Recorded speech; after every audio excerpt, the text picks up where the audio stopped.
Just, so you know, East Anaheim.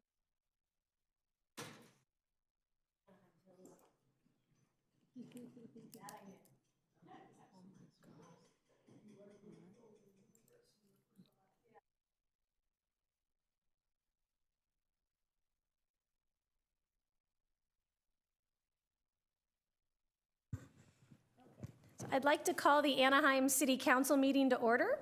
Clerk, can you please call roll? Thank you, Mayor. Councilmember Diaz. Here. Councilmember Leon. Present. Councilmember Meeks. Here. Councilmember Fessel. Here. Mayor Pro Tem Kurtz. Here. Mayor Aiken. Let the record show we have 6 members present.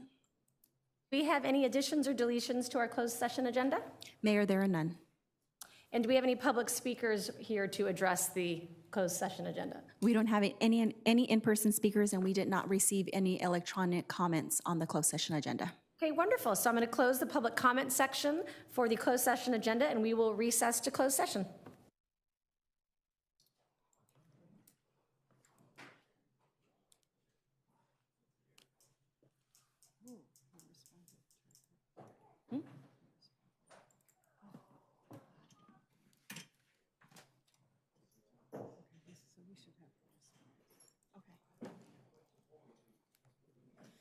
I'm going upstairs.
Oh, they're not sitting, they're not seated.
All my changes are in order.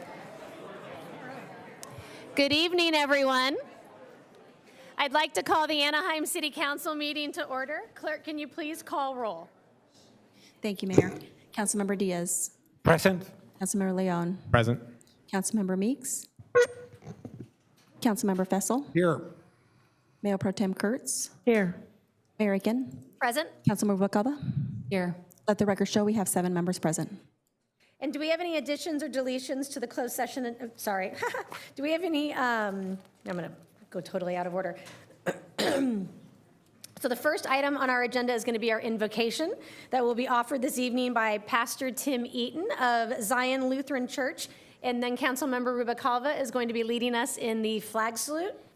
So you can begin when ready, sir. Thank you, Mayor Aiken and esteemed members of the City Council and fellow residents of Anaheim. Thank you for rising. Welcome to bow your heads if you'd like to join me in a word of prayer. Heavenly Father, in Psalm 72, you have invited us to lift up our leaders and pray for them. And so, Heavenly Father, we lift up to you, the members of our city council. We pray that you would endow them with wisdom and justice. We pray tonight, Lord, as they hear from us, your people, that you would give them wisdom in their decisions. Lord, we pray that as we live in the city of hospitality, we also lift up to you those tonight who have come with challenges. And we pray that in our meeting, they would find an ear, and we pray that in their neighbors they would find love and resources. We lift up to you the young people in our community as represented by our Little League tonight. Lord, we pray that they would find in our meeting and in our city strength and optimism for their future. Heavenly Father, we pray that as we find time for dissension in our meeting, that we would also find greater purpose in that, not that our side may win, but that through collaboration we could find a better way. We lift up our meeting and our city to you, and I ask for peace over us in the name of the Prince of Peace, your Son, Jesus Christ. Amen. Thank you. I'd like to thank all of the veterans in the room today and all of the veterans who live and served our country. And please join me in the Pledge of Allegiance. Ready, begin. I pledge allegiance to the flag of the United States of America and to the republic for which it stands, one nation, under God, indivisible, with liberty and justice for all. In the Father, Son, and the Holy Spirit. God bless America.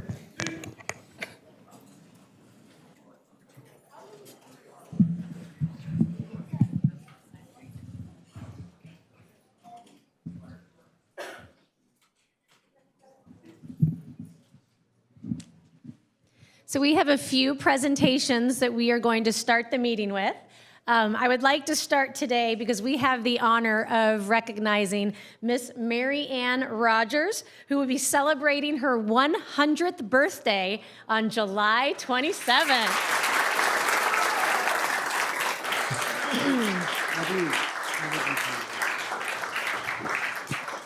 And Ms. Rogers has led an extraordinary life, 100 years of memories, family, wisdom, and inspiration.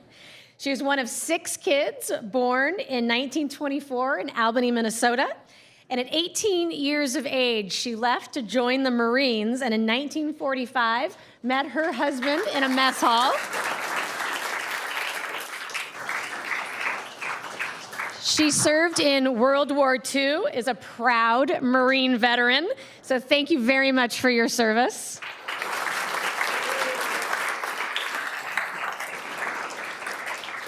In 1972, we were lucky enough that Ms. Rogers moved to Anaheim with her 11 children. What a true testament to resilience, strength, and the beauty of a life well lived. On behalf of myself, the city, my council colleagues, we'd like to wish you a very happy birthday, and we'd love for you to join us.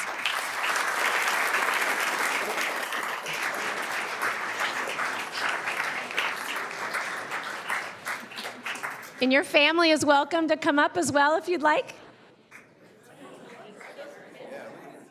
Happy birthday. Well, thank you. Thank you. Would you like to say a few words? No. No? Okay. Thank you. Absolutely.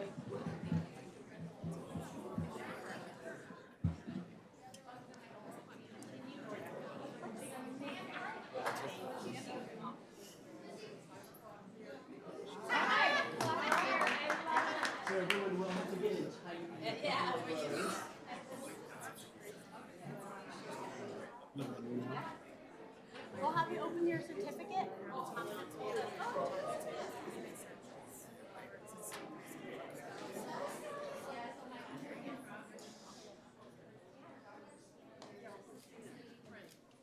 All right, we'll look at both cameras. One, two.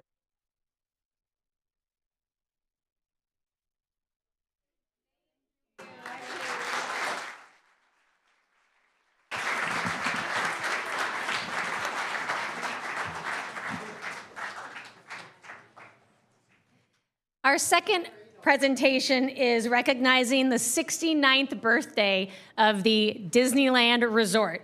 So earlier this week, we joined our city as well as visitors in celebrating the historic opening of Disneyland 69 years ago. So like so many of people in this room, I grew up visiting the park. I still visit today, sometimes with my kids, sometimes without my children. And I love being that it's still such an amazing asset that we have and a great family tradition. Fun fact, you probably won't guess this, my favorite ride to this day, storyboat. Those little storyboat land canals. One of the original rides in Disneyland where all the boats were originally named after princesses or women, except for the skunk, the only one that's named after a boy. The waterside land of miniature scenes speaks to the vision of Disneyland itself and was the labor of love and favorite spot for Walt Disney, who designed and handpicked much of the storybook land. Disneyland helps us by bringing 25 million visitors annually to our great city. And all of those visitors visiting our city helps us do what we do best, fund city services, support our police, support our parks. And we're lucky to have such an amazing institution that does call Anaheim home. We look forward to celebrating more milestones. And if you didn't know, Disneyland is celebrating their 69th birthday by offering Anaheim residents $69 tickets. So if you haven't had an opportunity to visit the park this year and to see the expansion, see the growth, take advantage of that special deal for Anaheim residents. You can visit their website for details. So happy birthday, Disneyland. We'd like to recognize the Disney team that's here. We'll come up.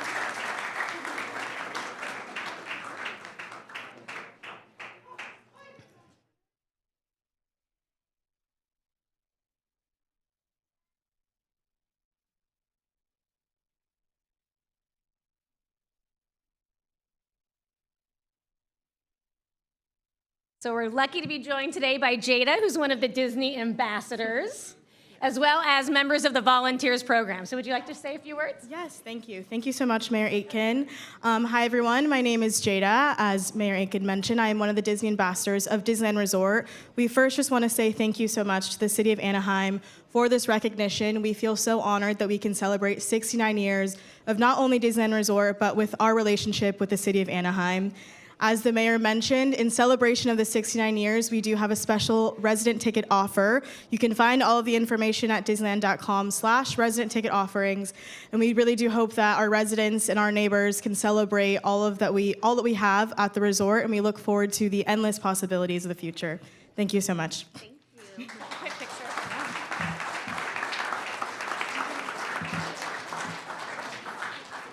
So we have to have everybody squeeze in.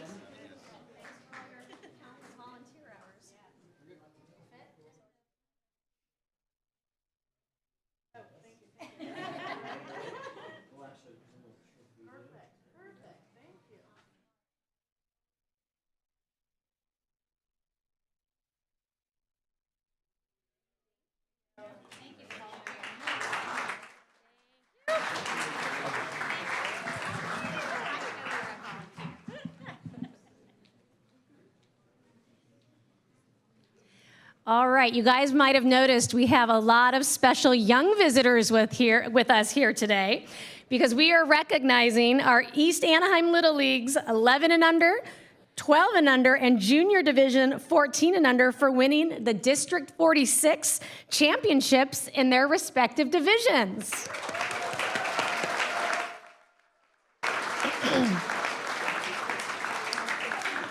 So Anaheim is proud to be a city of sports, and we obviously love being a city of baseball, whether you're playing in the Little Leagues or as I'm sure we're going to see a couple of you guys playing at Angel Stadium in a few years, right? It's always wonderful when we can bring some of our youngest residents here to recognize them. So thank you to you for being here and for working hard and bringing that prideful award to Anaheim. Make sure you look to your coaches, look to your parents, thank them for driving you to practice, buying you shoes, socks, mitts, everything you guys need to succeed. And congratulations on your championships. Can you guys join us up here?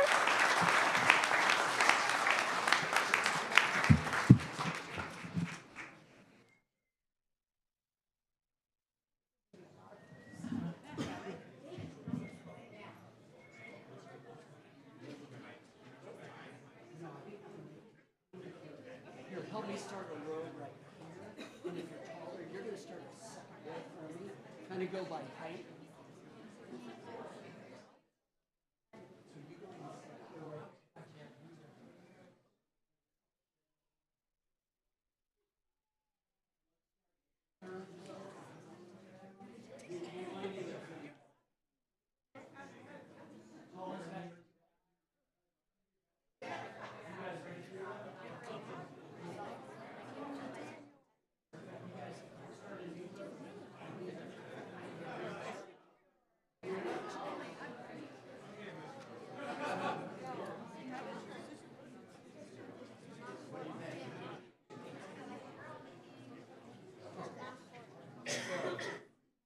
Council, we do have the option if you guys want to go behind the dais.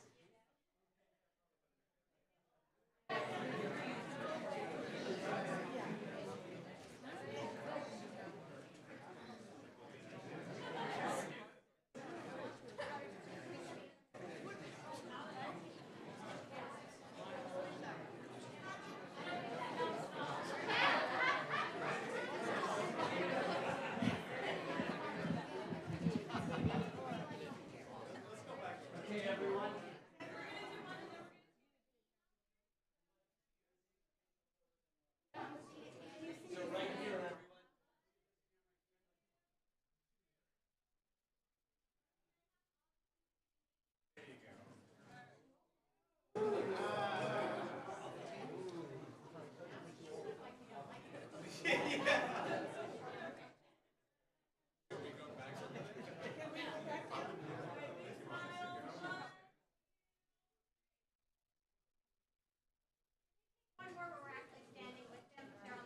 Sure.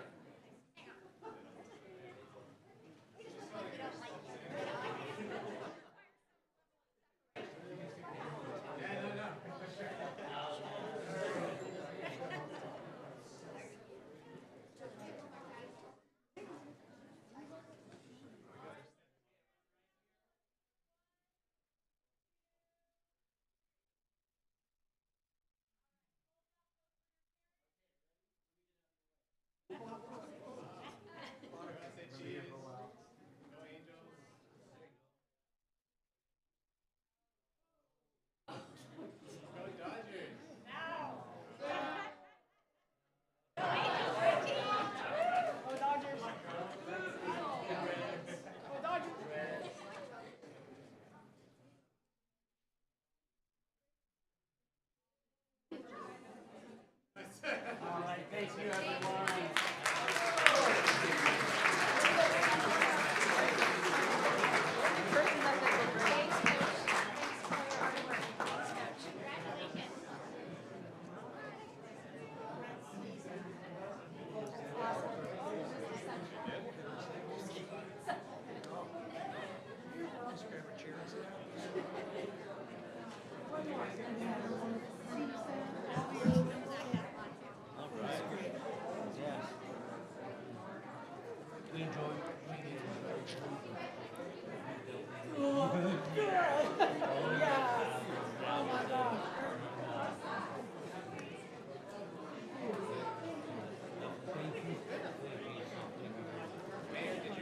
I did, thank you. All right, thank you. Thanks.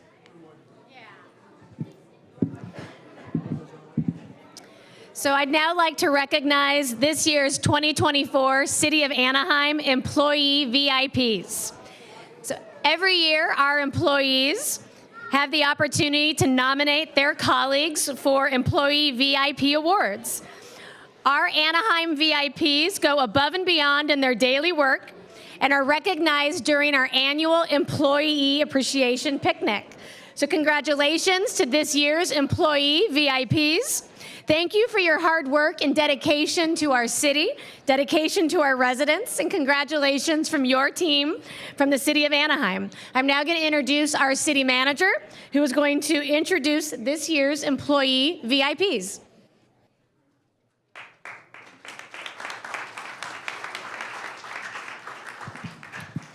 Thank you, Madam Mayor. All Anaheim 14 departments participated, and unfortunately, 5 of our VIPs are unable to join us this evening, but certainly deserve recognition. The 5 that are not here this evening: from Community Services, Byron Adams; from Finance, Elena Camacho; from our Human Resources Department, Chris Morales; from Police Department, Kirsten Vega; and from Public Works, John Supfin. Now, the 9 that are able to join us tonight, and we will recognize them here in chambers. From our city administration, Ruby Barameta. Please come forward as I call your name. Looks like Ruby is not here. From our city attorney's office, I did see her, Leonie Mulvihill. Leonie. From our city clerk's office, Blake Carey. From Convention, Sports, and Entertainment, Julia O'Brien. From Economic Development, Daryl Chin. Fire and Rescue, Tina Oliva. Housing and Community Development, Jonathan Wynn. Planning and Building, Victoria Tikarat. And from Public Utilities, Brian Vargas. As the mayor said, we have the very best working here in the city of Anaheim. It's our pleasure to serve you every day. Big hand for our VIP city employees.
So last, but certainly not least, we are going to recognize the new additions to our city's historic Mills Act preservation program. So in December of 2000, the city started a program to encourage the preservation of our historic homes. Under this program, historic property owners can choose to apply for a potential property tax reduction in exchange for the rehabilitation and preservation of their historic properties. Over the years, the city's historic properties and city's historic preservation staff has assisted hundreds of property owners with the restoration of their properties, many of which have had transformative results. Today, the city has one of the largest Mills Act programs in the state of California. Clearly, it's an effective tool to preserve our history and revitalize our neighborhoods. We are recognizing the new Mills Act properties on the screen. And Amanda Loffer from the Planning and Building Department is here to tell us a bit more about the program.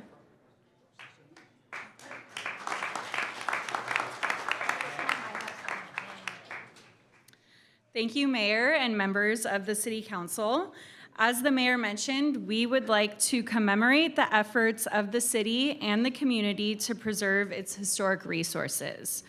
Anaheim has 4 local districts and about 1,500 historic properties throughout the city, most of which are located right here in downtown. The city continues to receive applications and approves new Mills Act contracts annually, as evidenced by the increasing number of historic homes with bronze Mills Act plaques near their doors. This year, we are recognizing 7 Mills Act contracts approved in 2023. With these additions, Anaheim now has just under 410 Mills Act properties, which is the 3rd largest in the state behind the cities of LA and San Diego. The owners of these properties have undergone a rigorous application process to get to this point. Tonight, the city is pleased to recognize their contributions to Anaheim's historic preservation efforts. I will now be introducing the Mills Act class of 2023. As I call your name, please come up to receive your certificate. At 816 North Dickel, the Hernandez Merlone family.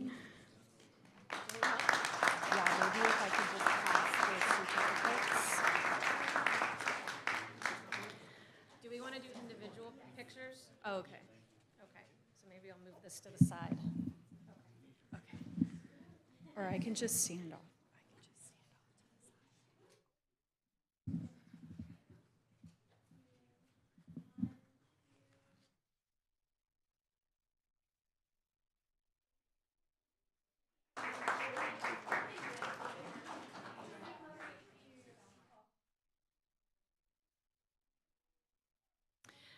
At 408 West Leonora, Elvie and Laura. Thank you.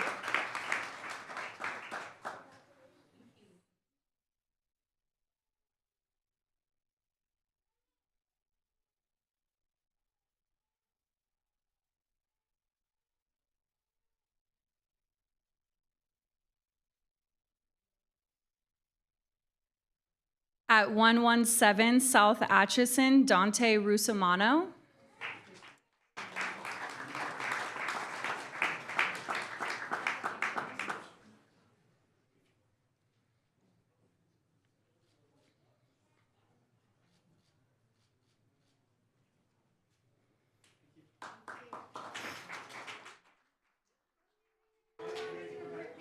We'll do LV.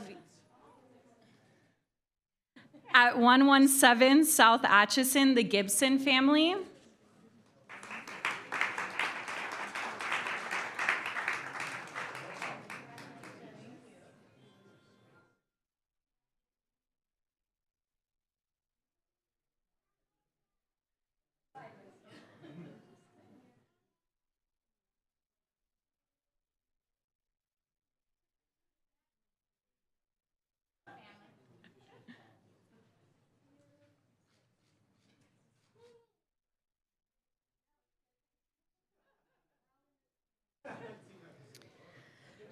At 719 South Emily Street, Scott Alford.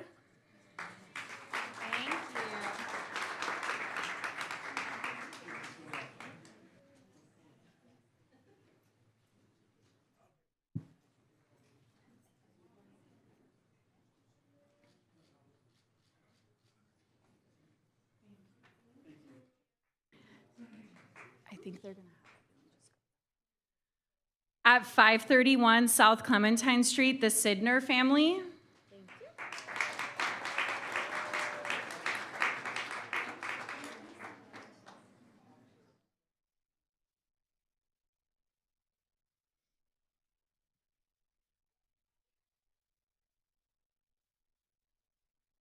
And lastly, at 554 South Citron Street, the Viramontes family.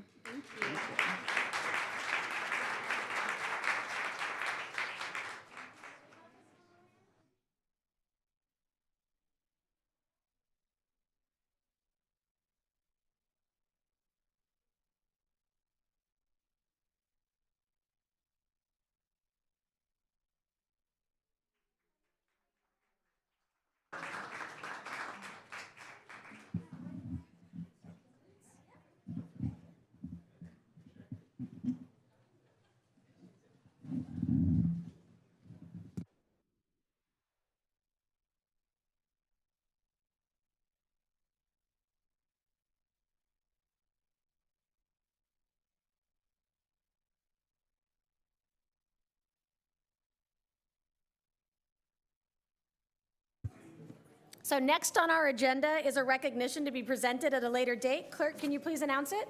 Thank you, Mayor. We do have one this evening recognizing August 2024 as American Muslim Appreciation and Awareness Month, and we'll be mailing this recognition. Thank you. So we're now going to be moving on to the public comment portion of our agenda. Can you please go over the procedure and call forward the first speakers to address the agenda? Yes, Mayor, and noting for the record, we don't have any additions or deletions to the agenda. I'm noting that we will have 2 public comment periods with having 1 opportunity to address the City Council, except for the scheduled 2 public hearings on tonight's agenda. The first public comment period is limited to 90 minutes or until all agenda item speakers have been heard. Any time remaining of the 90 minutes will be provided to speakers who wish to speak on any non-agenda related items but within the council's jurisdiction. The second public comment period will be opened by the mayor if any non-agenda item speakers were not heard during this first public comment period and will be open at the end of council business. The time limit for public comment is 3 minutes per speaker. Those wishing to address the City Council must complete a speaker card, which are available at the back of the council chambers. The name and contact information requested on the speaker card is optional. Any unidentified speakers will be called to speak by the speaker card number. At this time, I'll also like to announce that Spanish interpreting services are provided at every City Council meeting. Simultaneous Spanish interpretation is provided through the use of headsets, and consecutive interpretation is available to anyone who would like to address the City Council. For translation services in other languages, we ask you to please contact the City Clerk's office at least 48 hours prior to the scheduled meeting. At this time, I would like to introduce our interpreter who will make the same announcement in Spanish. Sí, buenas tardes. En todas las juntas del Consejo Municipal se ofrecen servicios de interpretación simultánea al español por medio del uso de audífonos y se proporciona interpretación consecutiva para cualquier persona que desee dirigirse al Consejo Municipal. Para obtener servicios de interpretación en otros idiomas, tenga la amabilidad de ponerse en contacto con la secretaria municipal al menos 48 horas antes de la junta programada. Muchas gracias. At this time, on behalf of the City Council, we'd like to remind the public that Anaheim remains committed to freedom of speech, and we ask that speakers address the City Council with civility and refrain from making personal, threatening, abusive, slanderous, or profane remarks towards any member of the council, staff, or general public. We appreciate you reflecting the spirit when you speak. The time now is 5:36 with a 90-minute public comment period set to conclude at 7:06. Or until all agenda item speakers have been heard. We do ask speakers that once they see their name appear on the projection screen behind me, if they can, please line up at the podium. And Mayor and City Council, for agenda item speakers, we have 2 speaker cards, one addressing item number 8 and the second from item number 6. If this first speaker can please step forward, it's Mr. Paul Hayek, and the time limit is 3 minutes. Mr. Paul Hayek? Look.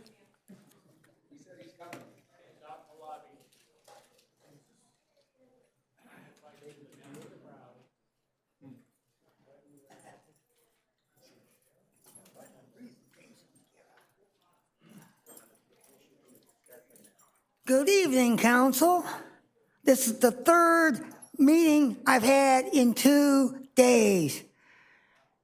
On the item number 8, the kettle, let's make it a turnkey operation, and we have classes taught in various subjects such as electrical, both rewiring and finish wiring. And I thought, why don't we have the colleges help teach those that have those classes, help do the remodels? The man that does the roping class where you pull it before you put the drywall in, he's a licensed contractor. And then, in fact, Phil Femerero likes to work with Paint Your Heart Out and Habitat for Humanities. And we also have, on the homeless front, a new member coming on board from the county, and they're buying a motel in Costa Mesa to make it a turnkey operation.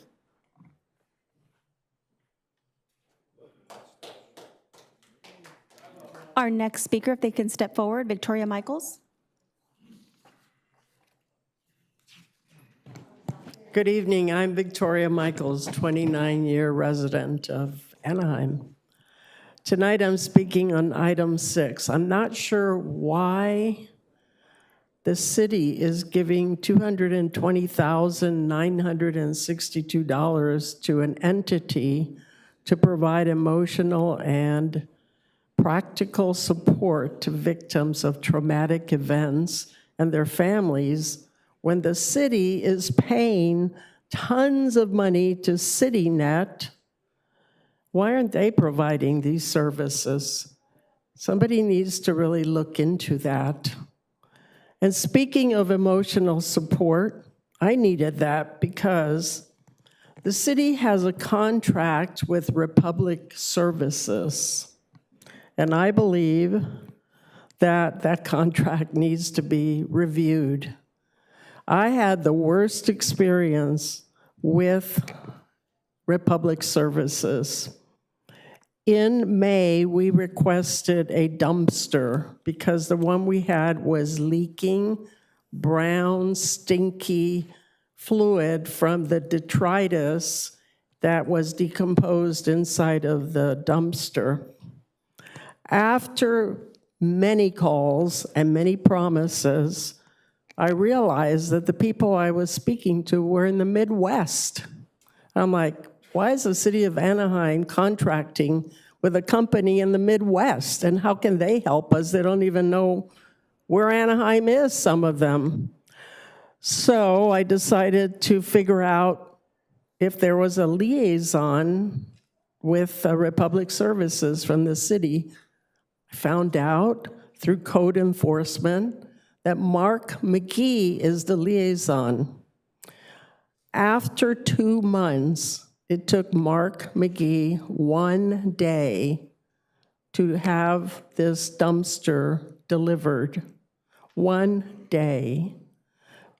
Certainly, Mark McGee should have been one of the VIP employees recognized, because you know what? He answers his phone and he follows through.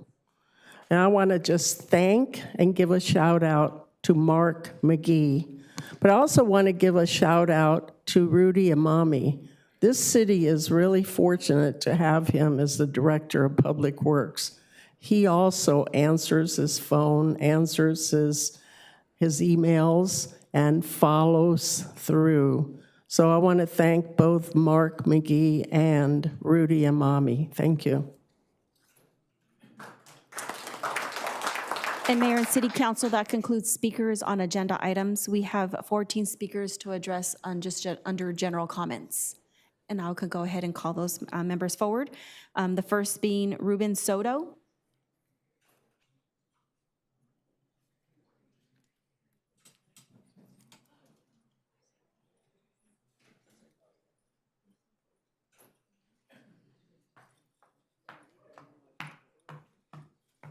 Mayor, City Council, you know I'm totally against drugs and drinking because I used to be a drug addict, a drug dealer, and drank liquor.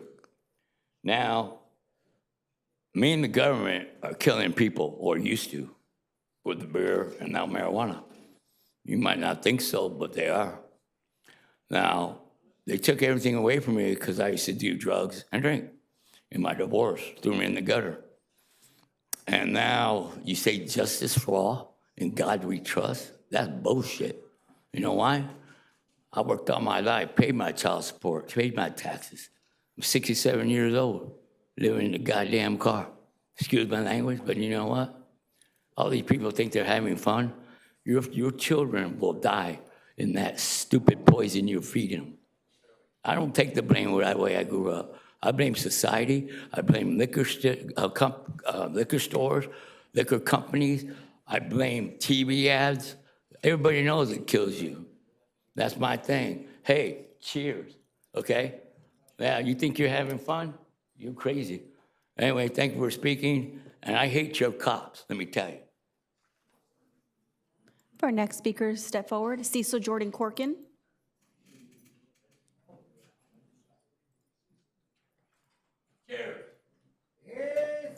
And as a reminder of those, if they see their name appear on the projection screen, if they can please step forward and line up at the podium. Thank you.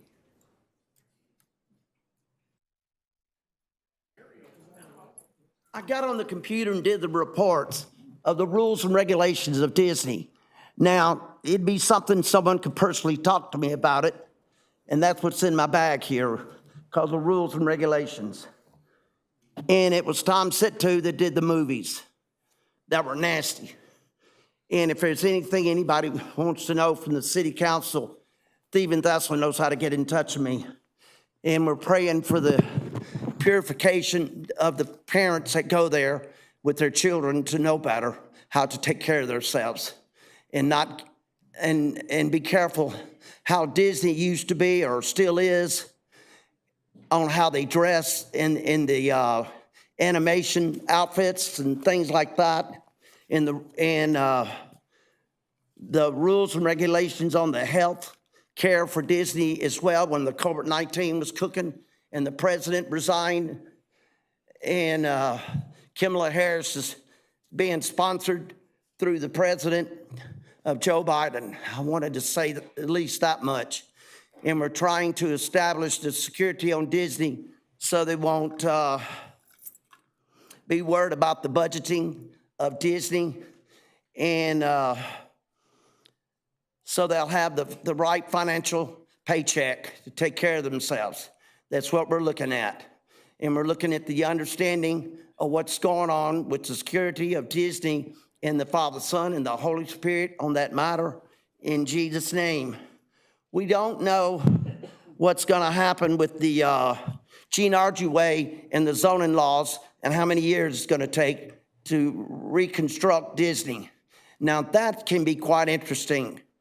And I'm still concerned about the 6 officers, the 6 fire department that got killed in the brush fire in Southern California.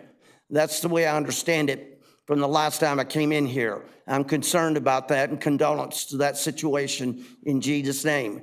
If there's anything else y'all need to know, I pray for you in the mornings. Father, Son, Holy Spirit. Stephen Thessler knows how to get in touch with me, especially from the time of Tom Tate when I did Star Wars. You remember when I did Star Wars, Stephen Thessler, in the reports and all the cardboards I had to show the maps. God bless you, Father, Son, Holy Spirit. Thank you, Mayor, and the council team. Our next speaker, Dee Miranda.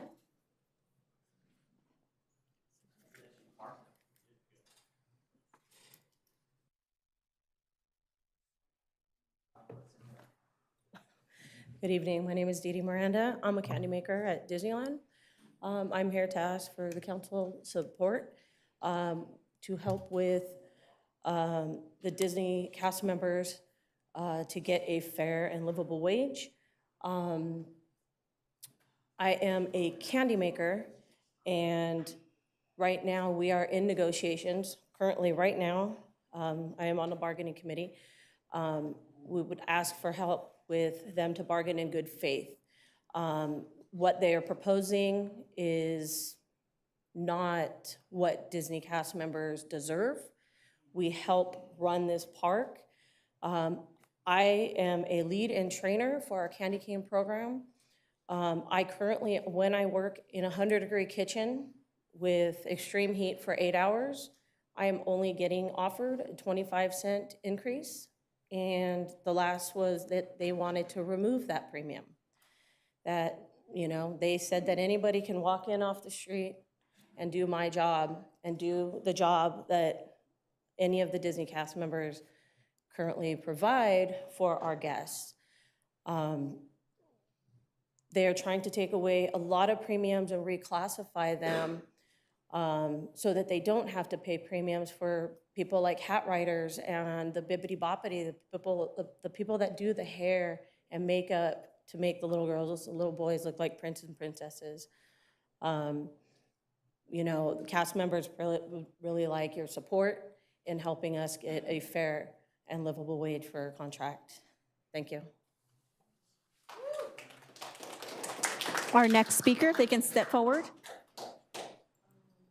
Anthony Barajas. Madam Clerk, could you also just call the next 2 or 3 speakers, so in case people can't see the screen? Frank Rios is following Anthony, and then Radha Bai. Hello, good evening. My name is Anthony Barajas. I work at Disneyland. I've been there since 2006, about 14 years on Main Street, 4 years at Adventure Frontierland. It's a total of 18 years of making magic there. People from all around the world come to Disneyland to experience the magic that is created by us Disney cast members. And the magic that we have created daily makes Disneyland, Disney, billions of dollars. And yet, most of us cast members are struggling to make the basic ends meet.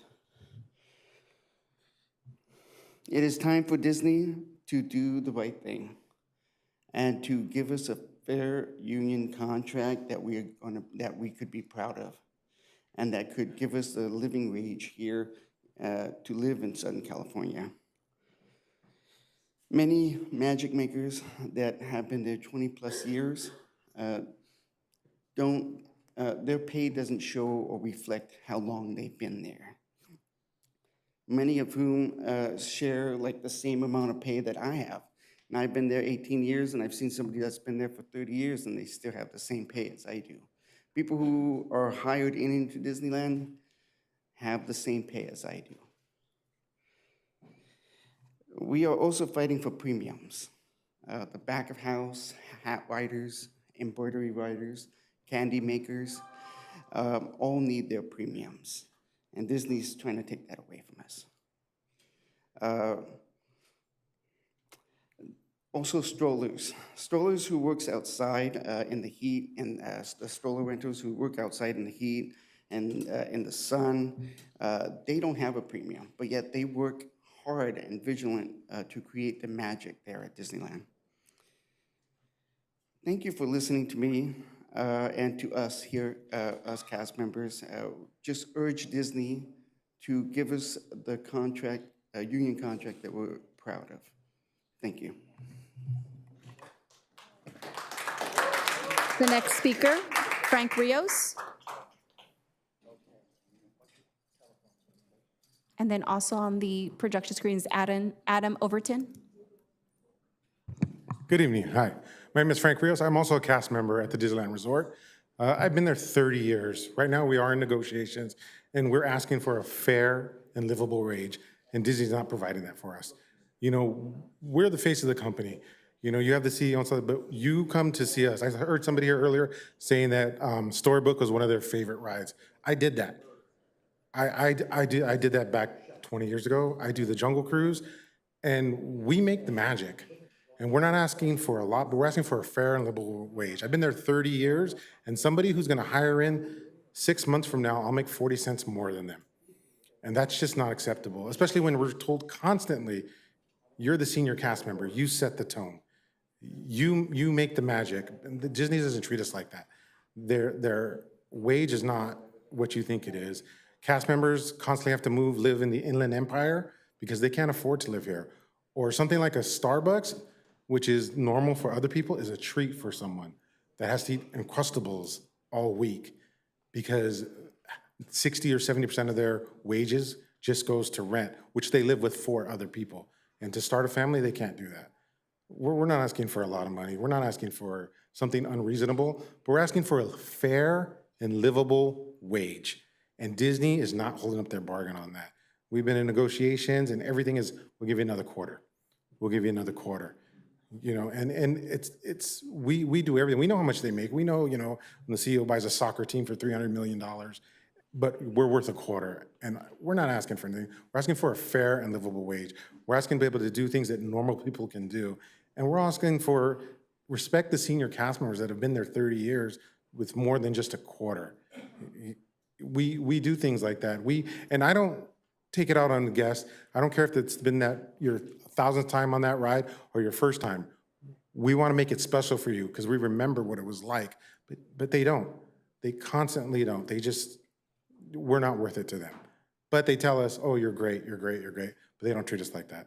So we're just asking for a fair and livable wage, nothing more.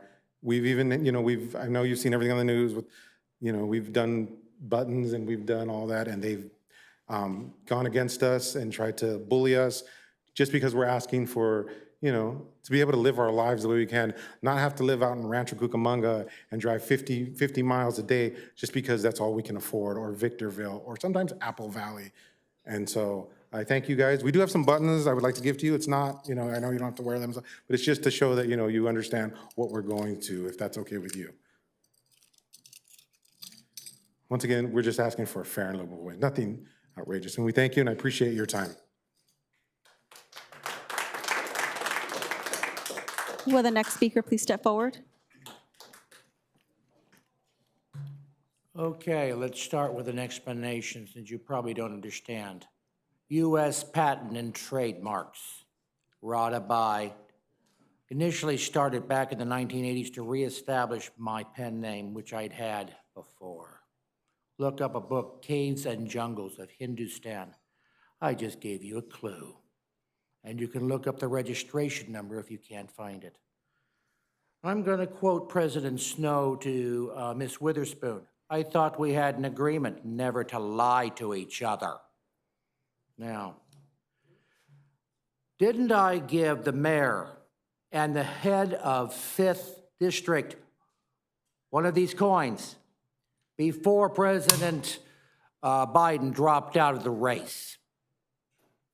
Okay? Give you another one. Temple Beth and Met, Saturday. Payment of a $25,000 diamond, 2.03 carat D color round, almost flawless. Instructions to the rabbi, preparation of the body in accordance with Orthodox Jewish tradition. My person who arranged my transportation every Saturday, they send a car for me every single Saturday to take me to and from temple. I'm a Roman Catholic priest. The arrangement, wherever my body is, to get it to Temple Beth Amel in Fort Worth, Texas, so I can be prepared properly and buried next to my father-in-law, Robert Don Coslow at Coslow Furs. 3 days, almost to the hour, from when I was almost murdered, which you have on your tape from last Tuesday. Now, that's the polite part. Tell you about the arson that occurred just hours ago, right in front of Disney. I was attacked, battered, right in front of Disney. They still haven't sent a goddamn cop. And that was an arson right at Main Gate, right at the bus stop. By the way, Assistant City Attorney wanted to call security on me when I went to complain. This is your fucking book that I was reading while I was waiting when you called the goddamn security. You care more about whether someone's loud than whether someone gets murdered in your goddamn city. Here's another news report maybe you don't know. Friday was the vote. 99% vote to shut down the park. Disneyland, shut down. That's the vote. And I was there backing them. That's why I got pounded by your police department. 2 officers pounded me. I've got the medical reports on Friday.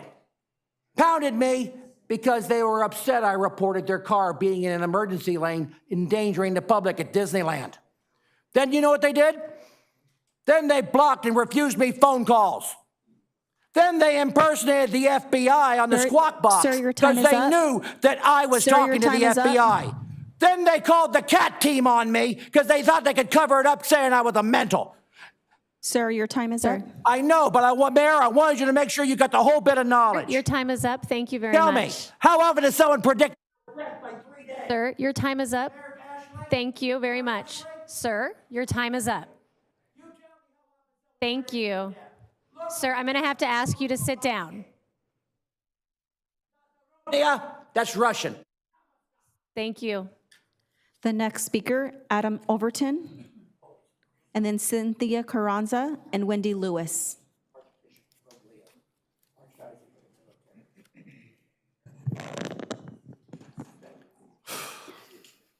Hello, Mayor, City Councilors. My name's Adam Overton, and I'm a faith-rooted organizer with CLU, Clergy and Laity United for Economic Justice. CLU organizes faith community throughout the region, support working families as they fight the injustice of working for poverty, wages, and having to survive paycheck to paycheck. We're here to stand with the 13,000 incredible Disneyland workers who are sitting in negotiations as we speak, struggling to convince Disney executives to pay them the wages and give them the respect that they deserve. For those of us in the faith community, the decision that Disney executives have to make is simple. We urge them to recognize the God-given dignity of every single one of their employees. Dignity looks like workers who only have to work one job to survive. It looks like wages that ensure that they can afford healthcare costs and afford to call out when they're sick without fear of losing their job.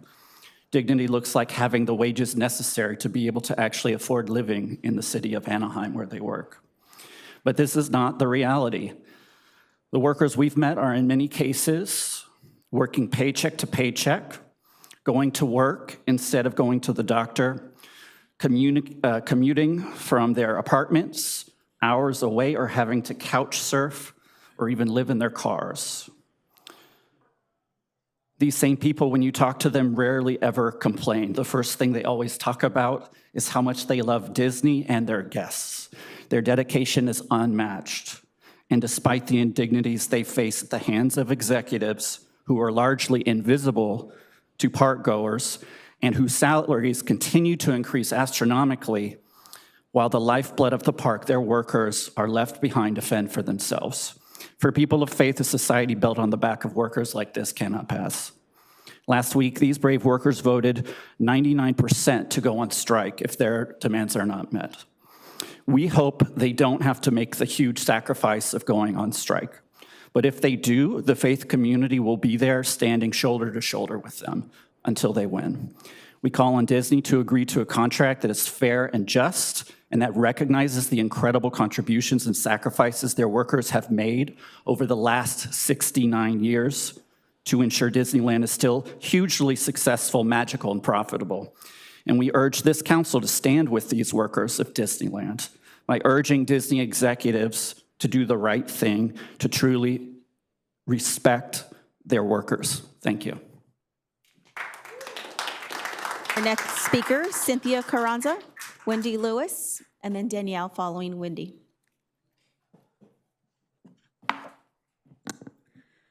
Good afternoon, members of the Anaheim City Council. My name is Cynthia, and I have been a Disney cast member for almost 6 years. I am here today with a coalition of 4 unions that represent Disney cast members. I am a proud member of the SEIU United Service Workers West. I work at the Disneyland Resort in the custodial department, and I love the work that I do. I am passionate about resetting the park overnight so that the guests come and enjoy the magic that we make. Disney and the city of Anaheim make millions of dollars a year off of our labor. We make the magic happen, and we have helped them make cherished memories for our guests. We have been fighting Disney to ask that we get a contract that is dignified and fair. We're tired of excuses, tired of corporate interests crying poverty while our coworkers struggle to eat, have a place to sleep, or don't have the appropriate health care for them or their families. While Disney is valued at nearly $180 billion, it is absolutely unacceptable that almost 3 in 10 cast members face food insecurity and 33% of cast members face housing insecurity. I myself have experienced one of the worst consequences of Disney greed. I was living in my car, feeling unsafe, not knowing if I was going to make it. There were times when I had to use the showers on the property and try to nap in their parking structures. I was humiliated when I had to go looking in all hours of the night for a restroom to relieve myself. My experience is something I wouldn't wish on anyone. We are all here aware that you are not at the bargaining table, but the bargaining table is in your city. And we ask that you do all in your power to push Disney to do what is right.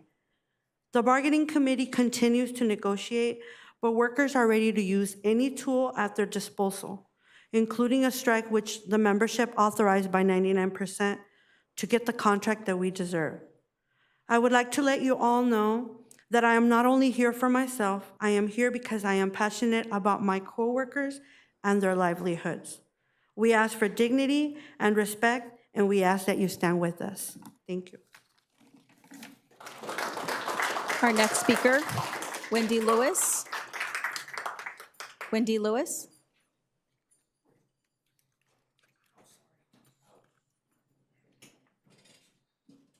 And following Wendy is Danielle, then Caleb Ayers, and then Matthew Duncan.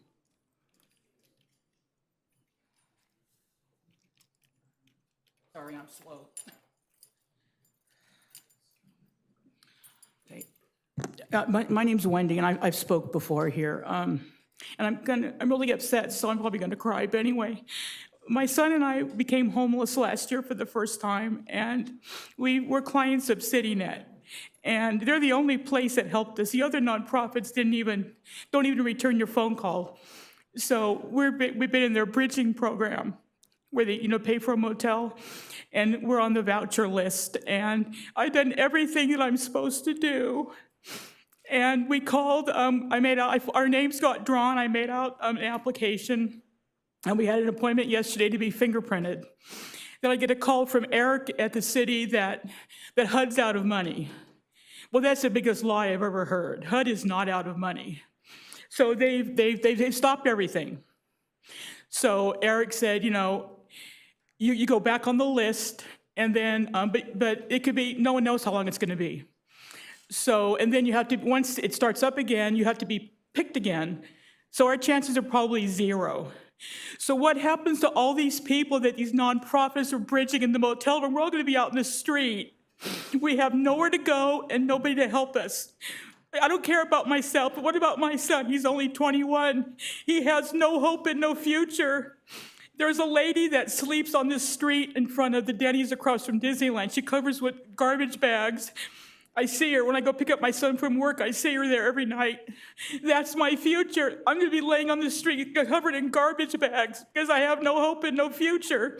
I've even considered committing a crime so I can go to prison. At least I'd have a roof over my head, and I could lose weight because they don't feed you very well.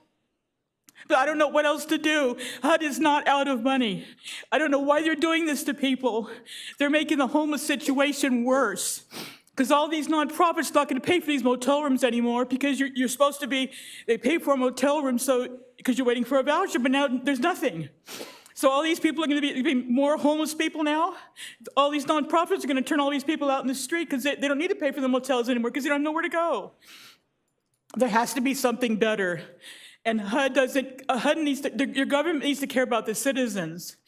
Everybody wants everybody to be nice to everybody, but look how the government treats you. All these citizens are going to be out on the street, and you can't even sleep in your car. There's nowhere to park your car in Anaheim. I've already experienced that. When you Google where's a good place to sleep, everything they say doesn't come true here. So where do you park your car? And how do you work when you can't shower properly? You're going to lose your job because you can't shower properly. I don't care about myself, but if I'm not here, what happens to my son? He's only 21, and I feel like he has no hope and no future either. So if you guys could come up with some kind of backup plan or something for these people that are going to be thrown out in the street because these nonprofits, they're not going to pay for these motel rooms anymore. Ma'am, I'm sorry, your time is up. So anyway, that's just what I needed to say. Thank you.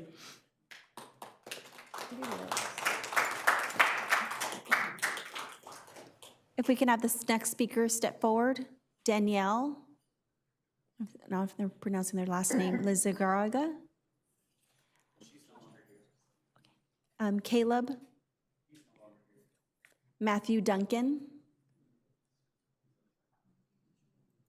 Matthew Duncan. We'll go. And the next speakers, if they can follow and be waiting at the podium, Francisco Rosas, Brian Kay. Thank you.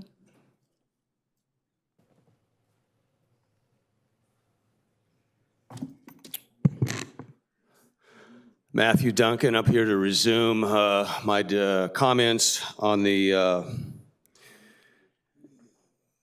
Fish and Game Commission's proposal by People for the Ethical Treatment of Animals to ban killing coyotes in gas chambers and to also ban trapping coyotes on public land. both of these proposals would impact Anaheim since you do both. So anyway, what I have is they played the video of what dogs look and sound like when they are killed in a gas chamber. I'm going to just let you hear the audio. It's only about 1 minute.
I hope you could hear that. I don't know, it looked like some of you weren't listening, so I don't know. But maybe I'll play it again in the future. I've got a longer version of it that PETA used. Just tell you this, many years ago, my best friend with 4 legs was put to sleep by his veterinarian with a lethal injection. He did not cry or moan or wail in pain. He just left me quietly. Killing animals in a gas chamber is not humane euthanasia. And those who support it should be embarrassed.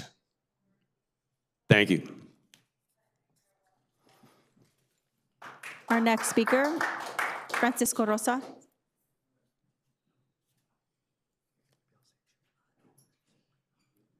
Greetings and salutations, Mayor, council members. For the Disney cast members that are still here, I truly feel for you. There's no reason why you guys should be living paycheck to paycheck the way you are, especially when Disney makes $18 million a day in profits just off of one parking lot structure alone. They can pay every single cast member $35 an hour and not even put a dent in that $18 million. Second of all, they're the ones that created the whole homelessness issue because once again, they approved 156 units in a new section of that's undeveloped, and guess what? 0 of them are affordable housing units. They're not even reserving the bare minimum requirements by law to fill in affordable housing units every time there's a new development.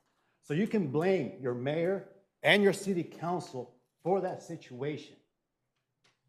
I've been here multiple times asking every single one of you to do something about our affordable housing and the fact that the landlords keep raising and jacking up the prices of rent, evicting the renters by saying, we're going to go ahead and remodel this so you can come back to a new place, evicting them and bringing in new tenants at a higher rate. Every single one of you created this disaster. You, all of you, should have resigned a long time ago, like I told you guys back in April, when you guys approved Disneyland Forward. And again, District 4, Norma, I wasn't kidding when I told you when I was gonna come for your job. I already filed. The next speaker, Brian Kay.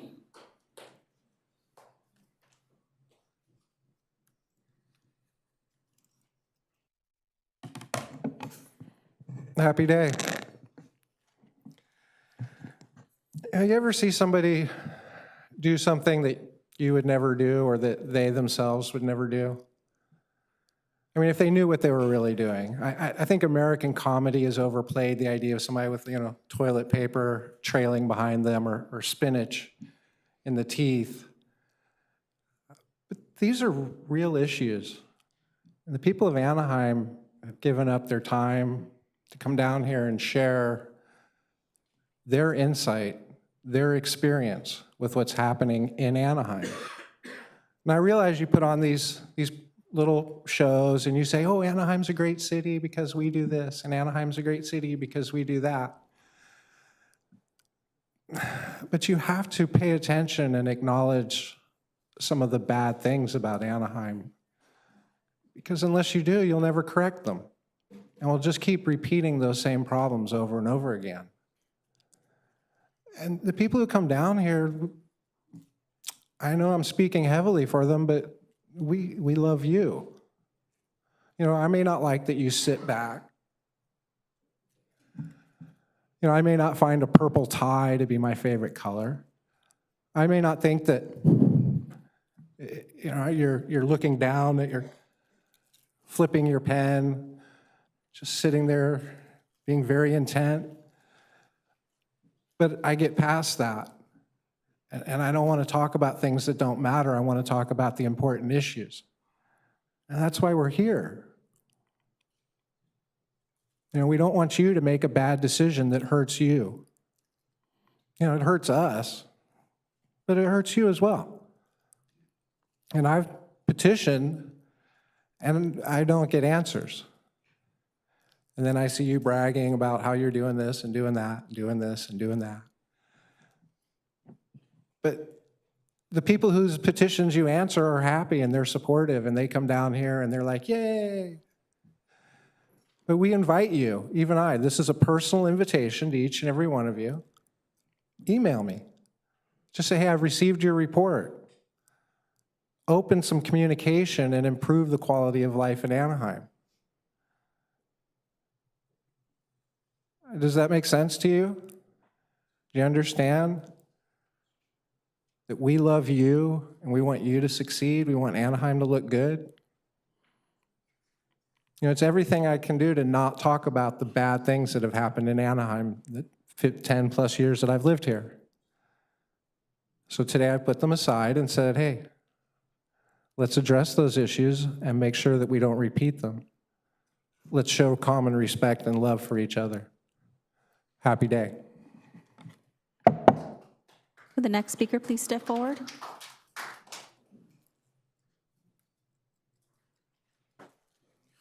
Good afternoon, Madam Mayor, fellow council members. My name is Luis Aleman. I'm here speaking on behalf of the Orange County Labor Federation. As you heard from some cast members here, we are reaching the deadline for negotiations at the Disneyland Resort. As you also heard, over 99% of the members voted in favor of going to a strike. And now, the importance of that is these are members are voluntarily deciding that they will go without a paycheck to make sure that Disney understands that they need to pay a living wage that helps them live here in the city of Anaheim and in Orange County. We applauded you for approving the Disneyland Forward project a couple of months ago, and we also want to remind you to support this in this effort, because just as Disneyland's expansion will be an economic boon to this state and to this county and to the city, at the same time that economic boom and expansion must be accompanied with an equal boom for workers. Because at the end of the day, it's workers who make the resort run. It's workers who make sure that passgoers and tourists have an excellent time, and it's those workers that have made Disneyland a renowned place across the world, right? Nobody would visit a theme park if we didn't have a good experience, and cast members are an integral part to that. So as part of this federation, we request that you do anything you can in your official part as a council member or in your part as a private citizen in the city of Anaheim to let Disneyland know to come to the table, meet us halfway, meet us with an offer that supports the dignity and respect of these workers, because we want to make sure that the park continues functioning. We want to make sure our members have a job that pays them a living wage. We want to make sure that Anaheim keeps moving forward. But the only way that happens is if these folks come to the table and meet our workers where they're at. Thank you. Our next speaker, Mark Herbert.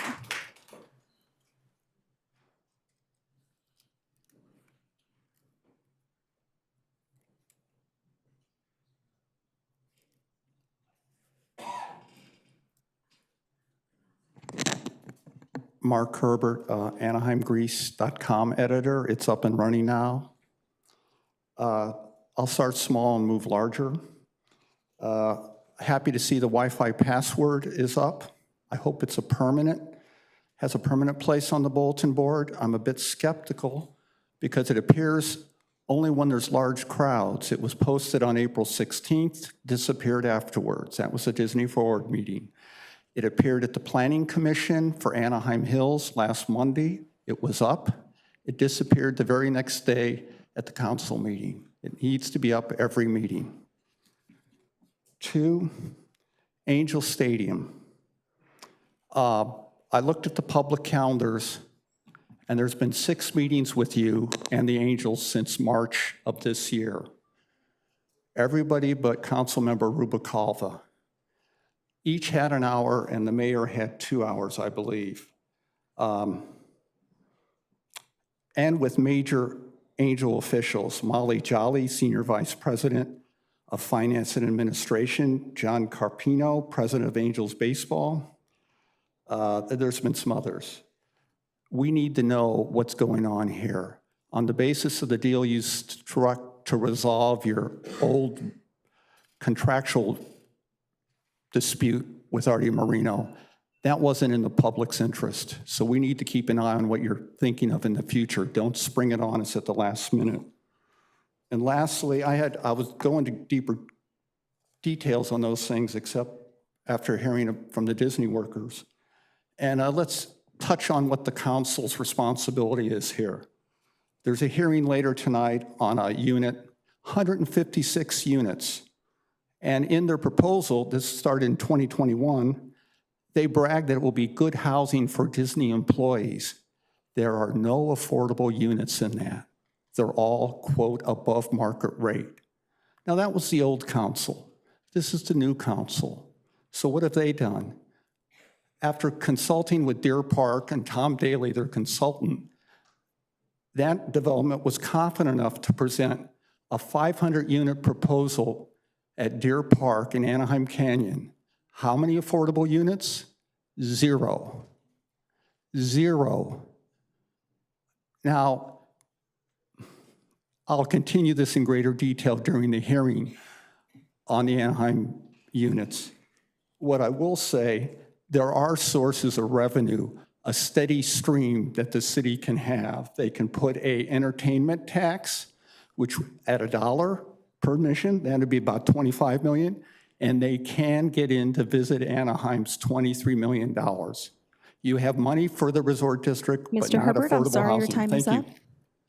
Our next 2 speakers, Olivia Hurtado and Janine Robbins.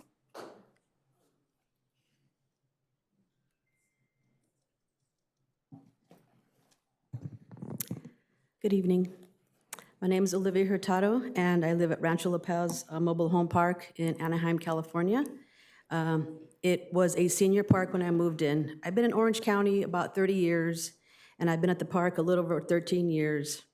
And 5 years ago, Star Management, John Saunders came in and bought the park, and has just been kicking up the rent very, very high, the space rent for us to live there.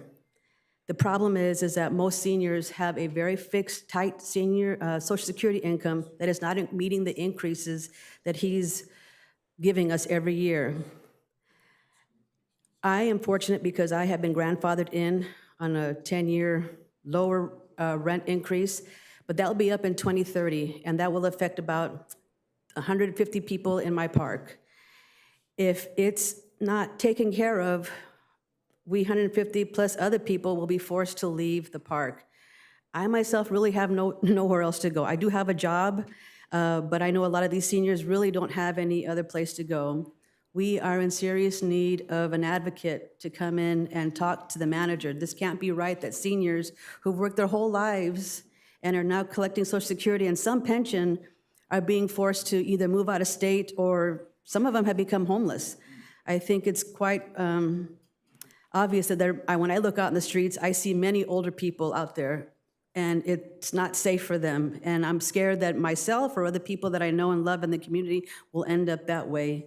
We need some assistance. If someone can please, I don't know where even to start, but point me in the right direction, or some kind of law, because we cannot afford to live there if it continues to keep going. When I first moved in, the space rent was $655 a month.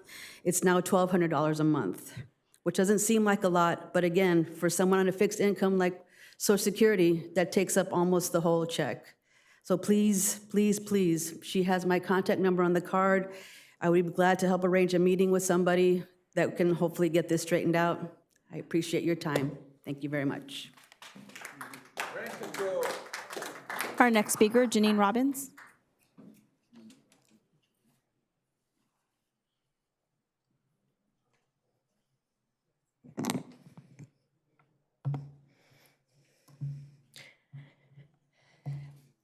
I want to talk about the Anaheim that I know, at least here in the Flatlands.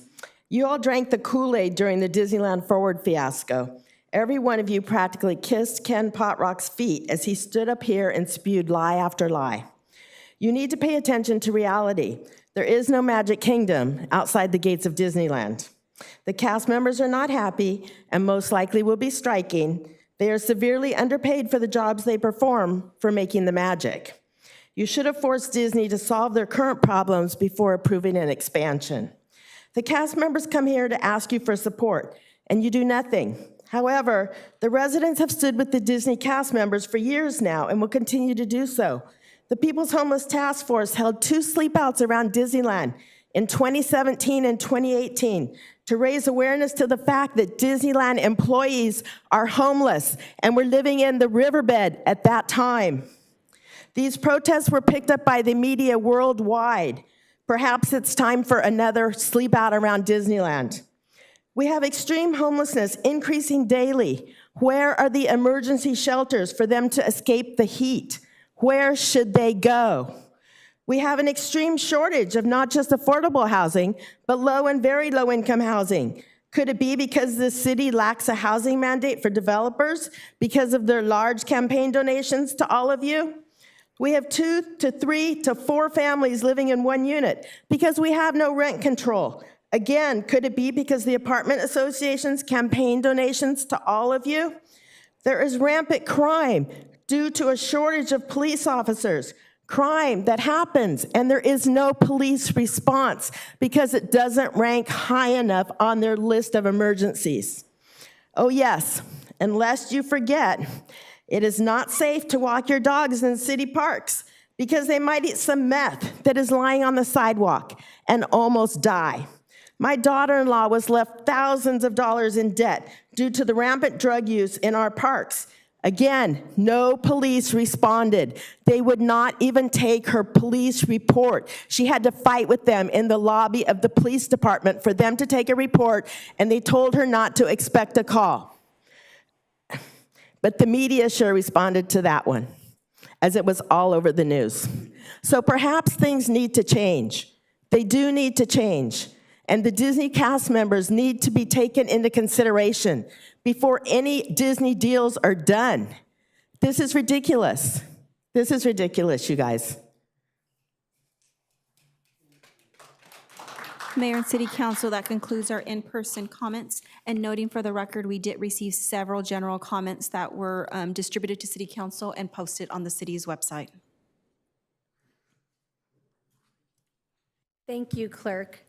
Before we are going to now close public comment portion of the meeting, before we go to council communications, I'd like to do a little bit, do the agenda out of order and go to item number 11, which is a public hearing.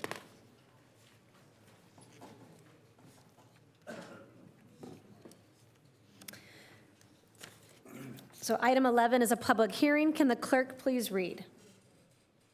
Thank you, Mayor. Item number 11 is a development application number 2020-00204, addendum to the final environmental impact report number 331 and the mitigation monitoring program number 137 adopted by the final environmental impact report number 331, the mitigation monitoring plan number 389, the tentative parcel map number 2022-160, the conditional use permit, general plan, land use element amendment, amendment number 4 to the Mountain Park specific plan, and zoning and code amendment specifically for chapter 18.1 112.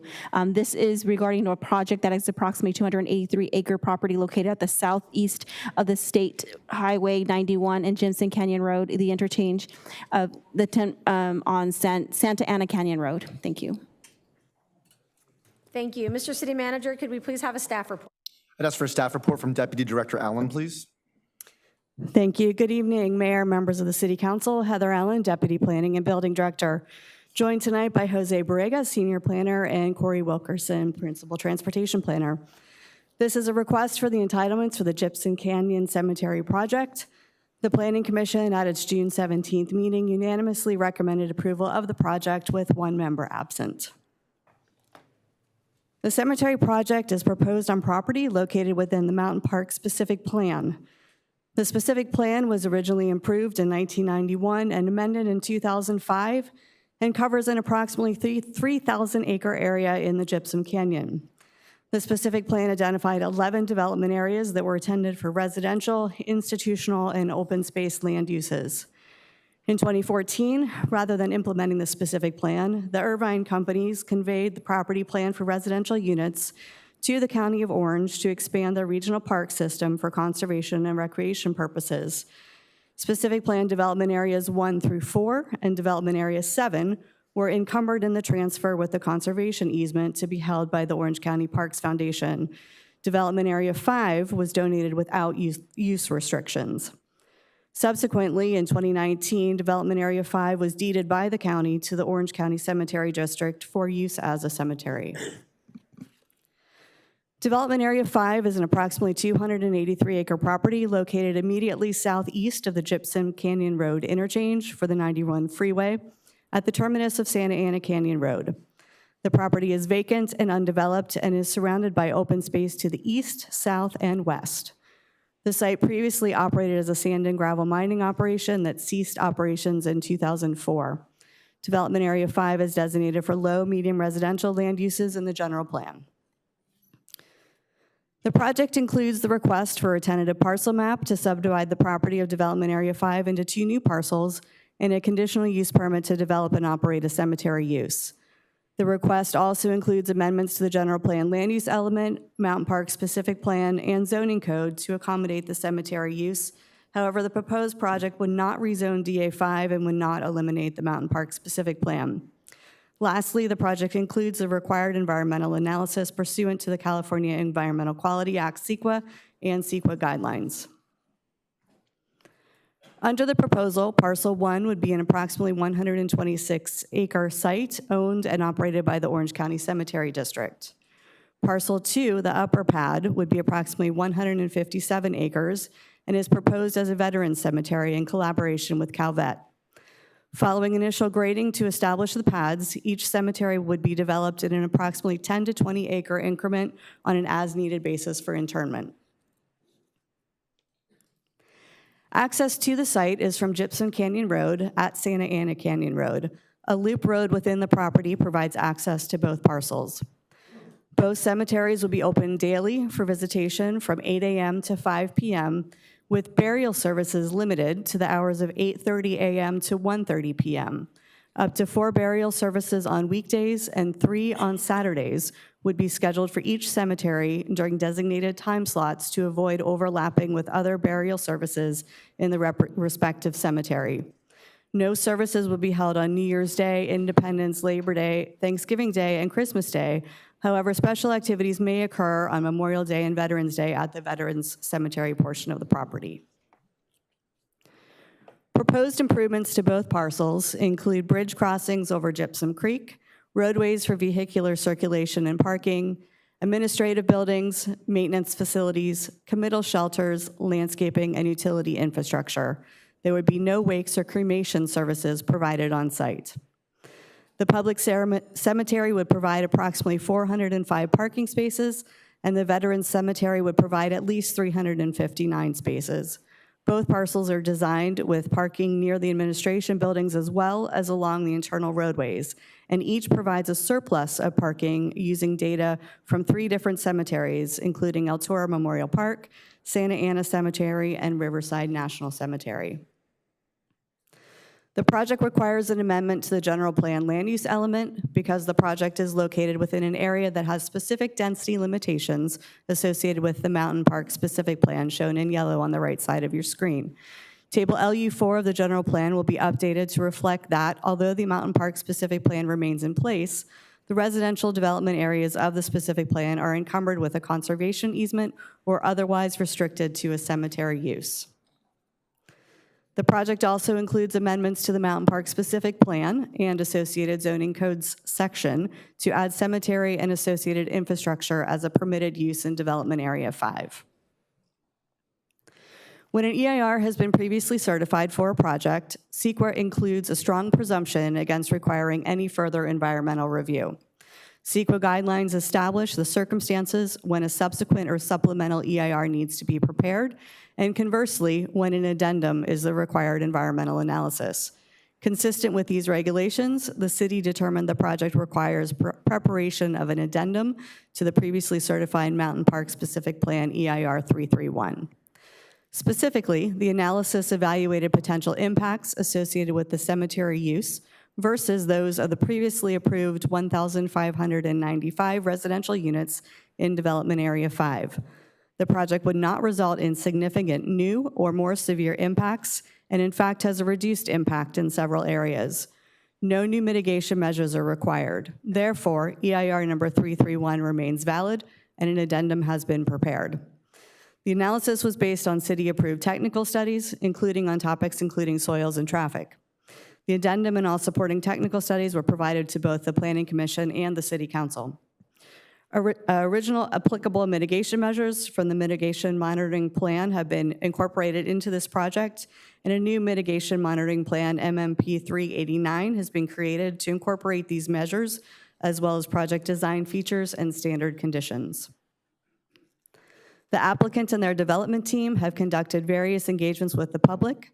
The project was presented to members of Congress, County of Orange supervisors, mayors, and city officials. Presentations were also made at District 6 community meetings and the Anaheim Senior Citizens Advisory Council. The applicant and development team have also met with the City of Yorba Linda staff to discuss project status and community concerns. City staff has maintained a web page on the city's website dedicated specifically to the cemetery project.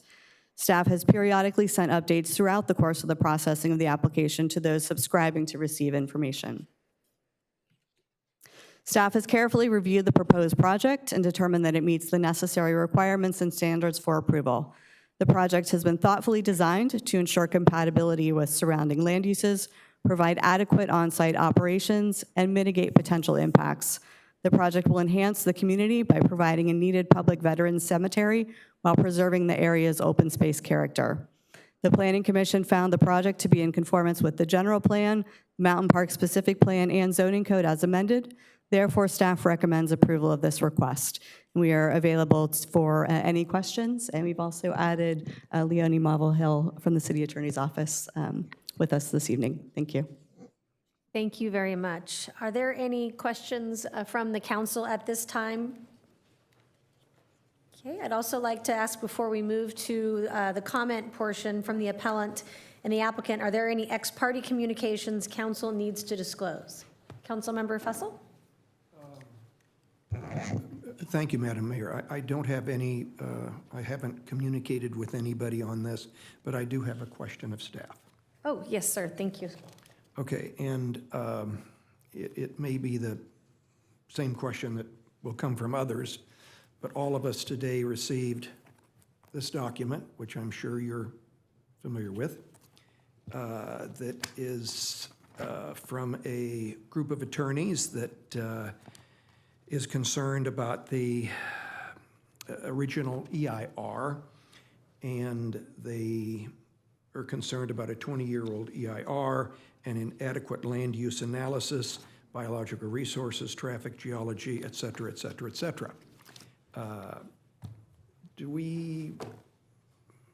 talking to the city attorney and staff here. Does our staff or city attorney feel that the material and the presentation that we received change the staff's recommendation at all on this. So our office did review and receive, you're speaking to the July 22nd letter from Stromwasser and Wucher. Yes, And we are aware of it, we've read it and reviewed it, and it doesn't change our recommendation. And I'll briefly, to the age of the EIR, we understand the concern because it is a 2005 EIR, but CEQA and case law and the guidelines, age is not a factor when looking at the adequacy of environmental review. In this instance, we have an approved environmental document. It has been certified, and under CEQA, specifically the Public Resources Code and the guidelines, the inquiry is as laid out in your staff report, which is that document still valid for the project as modified by the proposed cemetery? And there's particular inquiry that staff has spent a great deal of effort going through, as well as the consultants, both for the city as well as the applicant. And we are here to answer any questions that you may have as to that technical inquiry about were there, for instance, substantial changes that have created more severe impacts than have otherwise been analyzed. And that's just one inquiry, but that is laid out in the staff report. And we don't believe that this document changes staff's recommendation at all. Thank you, Madam City Attorney, for your opining on this. Thank you. Thank you, Madam Mayor. Thank you. Councilmember Meeks? I will note that I have met with representatives from the county cemetery district. I've toured the site with other public officials and representatives from both the county cemetery site and the Veterans Cemetery Organization.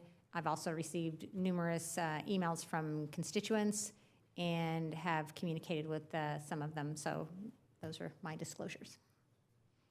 Thank you. Councilmember Fessel and then Councilmember Leon?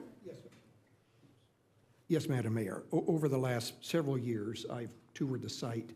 I've had, attended public meetings at the site that were also attended by other regional officials as well as advocates.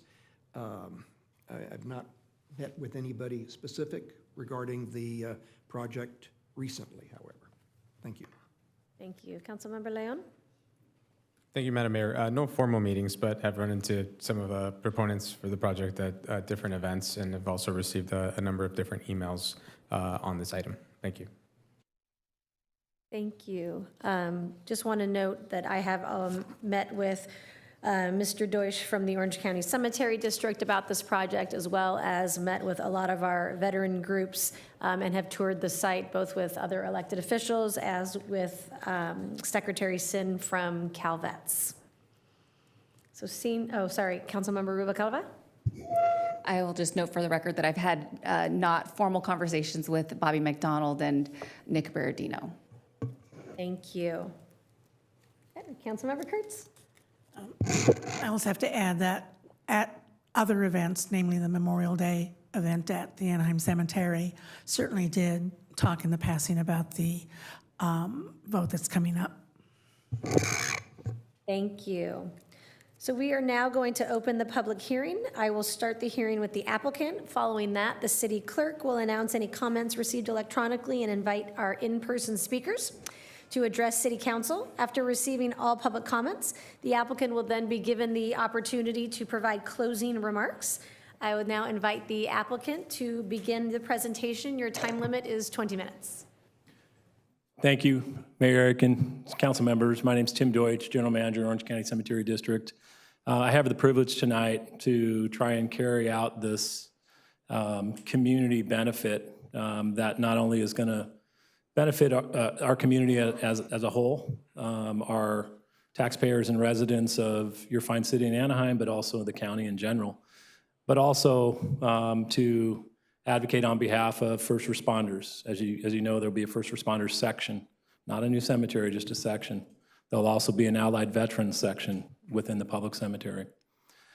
We've also been working in collaboration with CalVet, and we've got a few slides we're going to go through. We'll try to go through them rather quickly for you. Some of these slides you'll see have already occurred in staff's report. So you can go ahead and next slide. Just a brief description of our project team. Again, my name, Tim Deutsch. I have with me Larry Ryan. He's our principal. He'll be addressing a few slides. Dave Ahern from the County of Orange has been very supportive from the Public Works perspective, along with our rest of our consultant team, Debbie Prasilio and Arthur Black from LSA, and Carl Taylor from Hewlett Zollers. I won't go into the detail of this, but as you already know, 283 acres of land was donated to the Orange County Cemetery District for the purposes of a public cemetery and for a state veteran cemetery. We can go to the next slide. Why? Why do we need this? One of the main important bullet points for the public cemetery is we'll be running out of casket space for all county residents effective possibly in the fiscal year 25-26. The only remaining spaces that we have available to sell are currently being sold on an at-need basis, which means when a death occurs, if a family wants to do any pre-planning, we can't help them with casket space. We currently, again, have about 600 spaces at the El Toro Memorial Park. We're hoping to close a few roads at our Santa Ana Cemetery to extend another 500 to 600 spaces.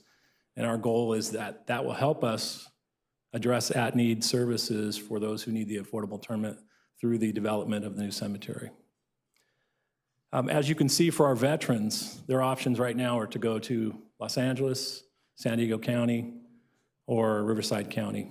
And the goal is to have something more local for them and their families to come visit.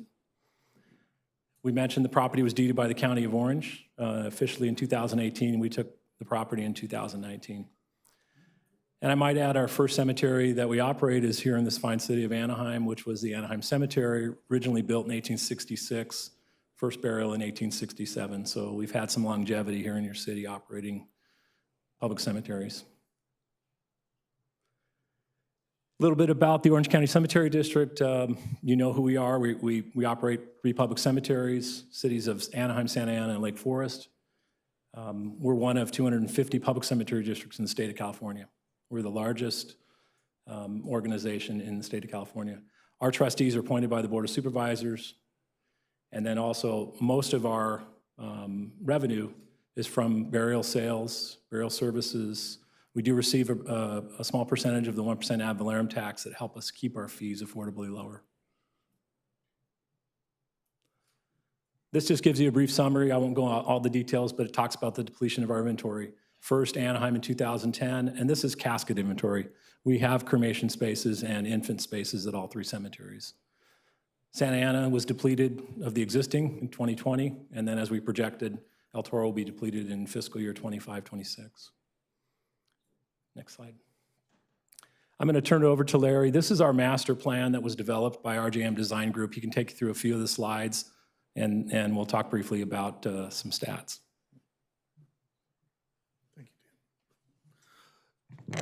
Good evening, Mayor Aiken, members of the council. It's been a long journey to be here, and we're thrilled to actually be here. I'd like to start off by thanking staff, the city manager. It's, as I said, the journey's been a journey, and we couldn't have been at this location without staff's assistance and working hand in hand with them. So for that, we're very thankful. The master plan basically creates an upper pad in the to the right. That's the parcel that's reserved for the Calvet Cemetery. And then the parcel to the left below the slope is for the public cemetery that would be administered by the Orange County Cemetery District. Within that public cemetery would be Allied Veterans section as well as first responders. Next, please. This is a virtual simulation that we prepared to give you an overall view of what it would be like to come onto the site and see the various components.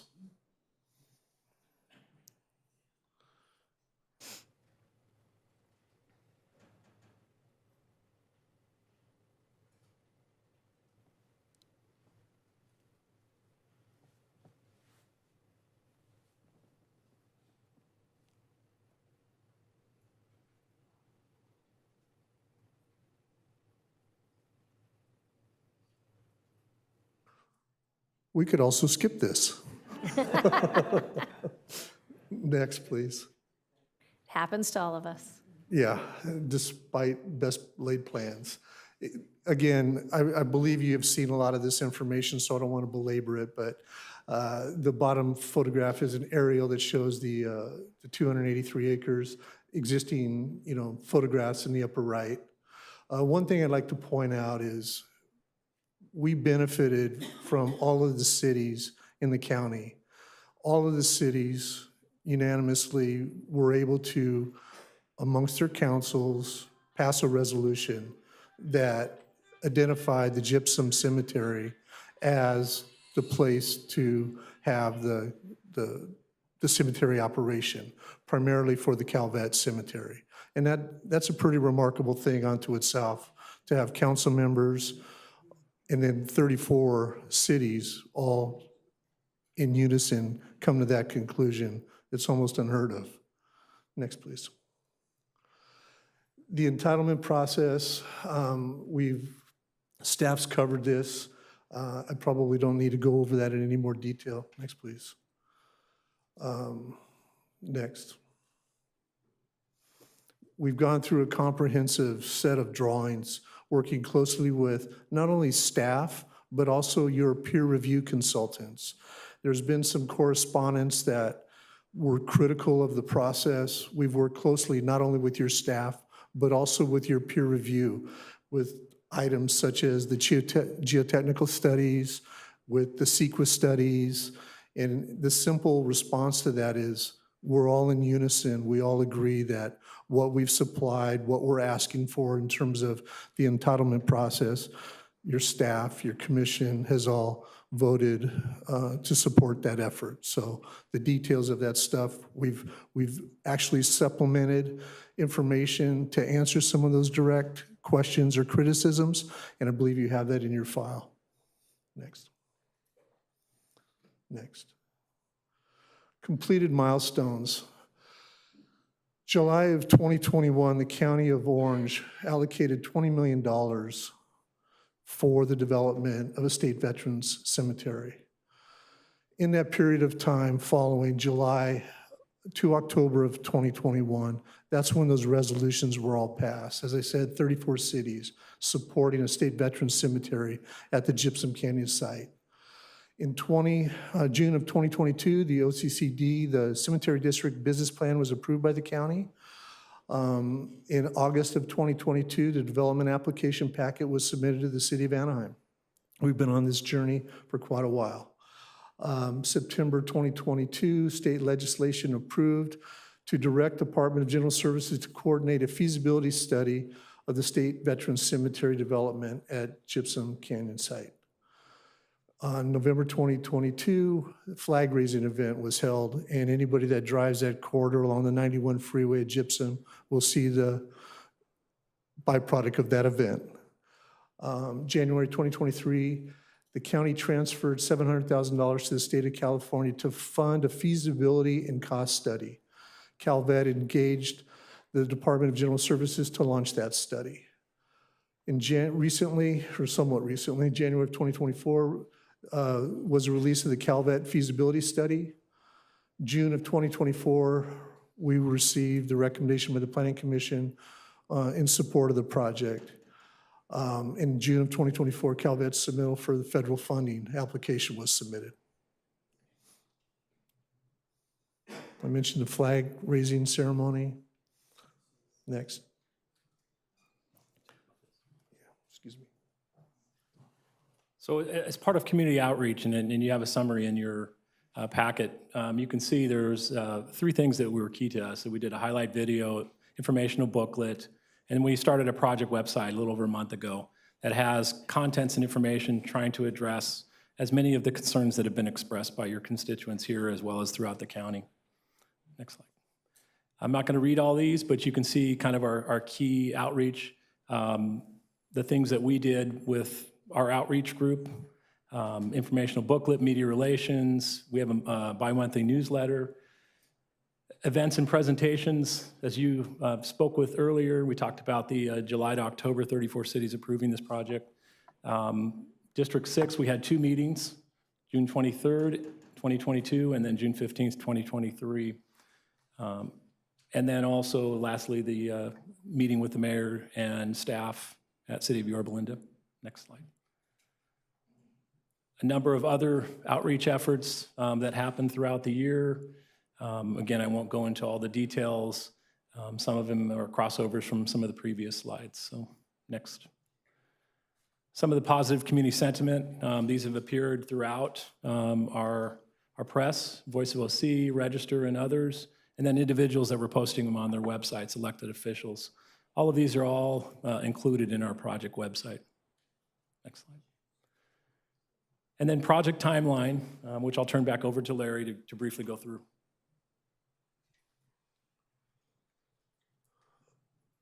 I mentioned the Planning Commission. We're here tonight at the council, hopeful to receive your approval, at which time we will then work with staff and start to develop the improvement drawings. We're also in the process of doing some supplemental geotechnical work out on site. During the process, we worked very closely with the peer reviewer that the city of Anaheim had hired.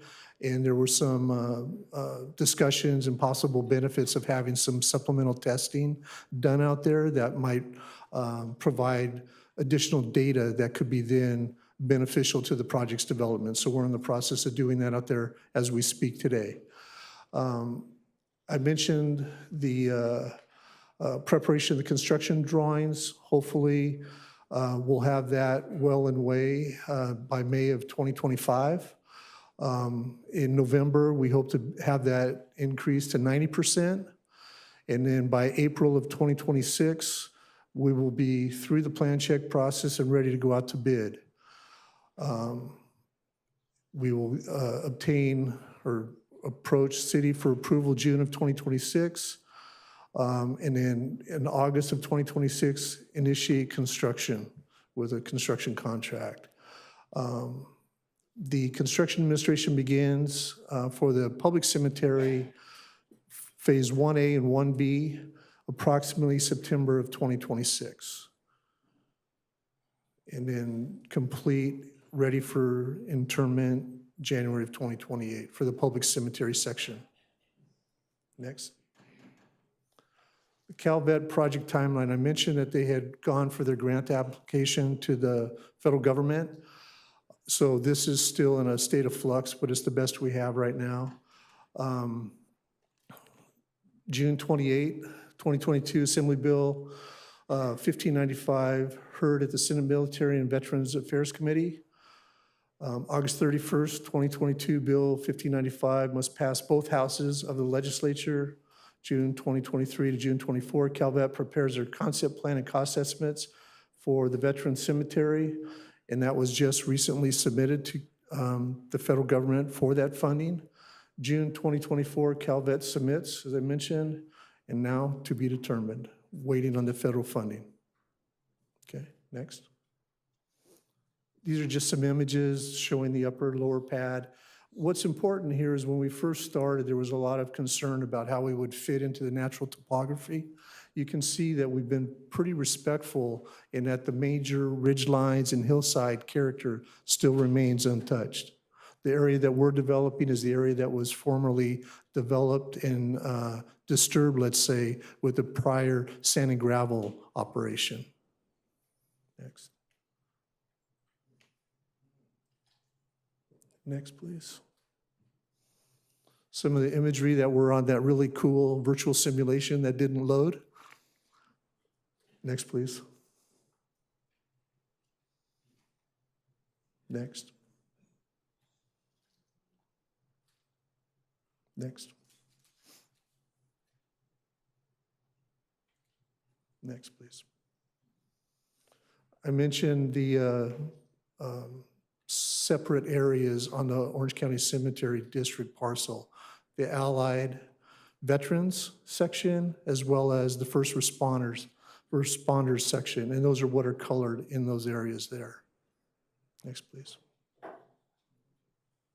An overview looking out towards the existing flagpole. Next, please. That's it. We're available, as well as other team members, for any of your technical questions. Thank you.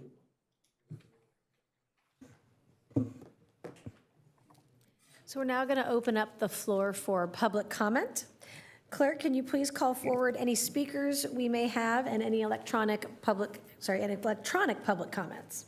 Yes, Mayor. Noting, we have two speakers that would like to address the council, and they're in the noticed area. Each of these speakers will given 10 minutes to address the city council. And if the first speaker can please step forward. Tao Vu. Tui Vu, T-H.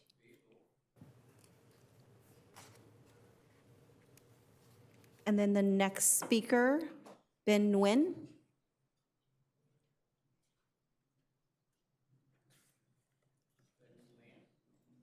So we'll go forward to the first speakers in the general comments, Mayor, and those are, or I think we do have a speaker coming forward. Is it Cassandra Perez?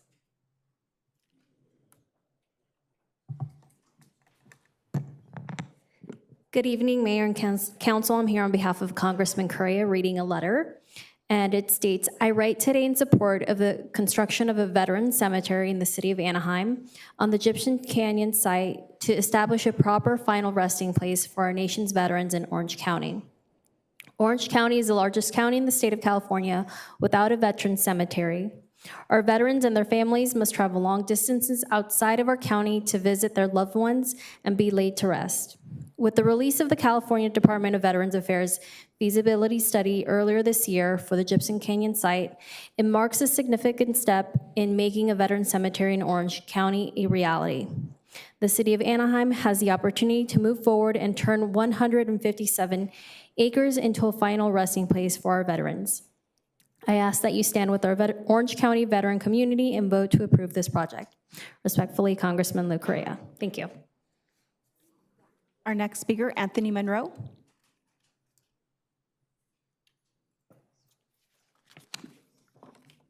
Good afternoon, Mayor and council members. My name is Anthony. I'm the field representative from Assemblywoman Sharon Quirk Silva's office, and I'm also here on behalf of our office to read a letter in support of the Egyptian Canyon project.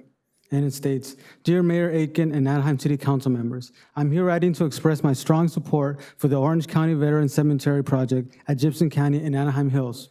Since 2014, members of the Orange County delegation have led the fight in Sacramento for a Southern California Veteran Cemetery in Orange County. We are now on the verge of the groundbreaking site that has overwhelming public support and approaching funding. The Egyptian Canyon site is supported by all 34 cities in the county, enjoys unanimous bipartisan support from our state and local federal delegation members, and is endorsed by public safety and labor organizations. 140, to be exact, local elected officials, and most importantly, many local and state and national veterans organizations. Our veterans are willing to give their lives to defend our freedom and democracy. All gave some, and some gave all. Orange County stands united in its support for Egyptian Canyon as its place of eternal rest for our veterans and their family members. This is much needed and long-awaited cemetery will serve as an honorable and dignified final resting place for the men and women who have the courage to serve our nation in the armed forces. By supporting this project, Anaheim can ensure that our veterans receive the recognition and respect that they deserve. Please continue to support the Southern California Veteran Cemetery at Egyptian Canyon. Respectfully, Assemblywoman Sharon Quirk Silva. Thank you. Will the next speaker step forward? Ronnie Geyer.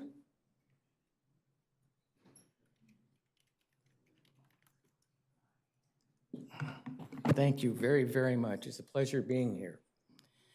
And if you know where my loyalty is, I have to do one thing, because I grew up doing this when I was around here, okay, as a kid. Hi there, Musketeers. Hi there, Mickey. Love it, love it. Grew up here. We moved down here from Northern California 4 months after Disneyland opened, and the rest is history. It was just absolutely wonderful. That is equal to what I'm hearing tonight. It really, truly is. I was in the first major battles of the Vietnam War. Disney wanted us all to grow up to be good Musketeers in the Mickey Mouse Club type thing as adults. And God had other plans. I was in the Valley of Death in the first major battles of the Vietnam War. The movie We Were Soldiers, Mel Gibson is Hal Moore, who was our commanding officer, our head of our battalion. as 400 men were surrounded by thousands of North Vietnamese Communist Army regulars. The difference was we had all the helicopters there were to have. We had 400 helicopters in the 1st Cav Air Mobile, and it was a new way of fighting warfare. It's what everyone sees on their TV now, but not then. It was an experiment. And with the good American heart for working on behalf of on behalf of the people whose freedom is being threatened, is a true act of God, because God needs more love in this world, and that only comes when people are free to be all that they already are in God's eyes and all that they can be while here on the planet Earth. So the military, when they go out to help others be just exactly that, free to be all that God wants from them and for them, and our families who wait for us to come home or not, the sacrifices that are given put a broad smile on God's face. That is part of what you're doing here. It really, truly is, because the one thing that matters the most is that you give everyone an equal chance in life that God gives us. And that is what you're doing. And I'm proud that you've done that on behalf of the city of Anaheim. I am a former employee of Walt Disney at the Disneyland Park. My mom died in May of 1962, and within 2 weeks I was working that summer in Tomorrowland, my favorite place, and that got me through the passing of my wife, my mother. This was my mother. And I'm getting these same feelings from what I'm hearing here tonight, of everything that you've gone through to get this. Sir, I'm sorry, your time is up. So, pardon me? I'm sorry, your time is up. Oh, thank you. Well done. Our next speaker to step forward, and then calling after the speaker is Chuen Nguyen and Michelle De La Cruz and Jose Duran. Can I get an extra minute? No. My name is Ron Bengoshe, and by God's grace, I'm standing here tonight addressing you folks. And the newer council here, but I think there's one left. I was at the meeting when Anaheim became the first city of the 34 cities in this county with the resolution for a cemetery in Gypsum Canyon. Mr. Falsell, Councilman Falsell, you were there, and you're here now. And by God's grace, I'm hoping I can be part of the cemetery. I'm not in a hurry, but this is awesome. There's so many veteran brothers here that have worked on this. I became involved in 2014, and we went through the rigmarole in Irvine. I was born 2 blocks over here, so for what a better place for me to be up in the hills there. But on behalf of all the veteran families and their loved ones, the ones that are going to be here to enjoy the cemetery and reflect on their loved ones, it's amazing. And you guys, I challenged you a little while back about beating the promise of the ex-mayor and getting this process going, and you guys are moving along really quick, and I totally appreciate it on behalf of all the veterans here and their families. It means so much, and I tell you, it's been a long mission. I had to re-enlist 3 times to get to this point. But you know, my brothers out here, and the sisters, the women that have served, and all the families, this is gonna be a gem, it's a jewel that's gonna be in this county for eons. And I'm just so grateful. And on behalf of those, you know, I've lost a lot of brothers that wanted to be in the cemetery. Back in the day when, you know, they're waiting, and they're now some of them are in urns, and unfortunately they're gonna be in Riverside or LA. But what a beautiful place this is gonna be, and Duku and utilities, I know you guys are gonna be pumping and get those things going, and this is just awesome. And I'm so grateful. And I'm probably rambling on. I did get around a minute. So, you know, it's unbelievable how many people are waiting for this to happen. So anything you guys can do, city manager, I got a whip if you need to do something, you know, just get this thing going, because it means so much to so many. And we sacrificed a lot, and you know, we a lot of us would probably go again should the need come, but we'd be a little bit slower. But anyway, God bless you guys. I really appreciate you. And God's got his hand on this, and we're going to be okay. Thank you very much.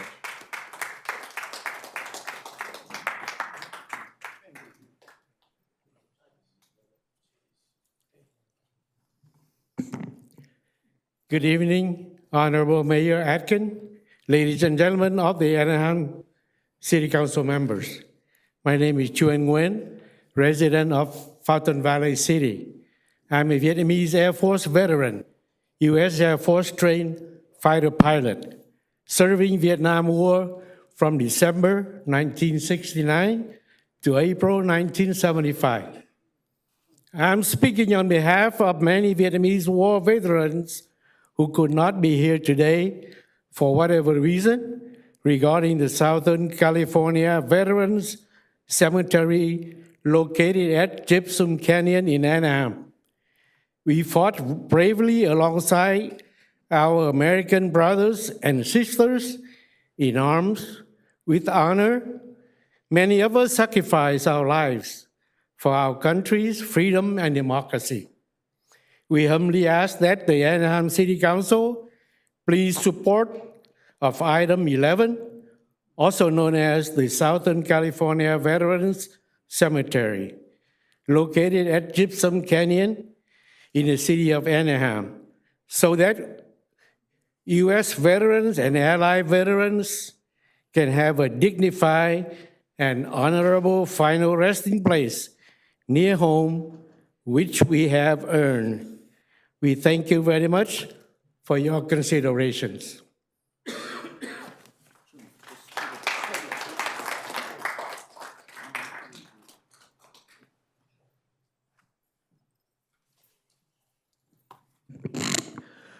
Good evening, Anaheim City Council and Mayor Aiken. My name is Michelle Delacruz. I'm the chef de gare for Grand Duke, California of the 40 and 8. I'm basically the state commander. And Orange County Voyager 527 applied for the city of Anaheim to be City of the Year through our national organization. Not only because of your decades of support for the veterans in your community, both in support for them and their families, recognition of their service, but especially for your support of the Veterans Cemetery and taking the foil of the veterans away from Larry Agron and the city of Anaheim and allowing our veterans to move forward respectfully so that we can have a place where they can rest in peace. And it's my honor to be able to tell you that nationally, you all have been nominated, you have won the award for City of the Year from the 40 and 8, and I request that we have a representative at our national promenade in Sandusky, Ohio on September 20th. I can send information to whomever I need to notify. I've sent some emails, but it's my honor to have written that up and to be able to present that award, and at some future date, we can present the one from Orange County. And I also request that to further that, and to show that you are an outstanding city, please support the Veterans Cemetery program and allow this process to continue. Thank you very much. Next speaker, Jose Duran, and following Jose Duran is Paul Bartlett. Mayor Aiken, Mayor Pro Tem Kurtz, council members, good evening. I have the distinct honor and privilege to represent over 400 of our finest police officers that serve this wonderful community that are part of the Anaheim Police Association. I'm here to express our full support for the proposed Gypsum Canyon Memorial Cemetery in Anaheim, which is dedicated to honoring veterans, allied veterans, and first responders. As a veteran myself, I consider it a privilege to endorse the establishment of this cemetery as a dignified tribute to our community's heroes and to the veterans that fill the ranks of the Anaheim Police Department and other Orange County agencies. This project ensures minimal environmental impact and enhances the area's aesthetics, but also promises long-term benefits for Anaheim residents and Orange County taxpayers. This public cemetery is the first of its kind. As the president of the Anaheim Police Association, the prospect of a dedicated resting place for public safety personnel fills us with pride. We strongly urge you for your support for this commendable initiative. Let us unite in honoring and remembering our heroes while enriching our community. If anyone is deserving of a resting place, it is the men and women who have selflessly served and honorably served this great nation to protect the freedoms and liberties we all share today. Thank you.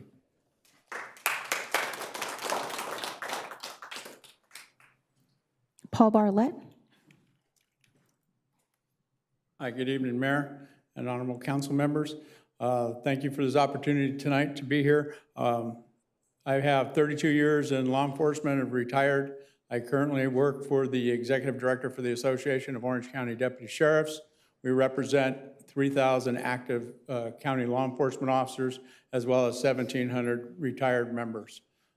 Many of my members are veterans as well, and we really support this project. Our veterans here deserve an honorable place in this county to be able to have a nice cemetery. As you know, this cemetery will also have a law enforcement section, and our law enforcement officers put, decades and decades into this and retire after 30 years and deserve an honorable place for putting their lives in the line to protect our community. We also will have a nice area for our fire brothers and sisters as well. So we find this to be extremely important to have this in the county. As you know, the city here, we really appreciate the fact that you guys have stepped up in the county of Orange to make this an opportunity to have it in the county, and we truly appreciate that. We have at our association, unfortunately, 9 members who have been fallen heroes, and it would have been nice to have an opportunity to put them at a cemetery that had the respect that we will see in this cemetery. So on that behalf, I ask that you support this cemetery and vote yes. Thank you very much.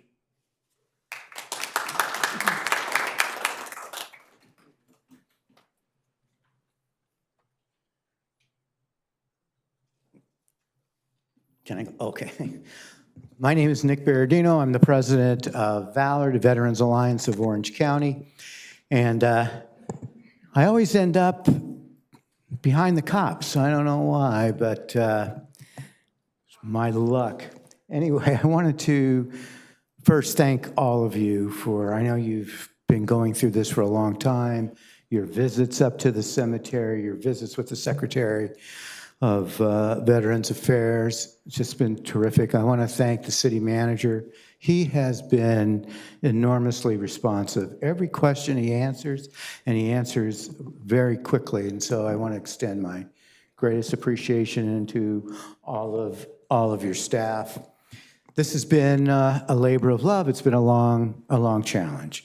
As you've heard, that the debacle in Irvine, which is interesting, is by getting your letter. I got the same letter. I was kind of laughing, thinking, wait a second, these same people kicked us off at 2 sites in Irvine, and now they're coming to outside their city to Anaheim to try to get us kicked off of this site and bring us back to the 2 sites that they kicked us off of in another civil war. That just shows this nuts. I mean, I don't know. I wish I could find a better word, but I mean, it's nuts.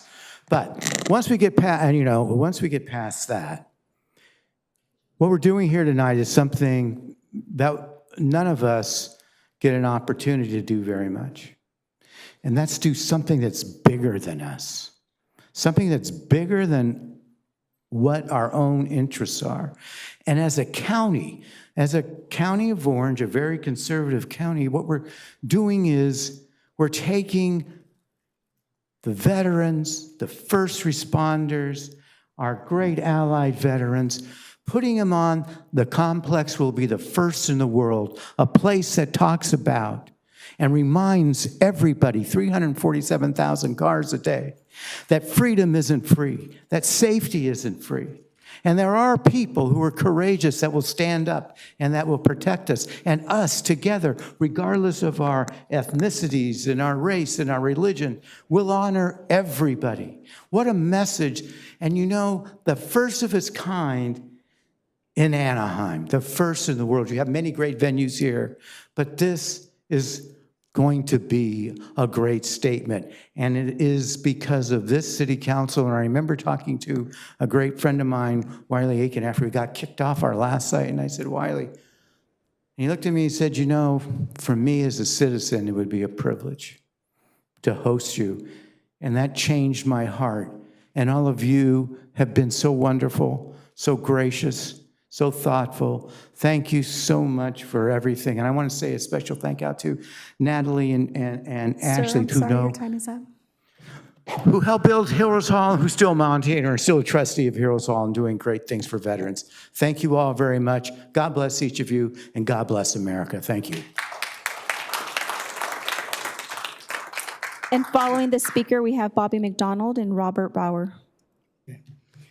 Good evening, Mayor, all the Anaheim City Members Council, and all the staff member of City of Anaheim.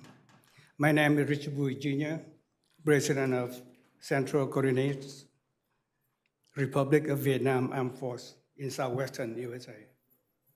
I served in Vietnam Air Force from August 1972 until April 29, 1975. As a helicopter pilot during the Vietnam War, have survived to escape by Task Force 76, was dispatched by United States to South China Sea, with the purpose of recruiting at-risk personnel from South Vietnam. As desperate refugees arrive by air, the flight deck became congested and no room was left for more helicopters. The orders were given to push South Vietnam helicopter overboard. A total of 45 Huey UH-1 and 1 Chinook CH-47 met the fate. This was part of Operation Frequent Wind, which successfully evacuated over 50,000 refugee American and other nationality from Vietnam. I am speaking on behalf of the Allied veterans in attendance who are here this evening. We are here to humbly and sincerely ask for your support of the item 11, also known as the Southern California Veterans Cemetery, located at Gibson Canyon, city of Anaheim. We fought bravely with honor. Some of us sacrificed our life for our countries and each other, alongside with the American brother and sister in arms we serve in Vietnam. We humbly ask Anaheim City Council, please support item 11, the Southern California Veterans Cemetery in Anaheim this evening, so that veterans and allied veterans can have a dignified and honorable final resting place near home, which is we have earned, and thank you.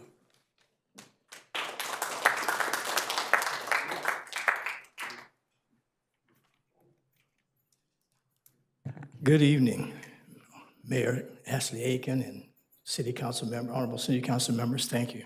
It's been a long journey. I'm Bobby McDonald. I'm a Orange County Veteran Advisory Council member and also a member of Valor, and a longtime city resident back in the 70s, okay.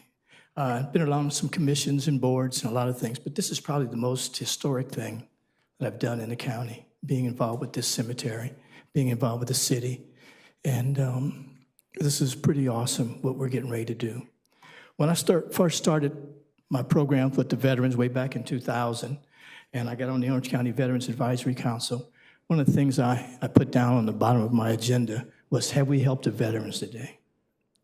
So that was always been my motto. Have we helped a veteran today? Today could be a real historic day. We've seen some great pictures. We've seen some great opportunities. Most of you had an opportunity to take a look at the grounds. And like my buddy Nick Berardino said, this is one of the things that's really, really historic.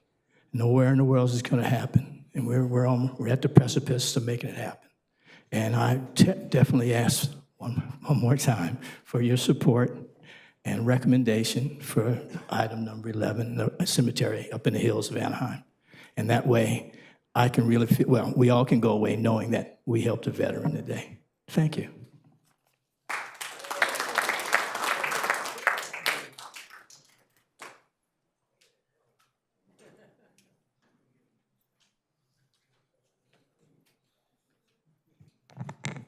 Good afternoon. My name is Robert Brower, an Irvine resident since, I can't even remember when I moved into Irvine because nothing changes in Irvine.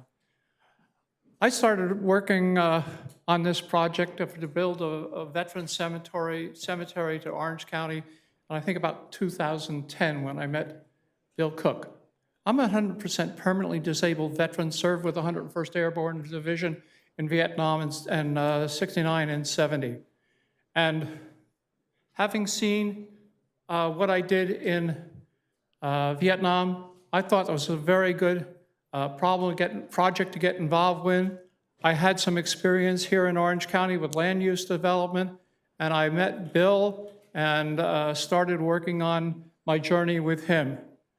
I happened to travel up to Sacramento for other business in 2010, and I met with staff at Assemblywoman Sharon Quirk's office and learned what she was planning to do with an unspecified location. And on that time, I met with some of the other legislators, met with Assemblywoman Don Wagner, whom I knew, and got him involved in it, and some other ones to begin looking at all of this.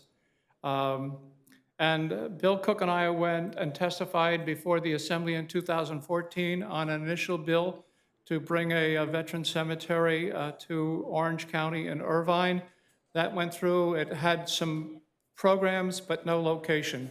And we went back and forth in the city of Irvine, and 2 different sites tried, didn't work out, as Mr. Berardino mentioned.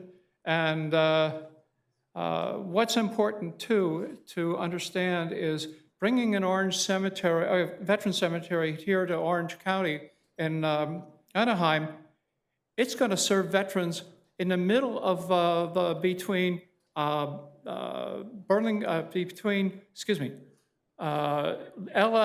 and Riverside County, the veteran cemetery out there. And that's important for families that don't have to drive as far to go attend veterans' burials. And I have 30 seconds left. I have one thing for you to say. Just do it, get it done, passed, let's get it built. It's got a lot more to go. I've been into Washington, met with the VA on multiple times, and there's money there, there's money here. Let's get it done now. Thank you very much. Our next speaker, Bill Santlin, followed by Bill Cook and Steve Herr.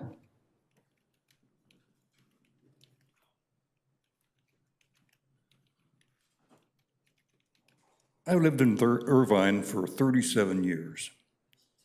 About a third of that time, I spent volunteering to get this veteran cemetery done. And you've heard Larry Agron's name, and he is one of the main individuals that kind of put a thorn in all of our veterans' tail because we didn't get this thing done as soon as we should have. He is saying that the city of Irvine, the city of Irvine is saying that it's their cemetery. There are some veterans there that are supporting Larry Agron, and then there's a very small amount of the city of Irvine individuals that are supporting Larry Agron's group. I've lived there. I don't support Larry Agron. I have an American Legion post They don't support the Arta site or the Irvine Cemetery. We have the majority of our veterans organizations, VFW, DAV, VVA, almost, they all support our veteran cemetery at the Gypsum Canyon.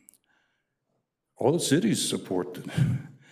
Everybody supports the Gypsum Canyon, but he's saying that it is the Irvine's cemetery. This cemetery is for all veterans in Orange County, even some from down from LA. It's not Irvine's cemetery. It's Orange County Cemetery. It's Anaheim Cemetery.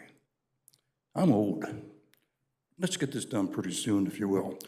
Hopefully I can be there when you get this thing done. Thank you.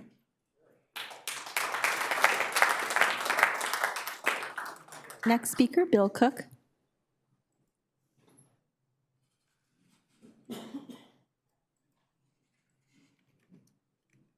Good evening, Mayor and Council. It is an honor to be here to speak to you this evening.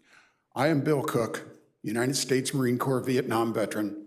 I'm the chairman of the Orange County Veterans Memorial Park Foundation, a board member of Valor, and I'm also a member of 40 and 8, which I salute you for your well-deserved honor as selection of City of the Year for our organization. You have the distinct honor and opportunity to be able to add landmark to the portfolio of the city of Anaheim, something that will be a monument. Most of you have been there. You know what it will be. It will be something that will become more revered as time goes by, and we expect that it will be there for a century or more. I do expect that I will find my own rest in due course in the city of Anaheim, in the Southern California Veterans Cemetery. We ask for your vote. We will remind you of a quotation that we have as our motto for the Orange County Veterans Memorial Park. As President Abraham Lincoln said when the cemetery was dedicated at Gettysburg, "It is altogether fitting and proper that we do this." Thank you. Our next speaker, Steve Herr, followed by Frank Valdez and Joe Pack.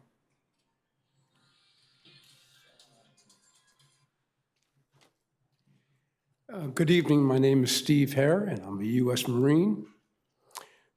Everybody spoke so eloquently, I can't really add too much to it. But I do want you to understand that, and you already know, is that for 20 years, I've been living in Orange County. For 20 years, they've been talking about getting a veteran cemetery built. And this is as close as we've ever come. My son was killed 14 years ago, and he's buried at Riverside National Cemetery. He's a decorated combat veteran. I go there every week. I might miss 2 weeks of the year, but every week for 14 years. And to ease people's minds, it's a beautiful place. For solace for me, it's good. It's a place that I'm honored that my country has built it for them. We need something closer here. Orange County veterans, whom I'm honored to be here with today, they deserve it. I'm not going to be buried there. I'll be buried at Riverside where my son is. But every veteran here deserves the chance to be buried close to his home. Not 30 miles from my house, which would be 45 miles from here, or LA, which is full, and San Diego. We need something closer. And you know what? Probably the best thing is that you all could make this happen. You should make it happen. The veterans deserve it. And that's all I have to add. Thank you very much. Next speaker, Frank Valdez. We'll go to our next speaker, Joe Pack.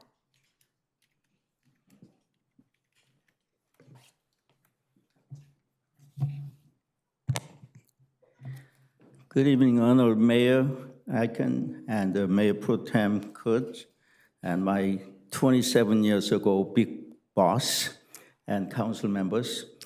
I'm here to speak on behalf of the Korean American veterans of Vietnam War veterans, Allied forces.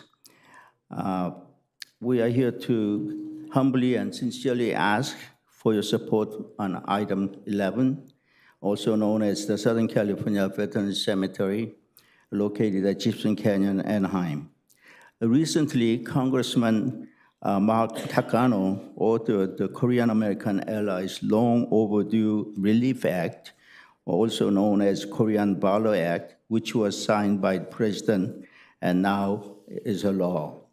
The bill allows for the Veterans Administration to treat the individual who served in the Vietnam as a member of the armed forces of the Republic of Korea as a veteran of the armed forces of the United States. These Korean veterans fought bravely with honor, and some of them sacrificed their lives for our country's freedom and each other, alongside our American brothers and sisters in arms while serving in Vietnam. So on behalf of the Korean veterans, we humbly ask that Anaheim City Council please support item number 11 tonight, so that veterans and allied veterans can have a dignified and honorable final resting place near home, which they have earned. During the Vietnam War, over 300,000 Korean veterans were deployed, and 5,099 never made it back home to their families. Here in Orange County, out of 300-some thousand Koreans who fought in Vietnam, there are 120 of them who are American citizens who immigrate to the United States and make Orange County their home. Now, since I have a little bit more time, I want to say thank you to Councilman Faso, whose cousin, Mr. Nicky, is one of the first who gave his all during Korean War. Out of 26,012 Californians who gave their all during Korean War, there are 58 Orange Countyans who also gave their lives in Korean War. We appreciate that. We really appreciate that. And this time, I also like to one special request. After this event is over, could we take a group picture with the council members all together? Thank you very much. The next speaker is Harvey Less, and then Lam Tran, and followed by Mark Herbert.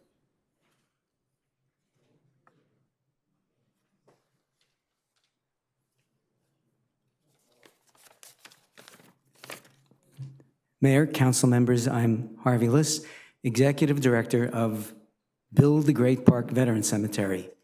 And I have to say I'm a bit embarrassed by the revisionist history told by Bill Sandlin, who just spoke.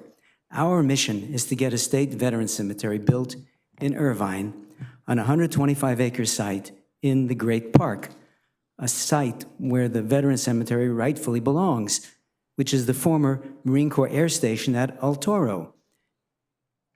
And that's the site that was dedicated for that purpose by unanimous Irvine City Council vote in 2014, led by Councilmember Larry Agron, whose name was mentioned in vain earlier. And in June of 2016, CalVet issued their approval and concept plan for that site. So what happened since? Skipping the gory details, a developer, 5 Point Communities, wanted the site for their own development and was temporarily successful. Our opposition, who wanted the veteran cemetery on a site not even on the Marine Corps Air Station at El Toro, but adjacent to the I-5, I-405 freeway interchange, among the 10 busiest, most polluted, and noisiest freeway interchanges in the country, received $800,000 from 5 Point Communities for his organization, Valor, to fight the veteran cemetery on that Great Park site. And they've been fighting it ever since. Why aren't they pushing for it in Irvine? Anyway, so far we won. And to make our win permanent, we launched an initiative that gathered almost 20,000 signatures to exclusively and permanently rezone those 125 acres for a state veteran cemetery that became Irvine law in 2020. So since 2017, all it has taken for Irvine to get going on that veteran cemetery in the Great Park has been 3 votes, something we have not yet been able to get. However, we're expecting to win at the next election because Irvine residents overwhelmingly want the veteran cemetery in Irvine. But a few years ago, a brilliant scheme was concocted to put the veteran cemetery at Gypsum Canyon, 2 miles from the Riverside County border, right next to parking lot 91. Why there? Well, the Orange County Cemetery District is running out of cemetery space, and sharing the veteran cemetery with Gypsum Canyon, shared costs, brilliant. And what are those costs? Well, the recent report by Geosyntec estimated the cost at Gypsum Canyon to be $145 million. Irvine, only $45 million. Besides, it would take 10 years at Gypsum Canyon and 3 to 4 years in Irvine. Now, you appear to be prepared to approve a 20-year EIR with a 244-page addendum, which is crazy. It's laughable. We assume the reason was to avoid a new EIR, which would require a public notification period and a 30-day public commentary period where every comment would get a response. Sir, I'm sorry, your time is up. Secret bid is outrageous. Thank you. I suggest actually continuing this to the next council meeting so you can consider further.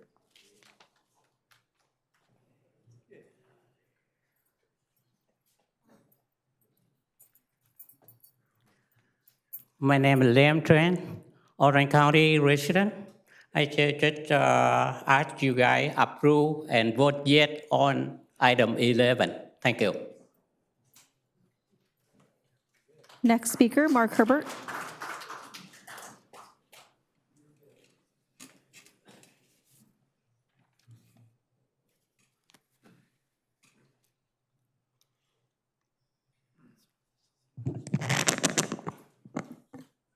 Mark Herbert, AnaheimGrease.com, where I'll note this meeting with timestamps. Give me a couple weeks. I'm for this project. I'm for the cemetery. I just have like a little more details since the public hearing. I believe it's in a designated high fire area. That's defined as places in which wildfires tend to spark and quickly become hard to contain. Let's look at the fire history in this area. They tend to happen in 25-year cycles. There was a big one at Green River in 1948. There was Paso Grande in 1967 and the Gypsum Fire in 1982. Pat Russell, the fire chief here, has spoken about this. He says the canyon is vulnerable to response times, effective fire force, unit availability, and the probability of a large event. That was not addressed in the EIR. The May draft of the 6th cycle housing element, which is currently going up to the state, they like to put sites where potential affordable housing can go, and they like to generally spread them around the city they're looking at. Anaheim Hills in the canyon is low on those sites, so they look there, but they said the risk of fire was so great, they're not recommending any affordable units be sited out there. Now, the reason I bring this up is the company that PSMOS, who did the environmental impact report for Deer Park, the development going out there and is next door to this, is the same company that did the EIR for Disney Forward, and they're using the same playbook when it comes to certain risk, environmental risk. And what they do is they generally hire a private company, which they did at Deer Park, to commission a study, which is what they did at Disney Forward with Cal State University Fullerton. And then they use that study to persuade the council to not look at the environmental impact, in this case, the fire threat. Same plan on each thing. And what I'm saying is in the appendix to the Deer Park, there's a 141-page report on fire in this area, the threat of fire, and not one page deals with an evacuation plan. And all I'm saying is this cemetery should be treated just the way Disney was. And when Disney had a problem 30 years ago and it needed more parking, the city found $1 billion to address it. If there's a problem with an evacuation plan here and it takes money, get serious. Don't give these people lip service. And our last speaker, if they could step forward.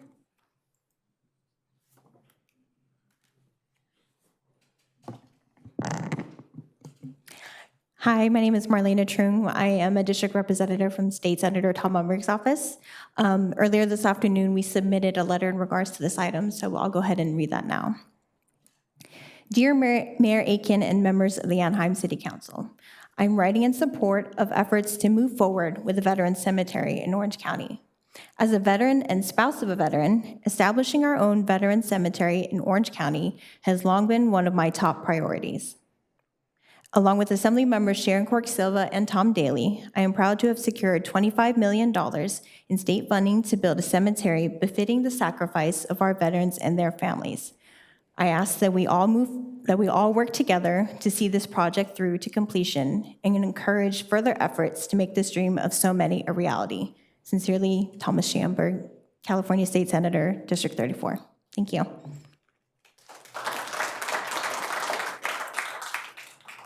And Mayor and City Council, that concludes all our in-person speakers. And noting for the record, for the public hearing, item number 11, we received 64 public comments electronically. Those were distributed to City Council as well as posted on the city's website.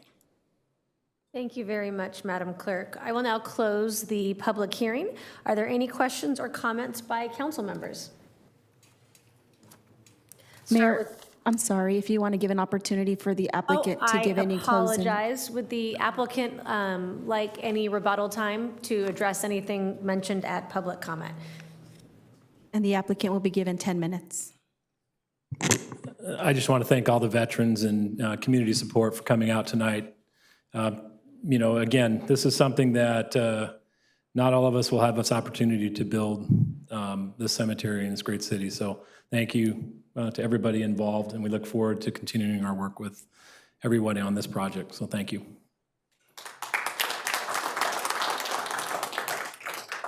Thank you so much. I'll start with Councilmember Diaz and then Councilmember Meeks. Thank you, Mayor. So the way I see it is two sides here, the legal side and then the moral and the ethical side. Let's start with the legal side. Let's start with Irvine. Irvine, that train left the station. Too late. Irvine you had your opportunity to do this in Irvine and you failed. It's Anaheim time now. This is east of the 241 freeway, south of the 91 freeway. Perfect area, close to freeways. That's what we're looking for. The area meets all requirements, all the standards, meets all the environmental review required by CEQA, California law. This project will enhance the life of veterans, knowing that the sacrifices that they made, one day they're going to have a resting place close to home. But also for the public in general. In a couple more years, we're going to have no more public cemeteries in Orange County. It's going to be one of them for many, many more years for Orange County residents, all the residents. And then it's going to be affordable. This is not a for-profit cemetery. This is going to be affordable. And then let's go to the moral and ethical side. Freedom is not free, but freedom was free from me. I was born and raised in Cuba. I had no freedom, no political freedom, no economical freedom, no hope. My only hope was a country that was 90 miles from Cuba, up north. I had all the hopes. And one day I made that a step. This country received me with open hands. All the country said to me, we want you to be a good citizen, and contribute to society. Didn't cost me nothing to be free, but freedom is not free. I didn't have to fight in the Independence War. I didn't have to fight in the Civil War. World War I, World War II, I didn't have to fight for that. Korean War, Vietnam War, which I know what communism is, or socialism is. By the way, somebody goes and tells you that socialism is good, walk away, because it's not true. They're lying to you. I didn't have to go to Pakistan to take care of Osama bin Laden in the middle of the night in hostile territory. Somebody did that for me. And then that's what the moral, ethical portion is about. We own these veterans, the one that provide that freedom to me, the one that protects my kids' freedom. We own them something. We own a good hospital where they can take care of the health. But also we own them a real place where they can call the final resting place, where they're gonna be next to their brothers and sisters that serve with them. This is a moral issue. This is a moral issue. So I don't think I have to say more, but I strongly support this cemetery. Thank you, Madam Mayor. Thank you. Councilmember Meeks, and then Councilmember Rubalcaba. I do have a question for staff. I mean, I think that the veterans portion of this, I understand the need for the county section, but the veterans section is very important to me, very important, I think, to this whole council.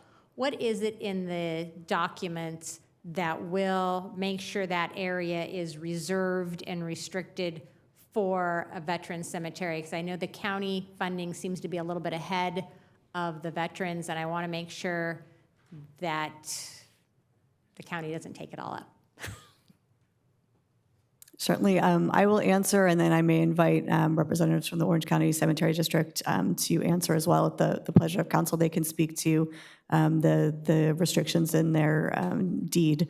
But in terms of the land use, the CUP approves a cemetery use. So we are agnostic on the operators, as we would be with any CUP.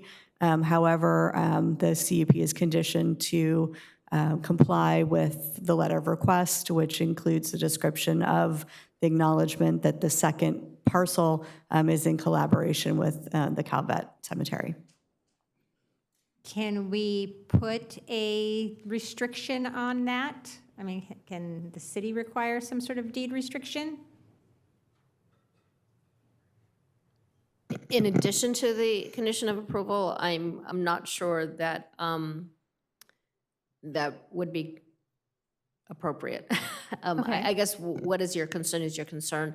Again, that it wouldn't be, the use is required. So if for some reason it wasn't, we would seek to revoke the CUP and eliminate cemetery use on this property. Okay, all right, that, when she said we were agnostic, I just wanted to make sure. No, the CUP says this section will be a cemetery, a veteran cemetery, and if that was to change, it would require a change to the approval and be back to maybe not this city council, but a future city council. Correct, because they have to, as a condition of approval, operate within their letter of operation that they provided and committed to providing these two types of cemeteries. Okay, and you want to talk? If I may deed add, yes. restriction?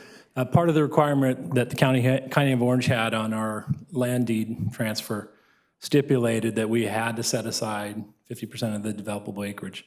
It was included in our business plan that was approved by the Board of Supervisors in 2021. Subsequently, after that, our board passed a resolution signing and dedicating that same description. A minimum of 50% of the developable acres would be transferred to the state of California. Part of that deed, we can't do anything with that remaining parcel unless there's approvals of the County of Orange Board of Supervisors. So we can't use it for our purposes or for any other ancillary purposes without approval of the County Board of Supervisors. Okay, thank you. That makes me feel a little bit better. Thank you. Well, I want to acknowledge and thank all the veterans that are here. Thank you for your service. And I am honored to vote for this and do what's right for all of you and all future veterans that deserve a resting space to honor them, and I'm very proud that it would be in Anaheim.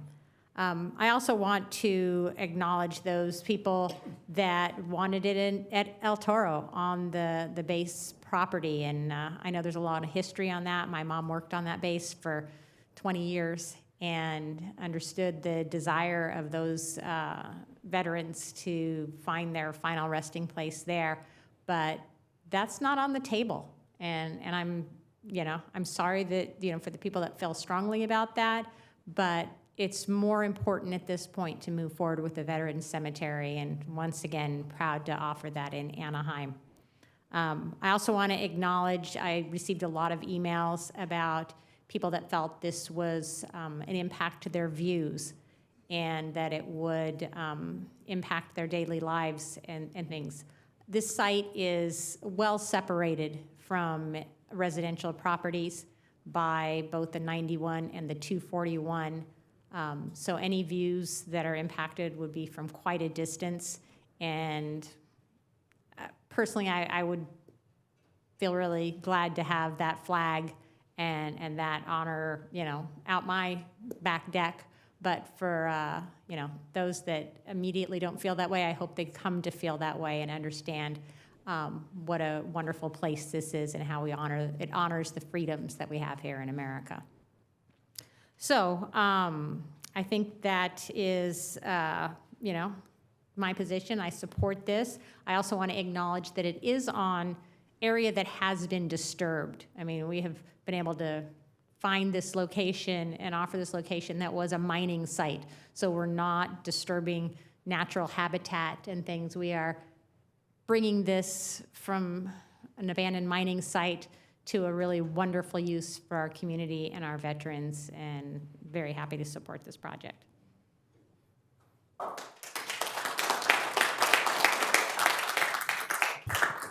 Thank you. I do have a couple questions and then I have a comment. One is, will there be any federal funding for the veterans that are laid to rest at the cemetery?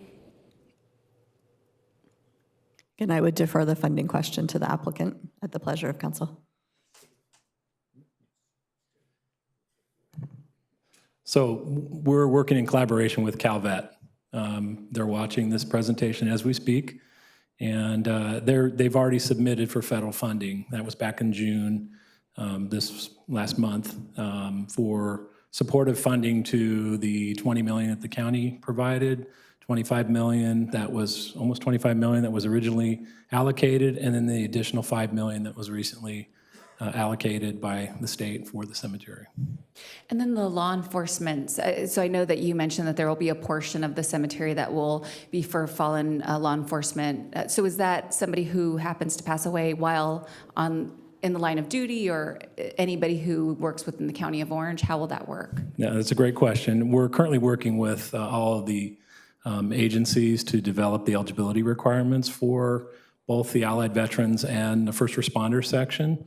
In either situation, if a firefighter or police officer dies in the line of duty, yes, of course, they will be interred at that cemetery should their family choose to come there, as well as any firefighters that have retired and are living in the county and choose the cemetery. They will have that right.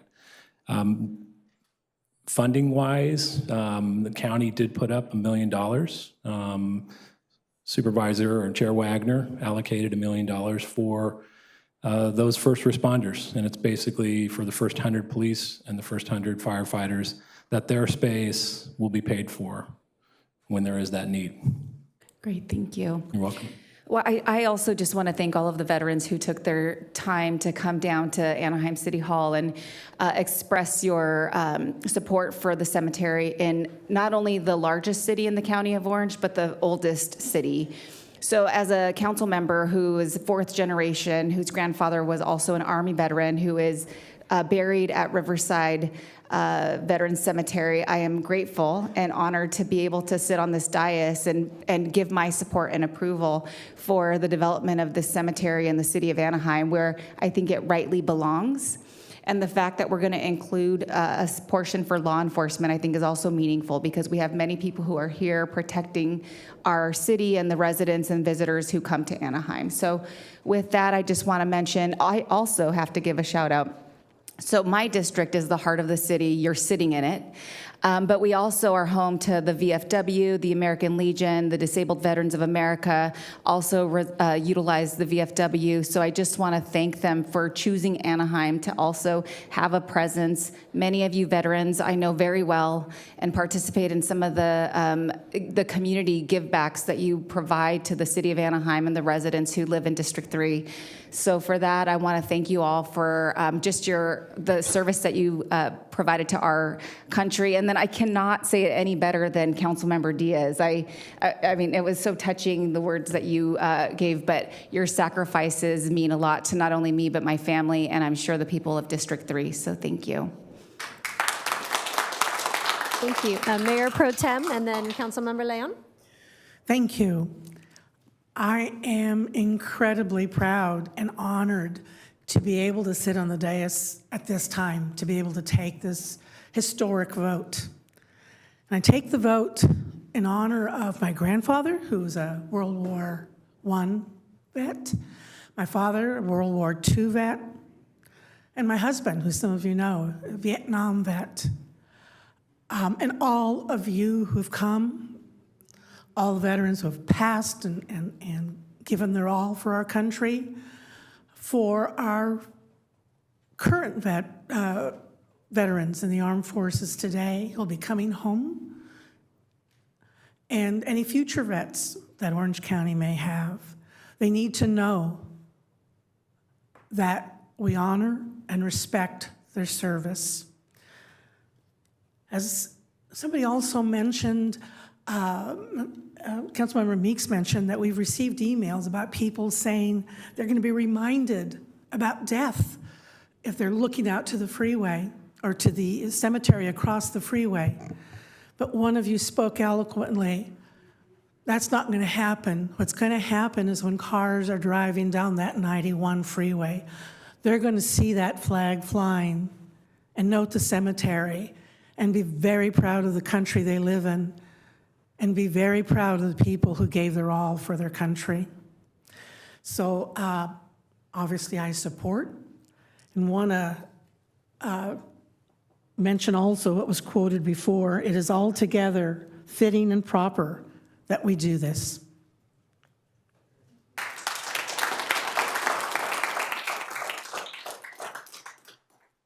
Thank you, Madam Mayor. This project is long overdue. And I agree with staff and many of my colleagues that have already mentioned that this is a project that's going to benefit our residents and, of course, our veterans. Over the last few years, I've gotten an opportunity to know, to work with, to volunteer with, to interact with many of our local veterans. I know my colleague mentioned the American Legion, the VFW. These are groups that have been so welcoming, that have been so open to working together for our community. I know many of them are here today, and it's an honor to know you, and we appreciate all of your sacrifices that you have made throughout this time that we've been able to work together. And long before, our local veterans have continuously exemplified patriotism. They've shown their love of country and their love for our community. And while it will never come close to the sacrifices that veterans have made in our country, I'm grateful that our city can honor veterans in this way, and it truly is an honor and a privilege to play a part in moving this forward. So with that, Madam Mayor, I'd like to make a motion to approve this and move forward. I'll second. So we have a motion and a second, and still some more council comments. Councilmember Fussell. Thank you very much, Madam Mayor. First off, I want to thank Joe Pack for recalling my first cousin, an Anaheim kid, Anaheim High School in 1947, who fought a little bit in the very, very tail end of World War II and then lost his life in the very early days of the Korean War. He was Anaheim's first Korean War casualty and one of Orange County's first Korean War casualties. I also see a number of my friends from the VFW, 3173 here. It's nice to see you tonight. There's somebody here in the audience, though, that I think deserves a little bit of recognition, who worked behind the scenes to facilitate not only the county cemetery, but also worked with the county to nudge the Veterans Cemetery. She served for many years and may still serve on the cemetery board. That's Cynthia Ward. So Cynthia, thank you very much for everything that you've done.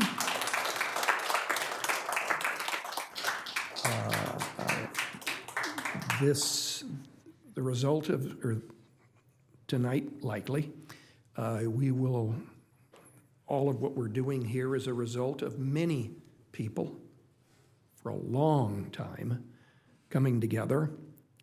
Yes, I think somebody mentioned that, yes, I'm the remaining member who did vote on the resolution supporting the cemetery here.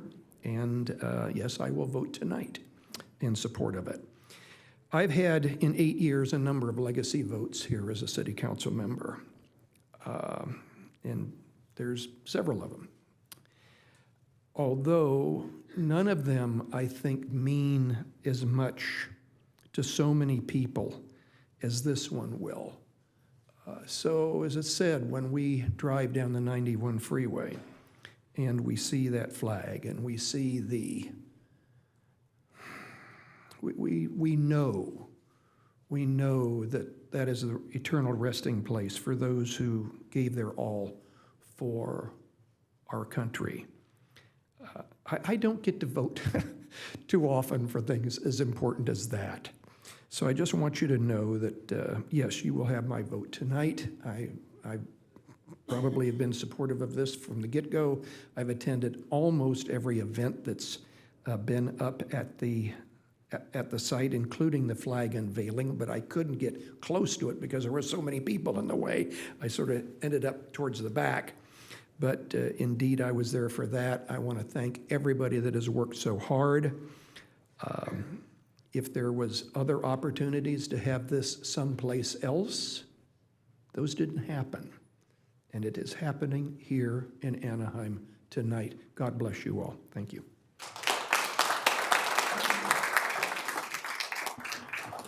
Thank you to my council colleagues for those wonderful words. I just also wanted to echo and thank the Orange County Cemetery District beyond just the project that is in our city and the beautiful legacy that is our Anaheim Cemetery. You guard a legacy of working with families in their greatest time of need and their greatest time of hurt. And to be able to help families honor the legacy of their loved ones is a beautiful charge. So thank you to, I know we have a board member, Ward, here, but as well as the Orange County Cemetery team for your calling and your good work in Orange County. I feel like I got involved with this a lot of the veterans in this group probably over 10 years ago. And one of the greatest things that I think our veteran community in Orange County has done is build coalitions and reach out, not just your veteran family, but really taking the time to involve community groups, taking the time to educate elected officials, taking the time to remind us how important it is to honor those that we have lost. So not only to Mr. McDonald and Mr. Berardino, who I've had the pleasure of working with for over a decade, thank you so much for really reaching across aisles and reaching across communities to build the coalition that got us here today. It takes a lot of work, and I really respect how much time you've devoted to this cause, because I know it's not just a project. It's your life passion and it's your legacy, and we can all feel that in your energy when you spoke tonight. And I think this project is so important, not because we are going to get an obviously much-needed public cemetery for those that might need more affordable options when they have lost a loved one, but we also get the opportunity to honor our public safety and first responders, as well as our allied troops that fought alongside our troops in so many places around the world. And we have the opportunity to have hallowed ground in Anaheim that really demonstrates our commitment, not just to our Anaheim veterans, but to our Orange County veterans and beyond. We have the opportunity to have a sacred place within our city to pay tribute to the brave men and women who have given so much to our country. And it's also going to be a place of sober reflection for their family members where they can gather and honor their legacy, retell their stories, and spend moments with their family members that they have lost. And when I look out into our veteran community who have been so selfless in protecting all of the freedoms that we cherish, this is the least that we can do. I think this cemetery aims to honor the courage and ensure that their legacy will be rewarded, not just for their families, but for generations to come. And it should be a lasting reminder of the respect and a symbol of our city's eternal gratitude for those that allow us to have the freedoms that we enjoy every day. So thank you very much for your service, and I am absolutely honored to support this project. Thank you. With that, I know we have a motion and a second. If there are no further comments, please vote. A resolution, the City Council of the City of Anaheim approving and adopting an addendum to the previously certified environmental impact report number 331 and the mitigation monitoring plan number 389, and determining that said addendum and mitigation monitoring plan 389 together serve as the appropriate environmental documentation for the Gibson Canyon Cemetery project. A resolution, the City Council of the City of Anaheim approving tentative parcel map number 2022-160 and making certain findings in connection therewith. A resolution of the City Council of the City of Anaheim approving a conditional use permit to construct and operate a cemetery use and make certain findings in connection therewith. A resolution of the City Council of the City of Anaheim amending the general plan of the City of Anaheim, and this action also includes the introduction of 2 ordinances. And the vote is 7 ayes, no nays, motion carries.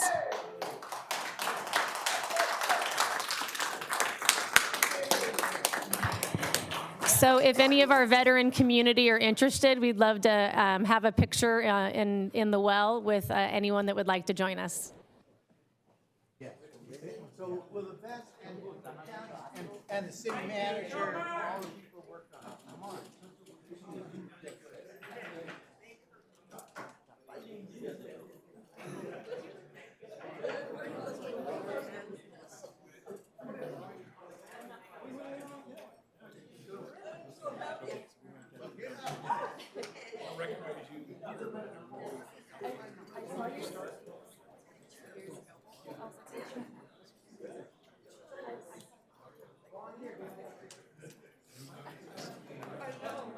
Ronnie, thank you so much. This is wonderful. Long time no see, man. Yeah, for sure, Ronnie, for sure. Get out there. Oh,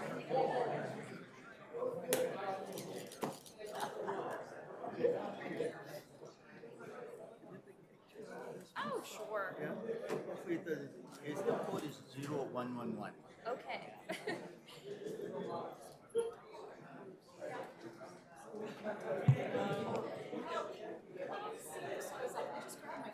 Oh, never got it.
So we are going to move on to our council communications.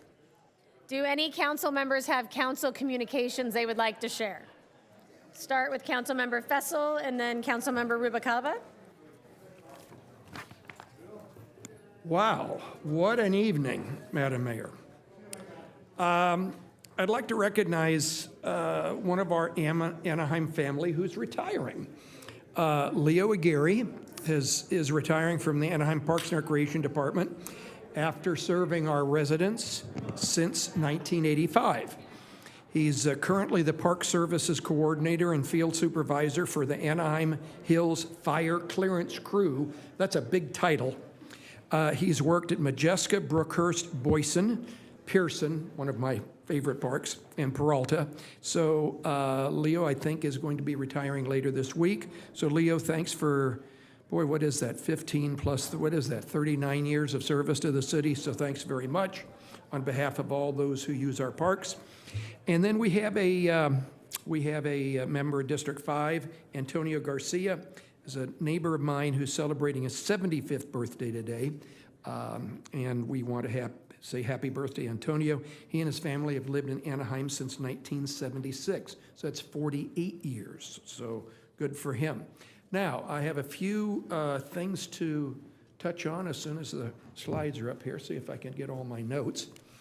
The Museo has had a very interesting program recently on not only the rubber menagerie, which is too complicated to explain, but you got to go take a look at it. It's right across the street, as well as how we deal with the departed, and a little bit like what we're talking about here this evening, but how we mourn for those who have passed. And it's really some really interesting a collection there from haunted Orange County, incidentally. So it's please, anybody who can stop by the Museo, please do so.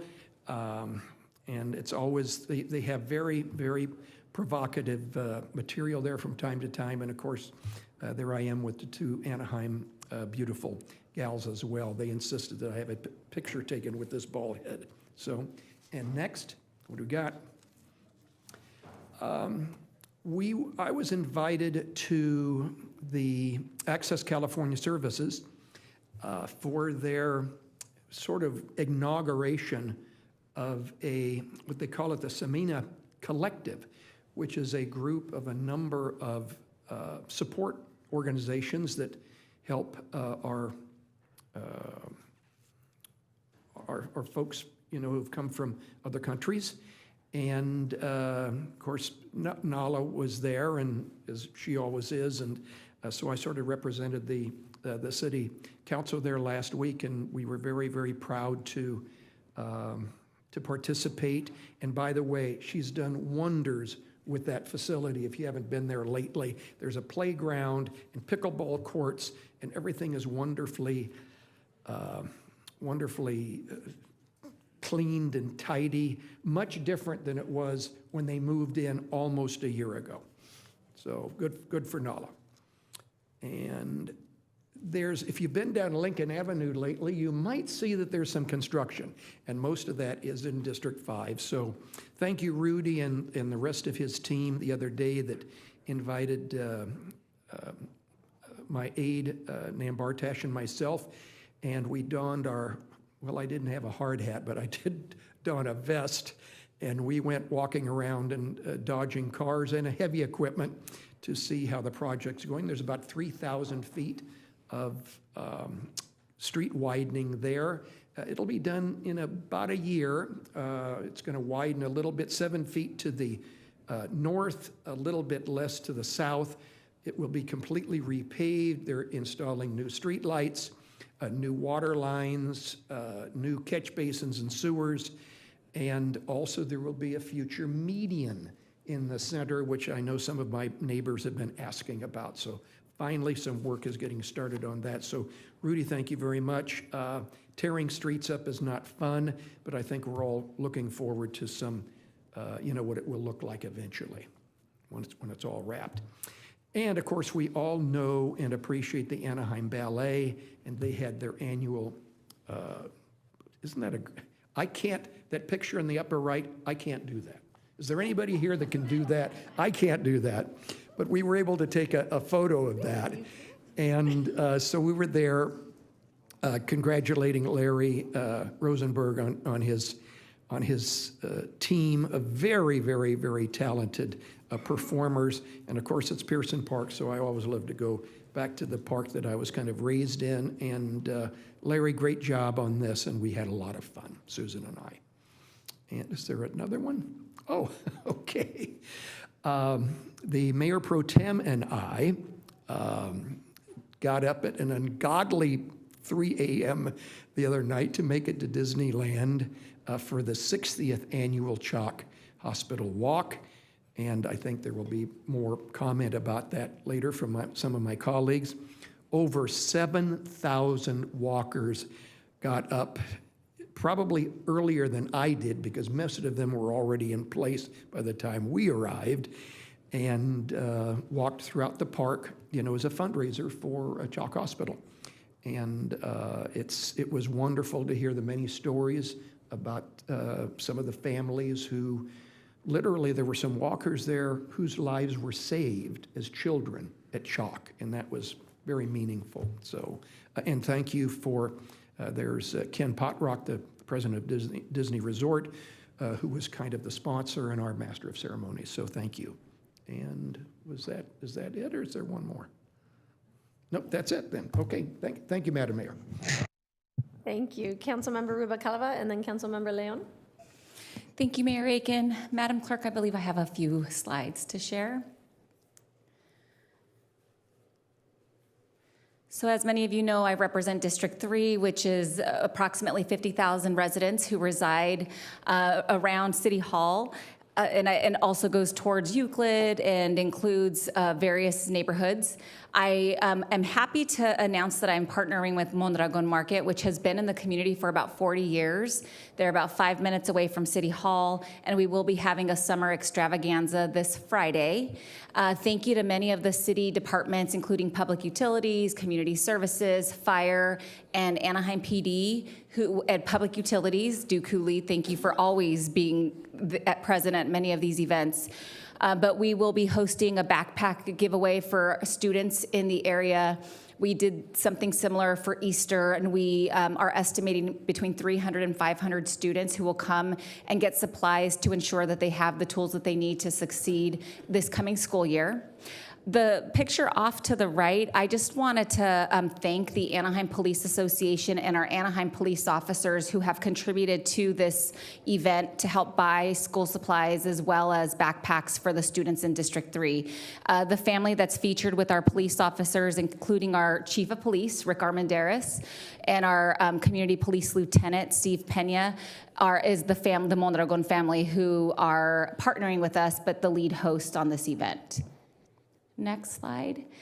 I also wanted to mention, so we have been working collaboratively with the residents and businesses in the area. This is a walk that took place last Thursday on the Pauline Street, in the Pauline Street community, which is right off of Sycamore in District 3. Councilmember Fessel's very familiar with this community as well, because he partners with me to report graffiti and other bulky trash items that end up accumulating in this community.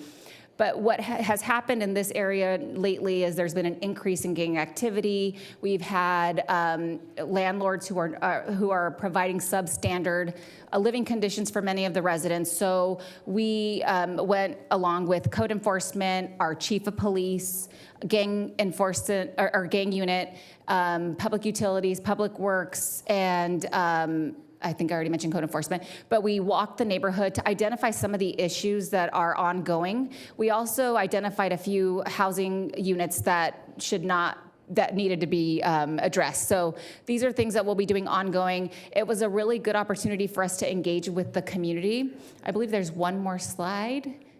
Oh, sorry, you can go ahead and go back.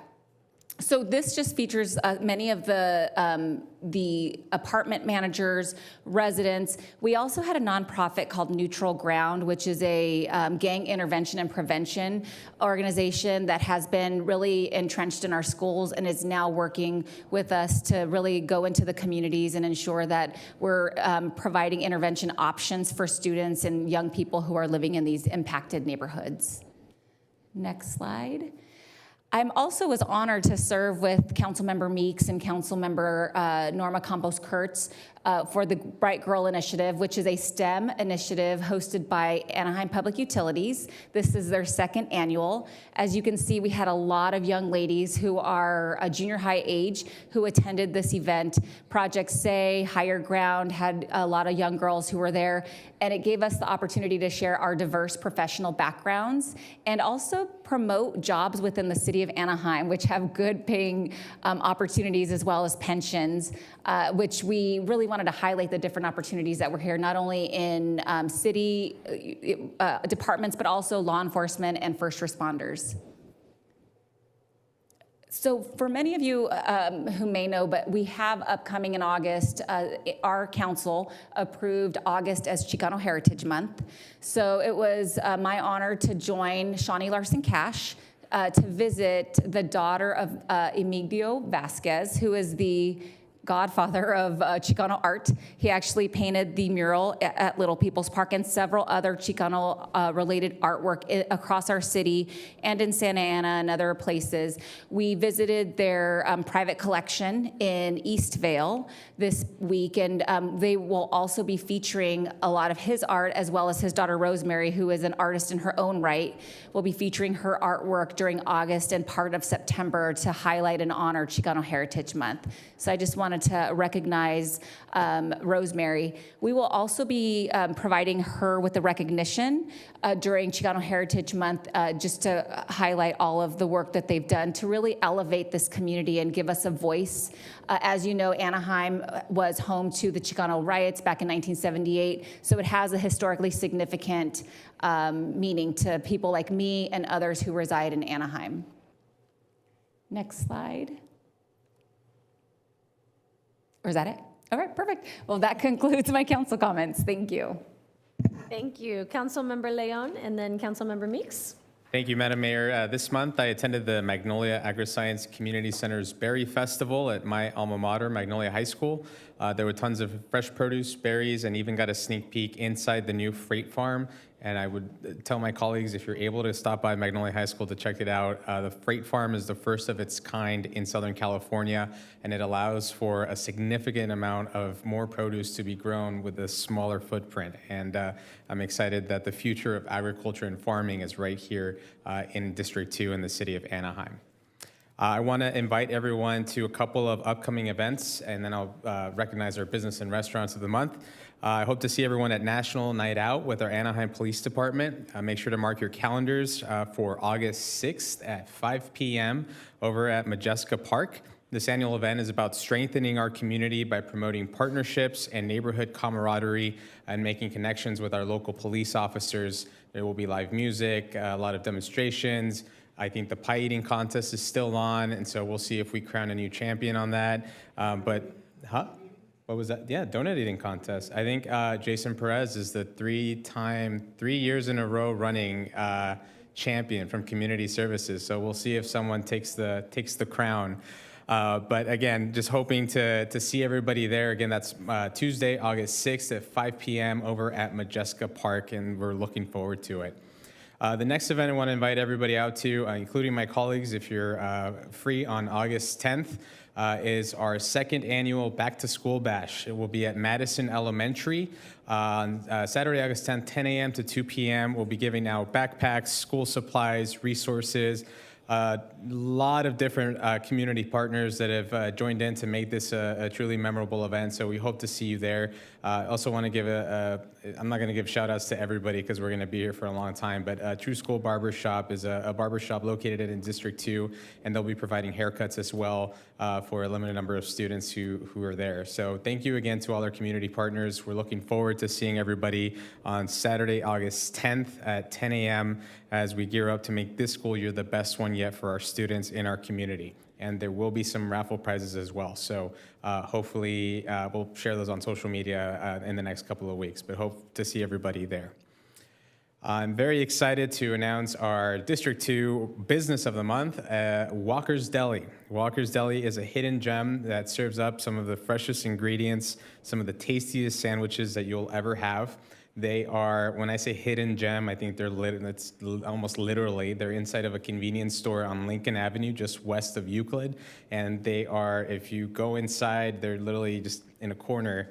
But regardless of that, it's a spot that you don't, as you're looking at it, maybe you're thinking, well, no, I don't really want to buy a sandwich here. I would encourage you to buy a sandwich there. It's some of the best sandwiches that I've ever tried, and some of the freshest ingredients. So they are, again, on Lincoln Avenue. It's a must visit. So please stop by and support Walker's Deli, our business of the month for the month of July. And for our restaurant of the month, I do want to apologize to Councilmember Diaz because I told him I was going to go to Ceviche 19. I was going to give him a heads up, and I did not. So apologies, colleague. But I am very excited to recognize Ceviche 19 as our district's restaurant of the month. Ceviche 19 is owned by passionate Peruvian immigrants. It's a family-owned business. Chef Alonso is the owner, and when we say it's a family business, it's him, his wife, his parents, his in-laws. It's, again, a family business, and they're very much dedicated to their craft. They opened their doors during the pandemic with a mission far beyond profit. They're dedicated ambassadors of Peruvian cuisine. They serve up fresh, authentic dishes that bring the vibrant flavors of Peru to our District 2 and broader Anaheim community. So make sure to visit them. They are off of Catella and Euclid. Again, congratulations to Ceviche 19, our July 2024 Restaurant of the Month. Thank you, Madam Mayor. Thank you. Councilmember Meeks? Just a couple things. Last week we talked about our send-off for our Olympians, our Anaheim Olympians that train here. But I do want to remind everybody I'm wearing my Olympic jacket. So opening ceremonies is this week, and be sure to cheer on the men's and women's volleyball team and the two Olympic fencers that we have that train here in Anaheim. And the other thing is I want to thank the police department. They held an e-bike informational meeting in my district last night, and yeah, it was last night. But it was great information, and I encourage everybody, and when you're doing outreach to schools and things, to help them share this information, because I really think that parents want to follow the laws with their kids when they buy these things, but they don't know what they are because they're really complex and they're changing, and laws are catching up with the e-bike technology, I guess. But there's different classes of them. Some of them are not allowed by younger people. Some of them require helmets for under 18. Some of them require helmets for all ages. And some of them are just downright not legal on the street. So it's complicated, and I encourage everybody to talk to them. One of the things that did happen was there was a representative there from our local middle school, and she took a bunch of these flyers and worked with the police department, and she's going to hand them out at registration. So that, I think, is going to be a huge help in our area. So thank you, police department, for being there. Thank you. I just wanted to share and give a big shout out to the team at Public Utilities. I got to attend the closing ceremonies and hand out the certificates for the Bright Girls program.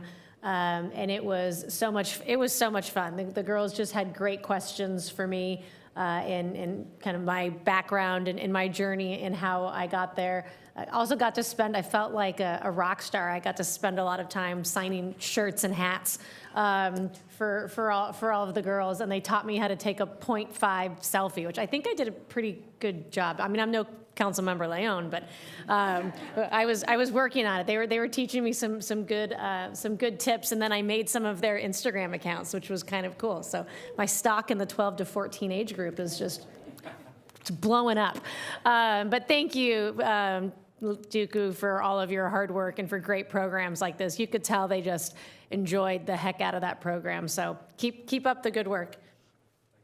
With that, I think we're going to move to the city manager's update. Mr. City Manager. Thank you, Madam Mayor, members of the council and public. Summer is in full swing in community services. This summer, we have live music and summer shows in the park. Community services summer happenings continue with incredible lineups of live music and summer shows at Pearson Park Amphitheater. On July 26th, join us for a night of Baile y Canto, performances from our own Project Se Ballet Folklorico, and Cal State Fullerton's Banda Primavera. Then on Saturday, August 3rd, get ready for an unforgettable performance by Anything for Salinas, a Selena tribute band. And if you're a Santana fan, mark your calendars Saturday, August 10th, for the Santana Ways tribute band playing soulful renditions of classic Santana tunes. Shows begin at 7 p.m. For more information, go to anaheim.net/play. Out West, Concerts to the Max, our newer concert series at Maxwell, continues to bring fun, food, and music. The series will begin Thursday, August 1st at 6:30 p.m. with the band Taboo playing a fusion of Latin pop, classic rock, and for the first time ever, Community Services is partnering with Anaheim PD to bring the second concert in the series to National Night Out at Majeska Park on Tuesday, August 6th. Music by Modern Highway, a top 40s hit band, will be there at 6:30 to perform during the event.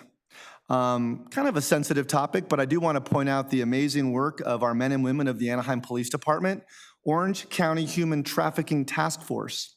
On July 9th, the task force, headed here in Anaheim by the Anaheim PD, received information about a juvenile who was being trafficked, and assisting agencies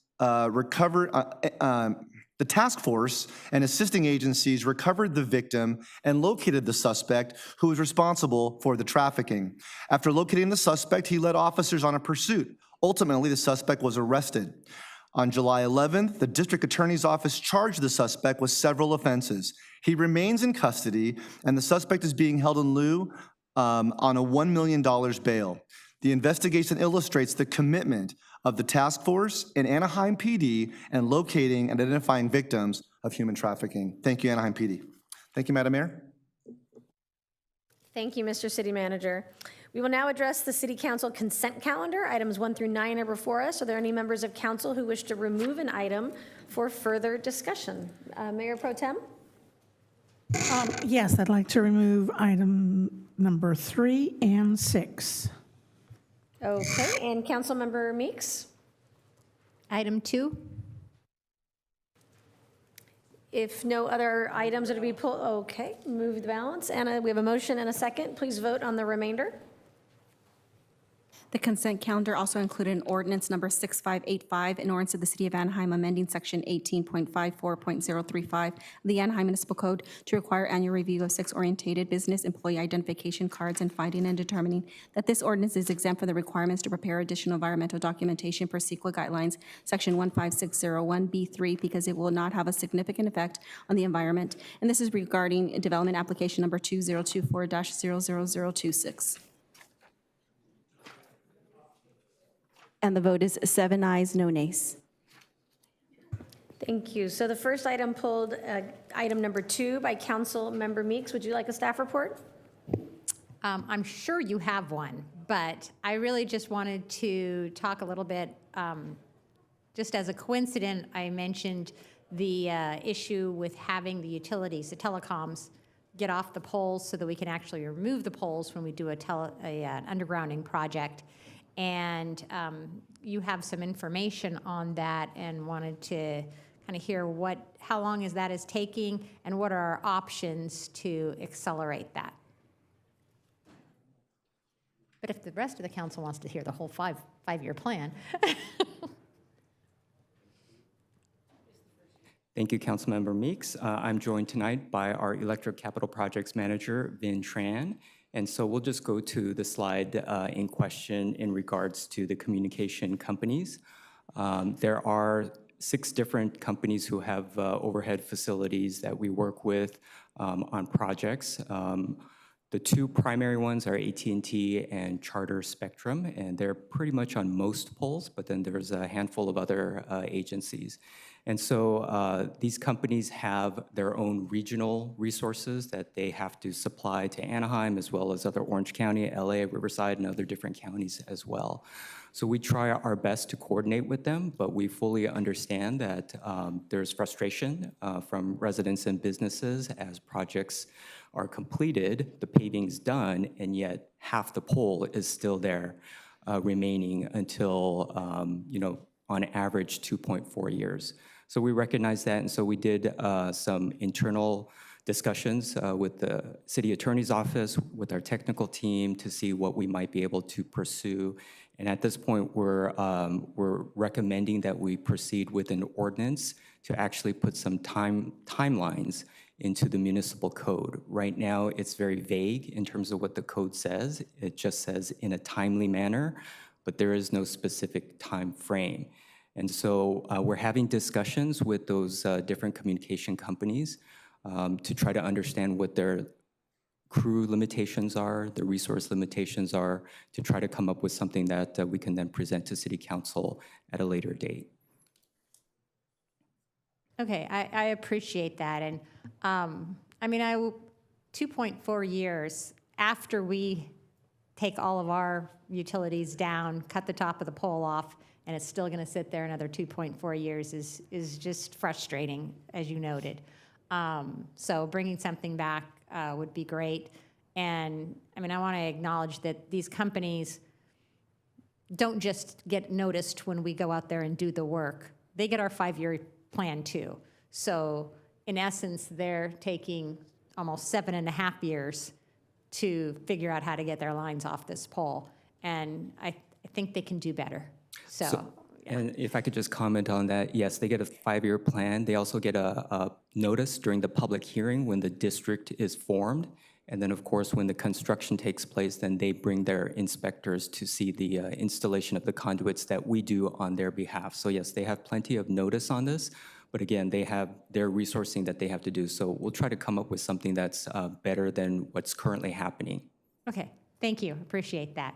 If no one else has any issues, I'll I move just the have item. one quick follow-up question, and I think Councilmember Diaz has a question. Are these active phone lines in those 2.5 years, or are they dead phone lines? So they are active. So they're serving customers with these facilities that are overhead. And what they have to do is they have to install new underground, which could be fiber optics, could be, nobody's installing copper anymore, but they have to install the new lines and then cut over or transition from the existing overhead to the new underground before they can remove these poles. So that's what takes the time. So these will eventually become abandoned once the new system's installed. And they can't do that until the conduit system's in place. But we put in the conduit system. Correct. With our project, we put in the conduit. Thank you. Councilmember Diaz? Thank you, Mayor. Do you have an ETA when that ordinance is coming to us? So we just had a meeting on it today, and we believe that we can have something in the September-October timeframe. I would like to take this back to the Public Utilities Board to make sure that they review it, since both the Public Utilities Board and an underground subcommittee, which is comprised of a subset of planning commissioners and board members, they're the ones who come up with the projects to include into the plan, and then they bring a recommendation forward. So that process takes a little bit longer than coming directly to council, but it's your call, certainly. If you want us to bypass the boards, then we can come back to council a little bit sooner. But September, October is kind of what we're anticipating. September for the Public Utilities Board, and then October to council. Councilmember Meade, you're okay with that? October? Okay. Thank you, Madam Mayor. I've been waiting 2.5 years. She's going to be out there cutting lines. You're going to see her on top of a pole. All right. So if there's no further questions, do we have someone that could make a motion and second? I made the motion. I'll second. Thank you. Please vote.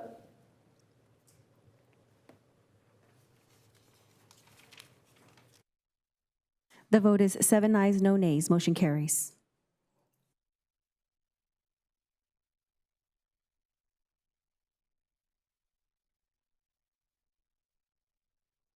Our next item is item number 3, pulled by Mayor Pro Tem. Would you like a staff report? No, just a question. First of all, I want to thank the APD for working with our school districts to provide this service. I don't think many of our residents realize that these crossing guards are provided by our police departments. I want to make sure that that is acknowledged.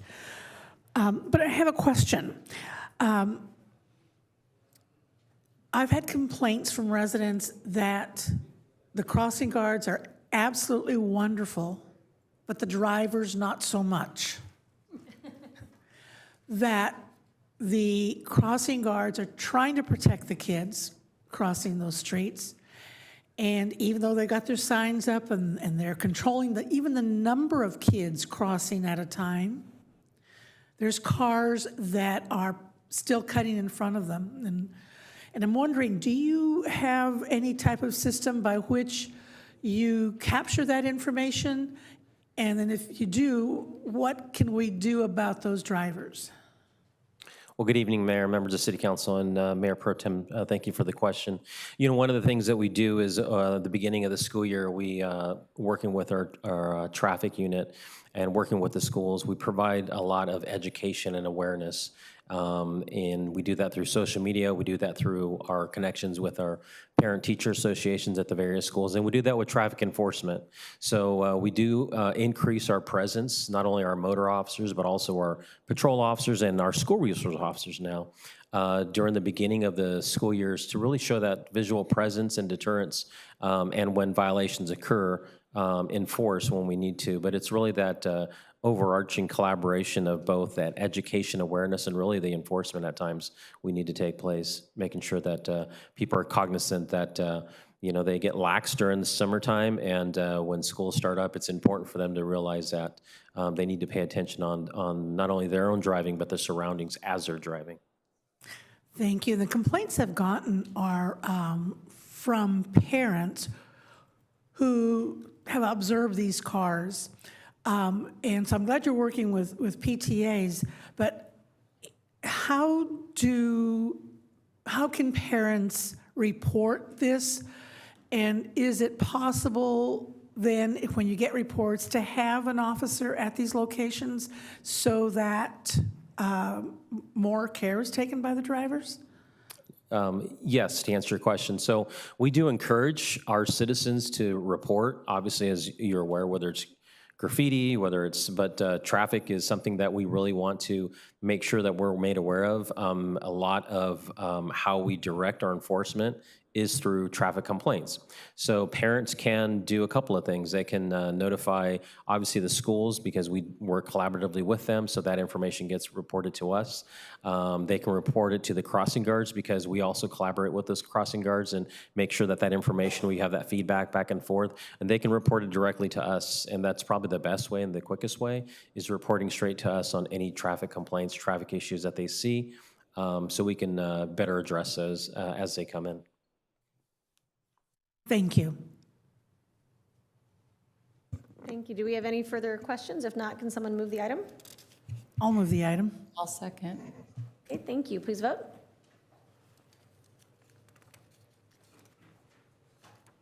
The vote is 7 ayes, no nays, motion carries.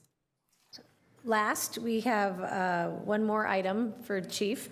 Item number 6, also pulled by Mayor Pro Tem. Would you like a staff report? No, this also, I actually pulled it because of a comment from one of our public comments that were made earlier. I want to make sure that the correct understanding is out there about what this trauma intervention program is and who it actually works with. So maybe that is a staff report. Okay, once again, good evening, Mayor, members of City Council.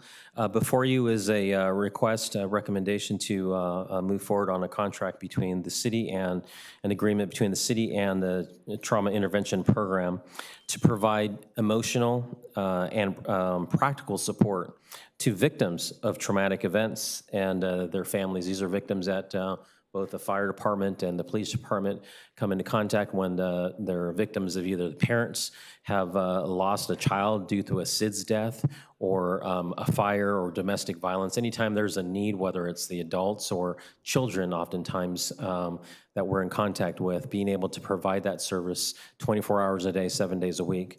The initial agreement is for a 3-year term followed by 2 1-year renewal options. The cost breakdown, the total is not to exceed over the 5-year potential agreement of $220,969. In regards to the staff report, as you saw, there is a request to waive Council Policy 4.1, and the reason for that and the reason for the request for the sole purpose is the fact that the trauma intervention services in Orange County is very unique, and it's the only provider that can provide that special training in Orange County. Our staff has looked at other possibilities and other services, and there is not that our staff can find any other alternative for the services that we're requesting and the demand that we're requesting, the 24-hour service being available 7 days a week during holidays and weekends. In going on with that, as a result of that, the request has been made to waive that. Certain level of emotional turmoil is obviously experienced both physically and emotionally by victims of crime. So to be able to have this additional resource, these subject matter experts to provide that service for our community and those that are subject to victims is important for both agencies. Based on the success. So just to give you a little bit of background in regards to the TIP program, in 2012, the Anaheim Fire and Rescue started a pilot project with Trauma Intervention Program to provide emotional and practical support to services of victims of trauma. Based on the success of the pilot program, Fire and Rescue added the use of TIPs to the department's standard protocols where the company officer on scene can refer TIPs to provide trauma-related services as required. For the past few years, the police department has joined in collaborating and working with the TIP services to, again, provide that special services.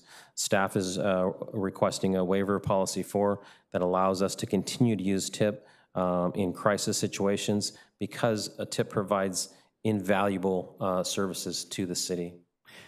And I thank you. One of the things, as you and I talked this morning, that is, I think, very special about the program is that it also provides this support to our officers, be they police or fire, who have experienced trauma. I can just imagine, or maybe I can't imagine how a firefighter would feel in holding on to a child who has lost his parents or their home has burned down. They have nothing left. How do they deal with that? But to see a child injured, it's got to be very traumatic for our officers. So I appreciate that this program also helps our own employees, not only the public, but our officers and firefighters as well. With that, if there's no other questions, I'd like to move the item. We have a motion and a second. Comments by Councilmember Rubalcaba as well as Councilmember Diaz and then Councilmember Fessel. I think the chief answered most of the questions, but so Chief, I'm looking at the staff report and it looks like we have contracted these services for quite some time. Can you share how many families we may have helped over the years, or and maybe an average per year? We do have some of that information. If you can just give us 1 second to pull that up. Good evening. My name is Nick Colinelli from Anaheim Fire and Rescue. Thank you for that question, ma'am. Some of the statistics that I have from the services that TIPS have provided over a 1-year period from July 1st, 2023 to June 30th, 2024, just last month, we called for, between police and fire, there were 255 individual calls over that year for the TIPS to come out and support our citizens and residents. Their total numbers were over 1,000 residents served in that year time, 662 emergency responders. with 814 follow-up calls, totaling 1,051 hours of their representatives on scene to support our citizens. Do we ever turn anybody away? No, ma'am. To my knowledge, we don't turn anyone away. Our police officers and fire captains are trained to identify when someone has experienced any incident that they feel or perceive that the residents could use the assistance.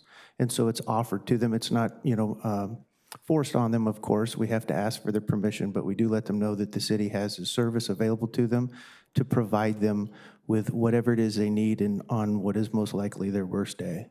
So just to confirm, this is not only for residents, but it also benefits our police officers and firefighters who may have also experienced a traumatic experience?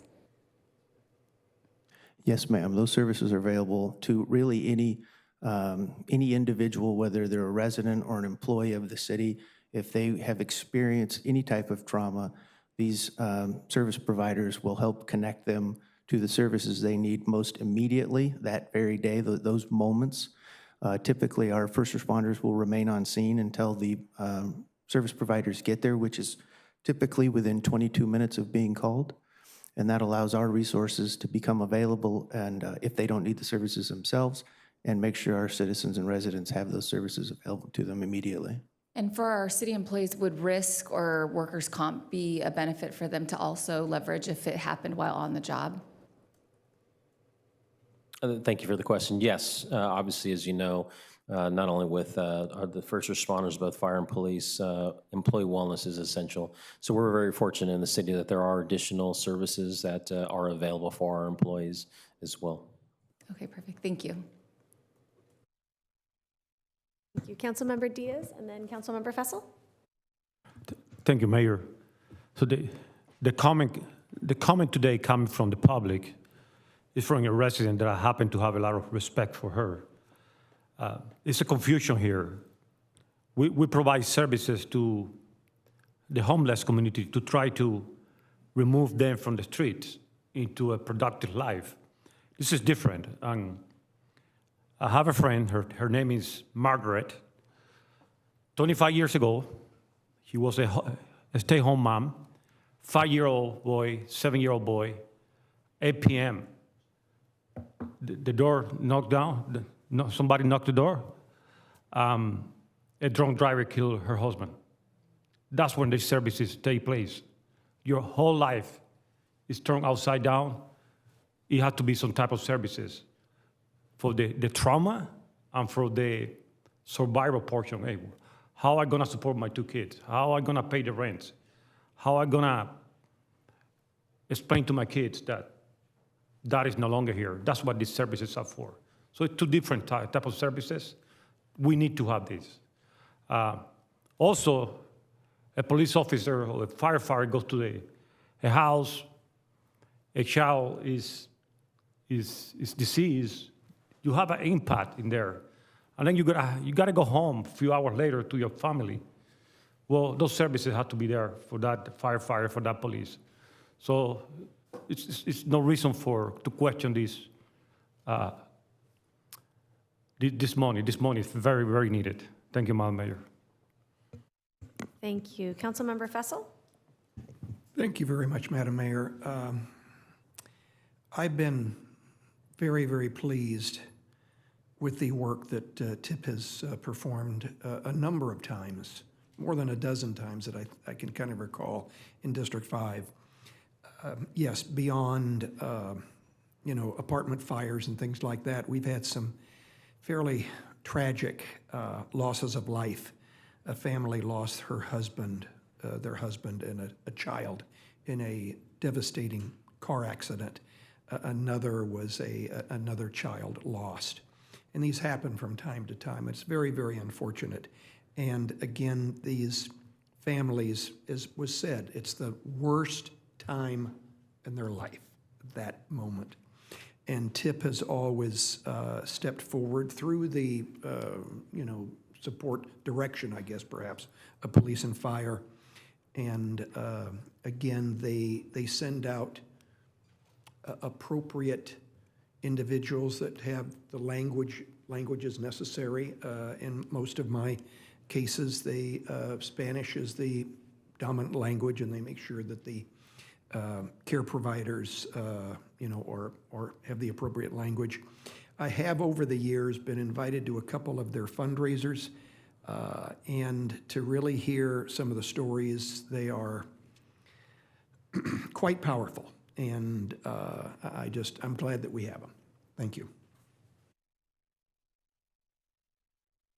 Thank you, Councilmember Fessel. With no other comments, do we have a motion and a second? We do. Thank you. Could you please vote?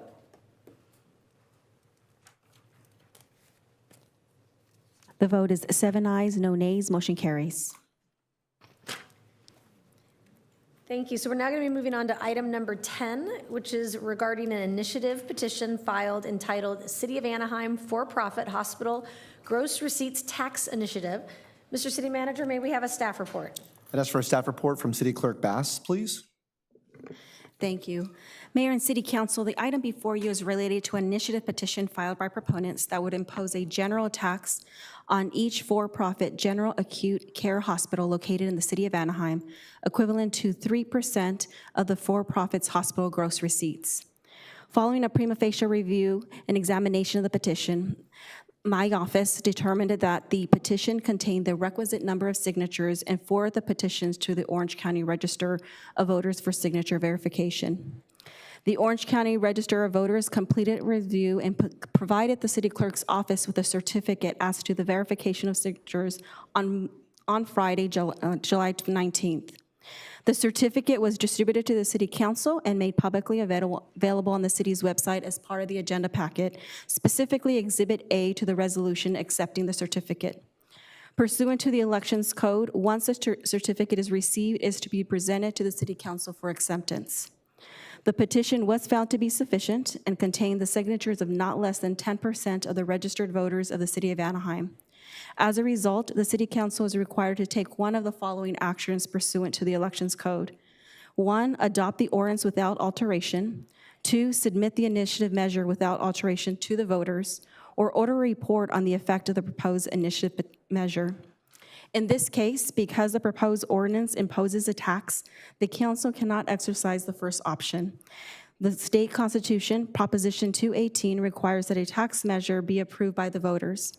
This leaves the council with the option of either placing the measure on the ballot or ordering a fiscal impact report. If the council elects to order a report, the report must be presented to the City Council no later than 30 days from the certification of signatures, finding the petition sufficient. If an report is ordered, the report will be presented and be brought back for council consideration and file at the scheduled meeting of August 13th, 2024. If the City Council chooses to call an election pursuant to the Elections Code, the election shall be held at the next regular election, not less than 88 days, which is scheduled for the November 5th, 2024.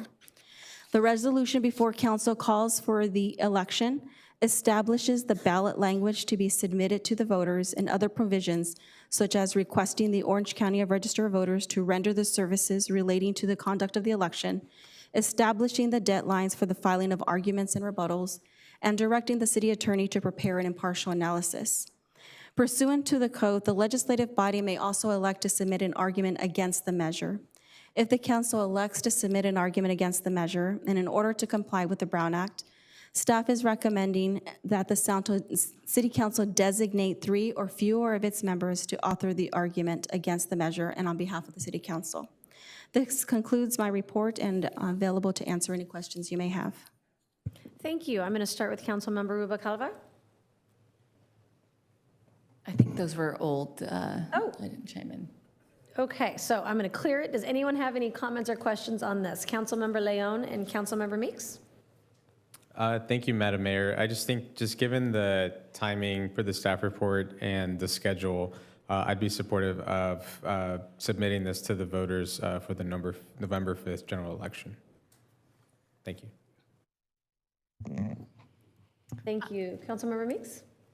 I have a question on the fiscal impact report.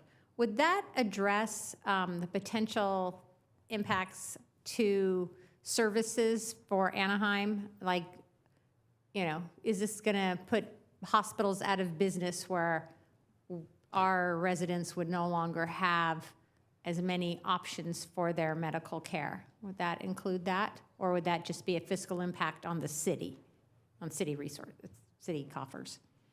I think it would depend on council's request with respect to the fiscal impact report. In other words, you can ask for that to be addressed, and as long as it's within the period by which you need a report brought back to you, that's certainly something that could be examined. Okay, I mean, I would be interested in seeing that and understanding what that is so that we could assess the impacts to our communities if that was going to be a negative impact on the ability of people here to get medical resources. It's already pretty crowded in hospitals, and we saw that during COVID.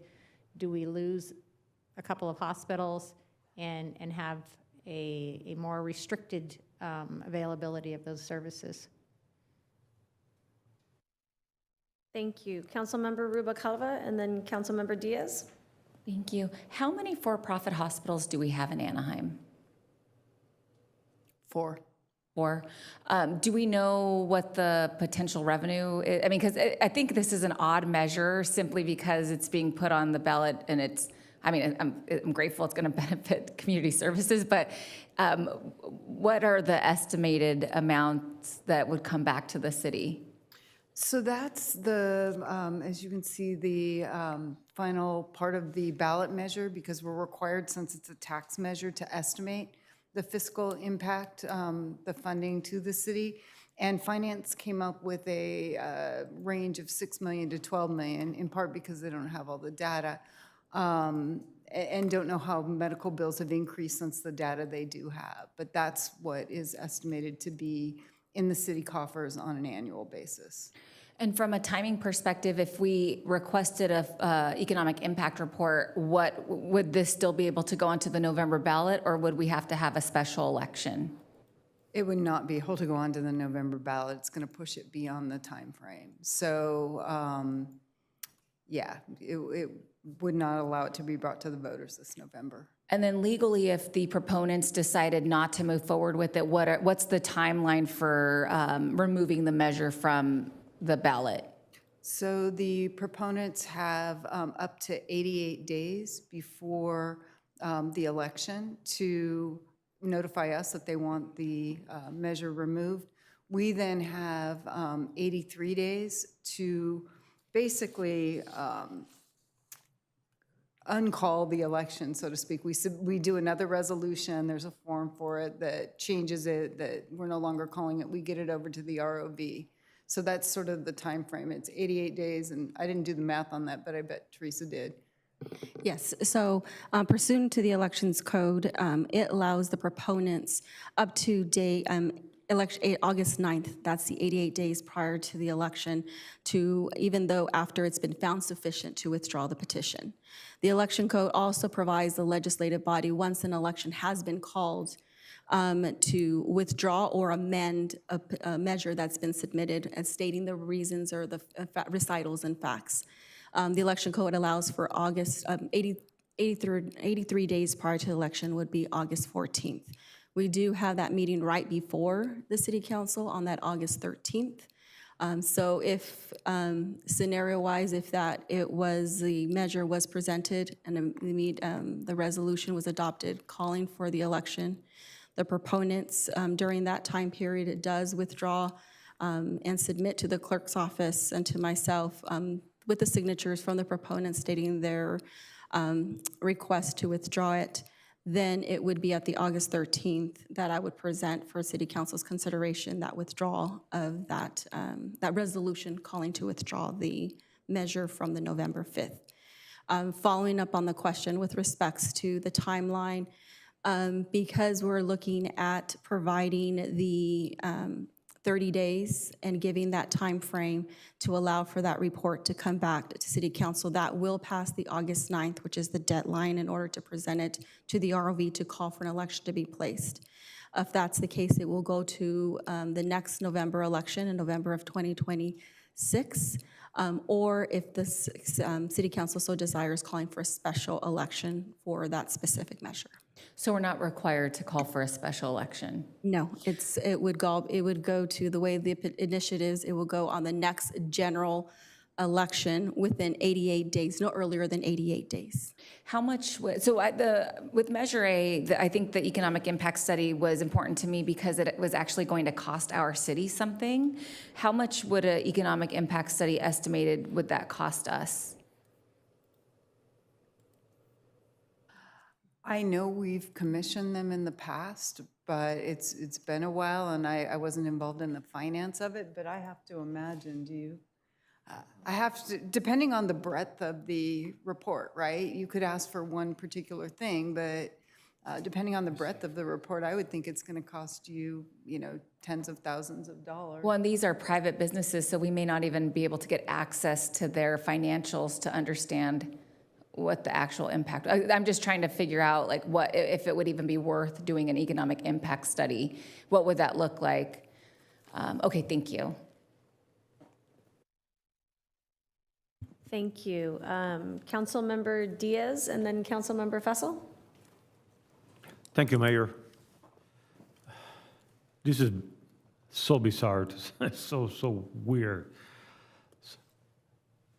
So I go to the supermarket every Saturday, and Beach and Lincoln, there was these people collecting signatures, and they tell me, sign here if you want to lower the medical costs. And when I read the paper, it was 3% tax on for-profit hospital. I tried to argue, but they just collect money on how many signatures, so they didn't pay attention to me. But when you raise taxes, you're not gonna make healthcare more affordable at all. So it's so bizarre. How this gonna, so we have for-profit hospital. How many non-for-profit hospitals do we have? Do we know? For-profit. What about non-for-profit? We don't know? I do not know. But it's okay, because where I'm going here is how this going to affect the people. Are they going to close the ER just in, this is so bizarre. When I vote for something, I want to understand the consequences, the long-term consequences. Why are they doing this? I don't understand any of that.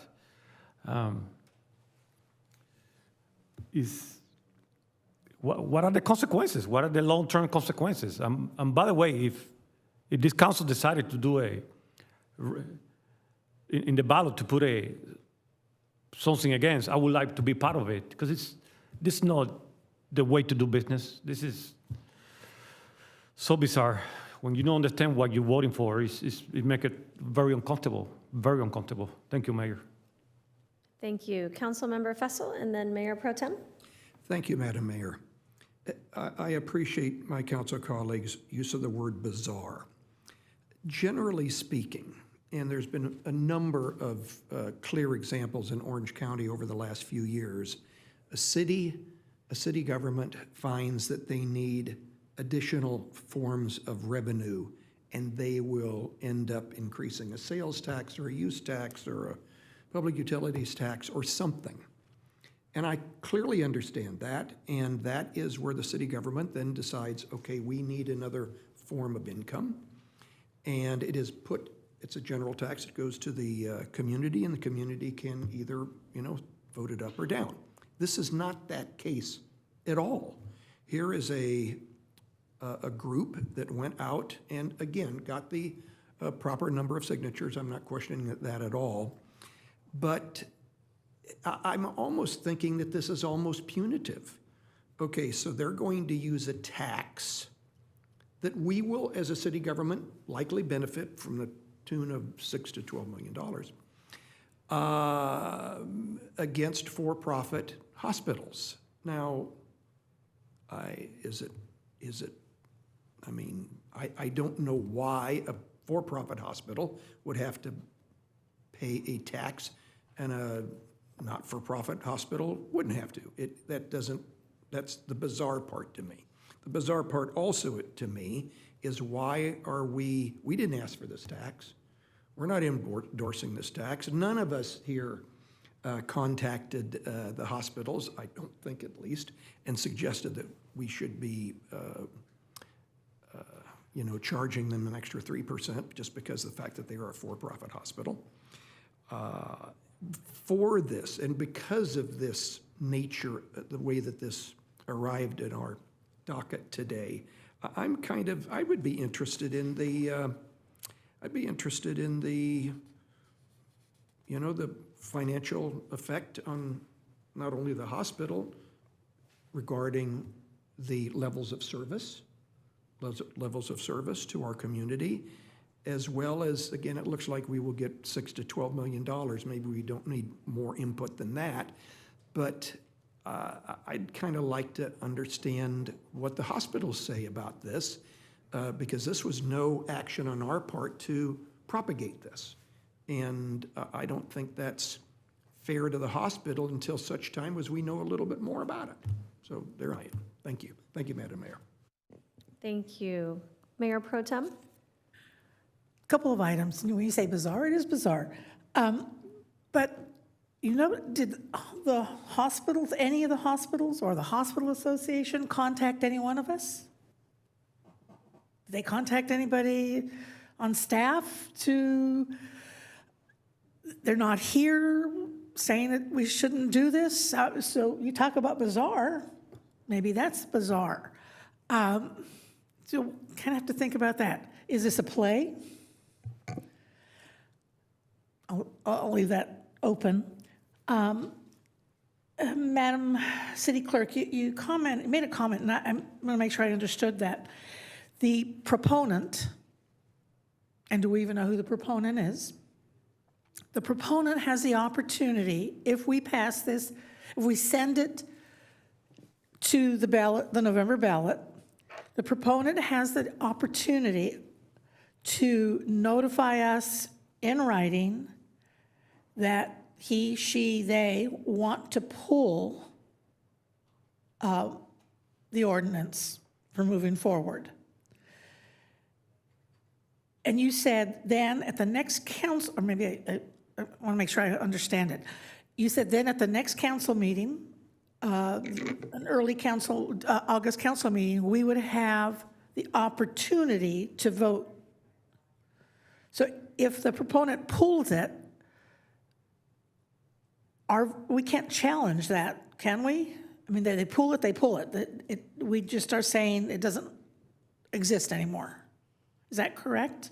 Correct. The election code allows the proponents to withdraw the initiative 88 days prior to the election. Okay.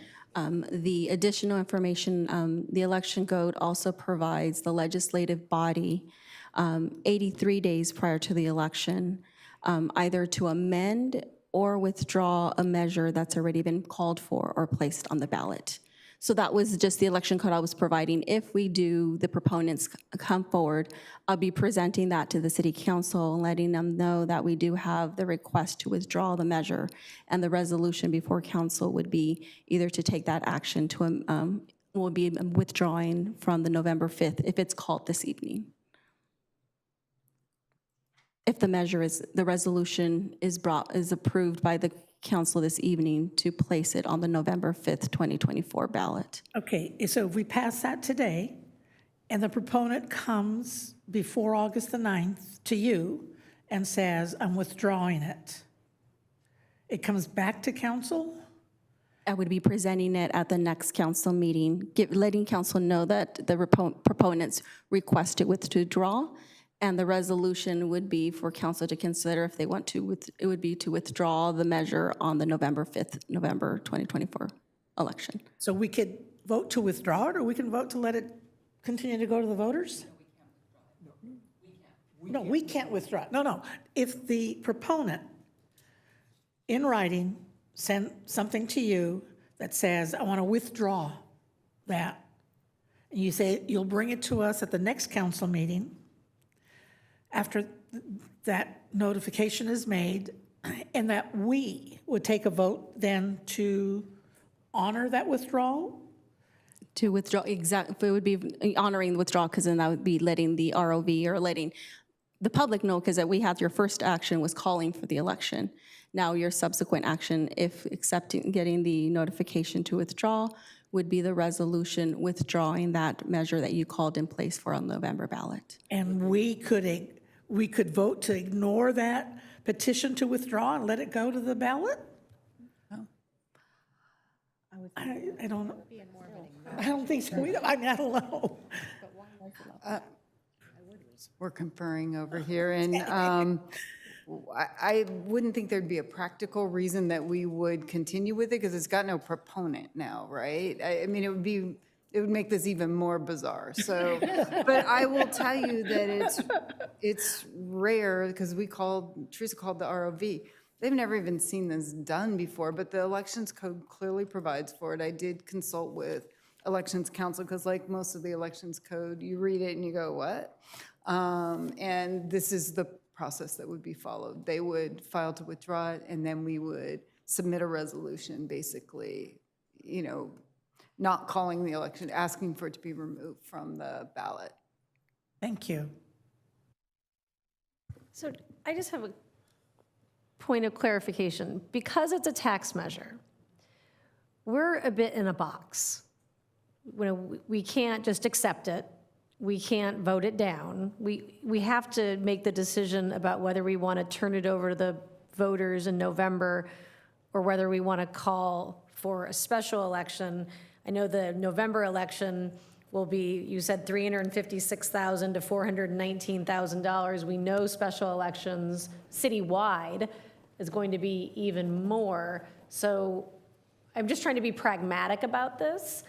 And doesn't it make the most sense for the city and the most cost-effective path forward to be to just right now make a motion to put this on the November ballot and then let the for-profit hospitals and then the proponents talk to and educate the voters, and maybe the city doesn't get involved at all? Clearly, no one here has strong feelings, because we're not quite even sure what we have strong feelings about. I just, even if you don't agree with it, we don't have the ability to not put it in front of the voters. But I think they said it does not require a special election. If they don't do it in '24, it goes to the voters in '26. We do not need to do a special election and pay for a special election. So the cost difference, I mean, I wouldn't vote for a special election, but I would like to understand the impact to our residents and their options for medical care. And then we could decide if we wanted to do a statement opposing it if it was a negative impact on our residents. Because clearly, okay, we're going to get tax money. That's, you know, how much they study that, I don't care if it's $6 million or $12 million. But what are the long-term impacts of this and to our residents and their healthcare options? Yeah, I guess I'm concerned that either way, we have to put it in front of the voters. So spending even more money to do an economic analysis when I think to my council colleagues' point, we may not even have access to the information. I guess I'm leaning towards putting it on the November ballot and letting the voters decide and not even be involved, because it doesn't change the outcome. The outcome is going to be that we have to put it on the ballot. So it just seems the most pragmatic and cost-effective way to just do what we have to do anyways. But I'd love to hear other people's opinions. Councilmember Rubalcaba and then Councilmember Leon.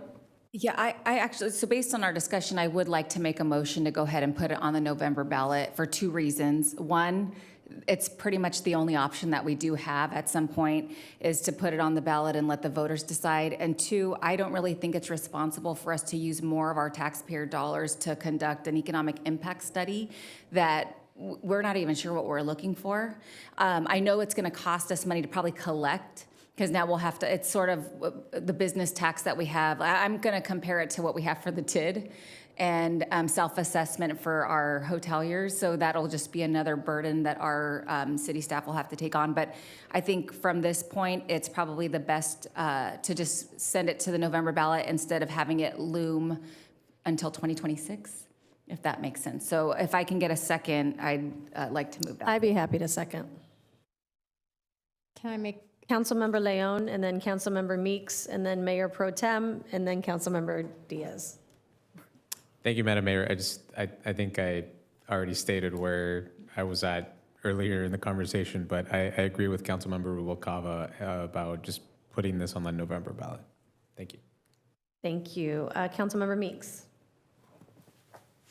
And I mean, if that does not pass, I would vote to have not an economic study of, you know, how much money the city is going to get, but what are the long-term impacts to our residents. And I think that's important because as a body, I think that we need to make a decision. One of the decisions we make is whether or not we're going to do an argument against this measure, and we certainly do not have the information to make that decision for the representation of our residents right now. So that would be my argument to let's figure out what it's going to do in the long run, and that way we can at least communicate a position to our residents. Thank you. Mayor Pro Tem? I'm agreeing with Council Members Leon and Rubalcava and the Mayor. I will vote to put it on the November ballot. If the impact was going to be so horrific, I would have expected the Hotel Association, the Hospital Association, any one of the 4 hospitals that are being affected by this, to have reached out to at least some of us.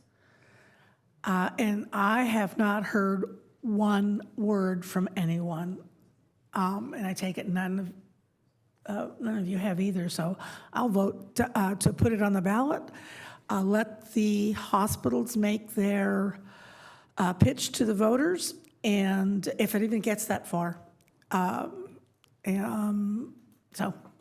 I'll be voting for it. Thank you. Councilmember Diaz? Thank you, Mayor. So this is a taxation on the gross receive. So it's not even a taxation on the profits. It's all the receive, which is crazy.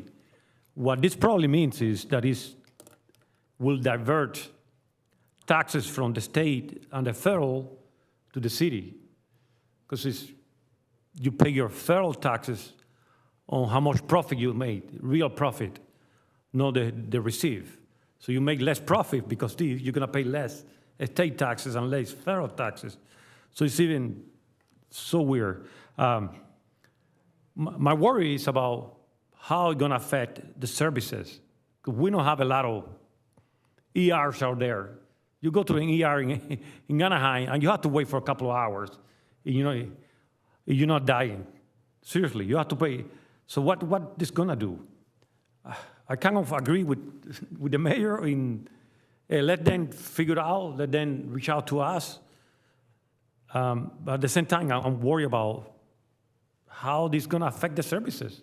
We don't have a lot of places where we can go in the middle of the night and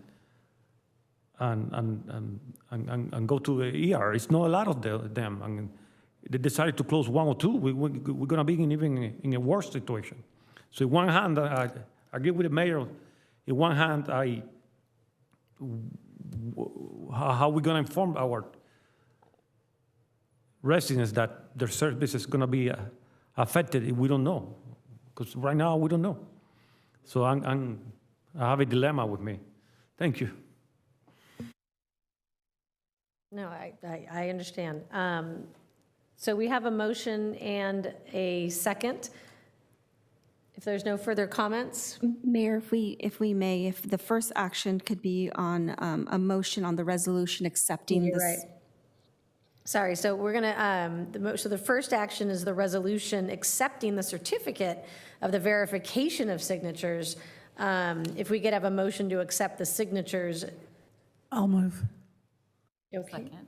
We have a motion and a second, so please vote. A resolution of the City Council of the City of Anaheim, California, accepting the certification of the Orange County Register of Voters as to the verification of signatures of the initiative petition entitled City of Anaheim For-Profit Hospital Gross Receipts Tax Initiative. And the vote for that resolution is 7 ayes, no nays. Okay, so the motion made by Councilmember Rubicalva is to call for an election at the next general election, which will be November 5th, 2024. I seconded. Please vote.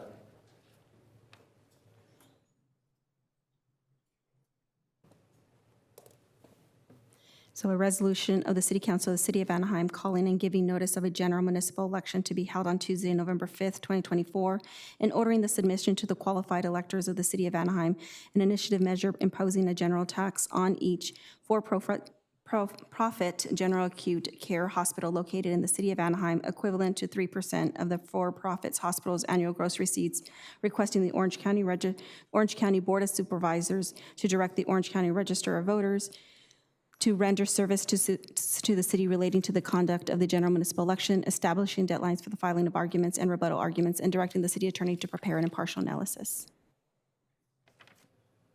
And the vote is 4 ayes, 3 nays. Nays by Councilmember Diaz, Councilmember Fessel, and Councilmember Meeks. Motion carries.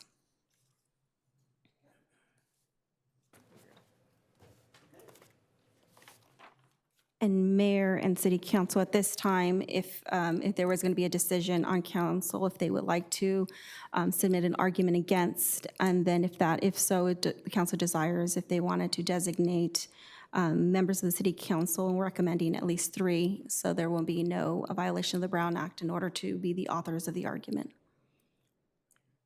Just as a point of clarification, do we have to, as a body, vote to allow 3 people to congregate and write?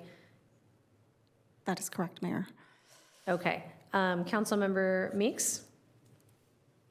So who would the city attorney or something help us draft that argument? Or how would that be?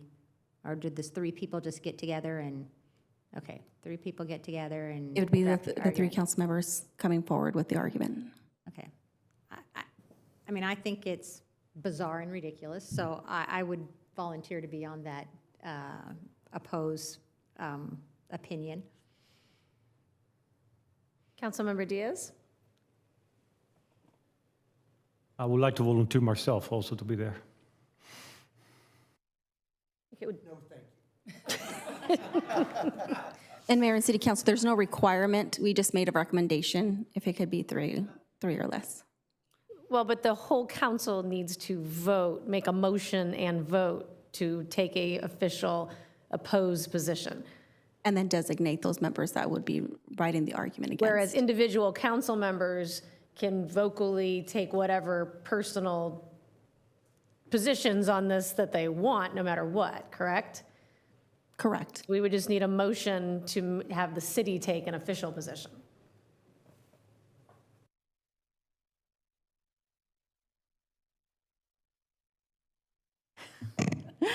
I will make a motion that we draft an opposed position and designate myself and Councilmember Diaz for that, signing that.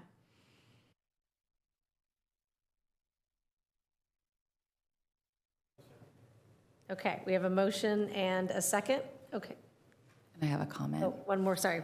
So I'm just going to comment on, so this, I know, I acknowledge this is the most bizarre situation ever. It's challenging for me to take an opposed position on this simply because it's benefiting our city. So I, at this point, will be voting no to oppose, or yes, no to oppose. So I just wanted to clarify the reasons why. I am very conscious of the fact that it does affect business. I do agree that it's bizarre that we had no outreach from any of these for-profit hospitals who are going to be impacted. I do think that the cost is going to be transferred on to the residents who utilize the hospital. Hopefully, we could figure out a way to, persuade the proponents to remove it from the ballot. And so for those reasons, I will be voting no to oppose, or not opposing it. A motion and a second, please vote.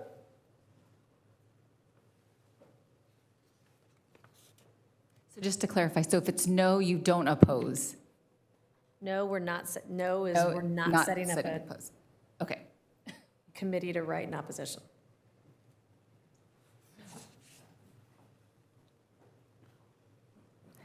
So the vote is 3 ayes, 4 nays, nays by Mayor Aiken, Mayor Pro Tem Kurtz, Councilmember Leon, and Councilmember Rubalcaba. So motion fails. Okay.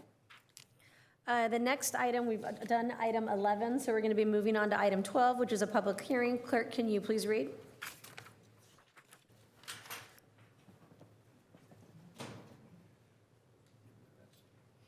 Item number 12 is a public hearing to consider a proposed vacation and abandonment of portions of excess street right-of-way lying west of Anaheim Boulevard and directly south of Midway Drive requested by a developer, Encore Anaheim LLC, in order to clear title to construct the 156 single-family attached dwelling residential project. Mr. City Manager, may we have a staff report? Yes, for staff report from Deputy City Engineer Carlos Castellanos.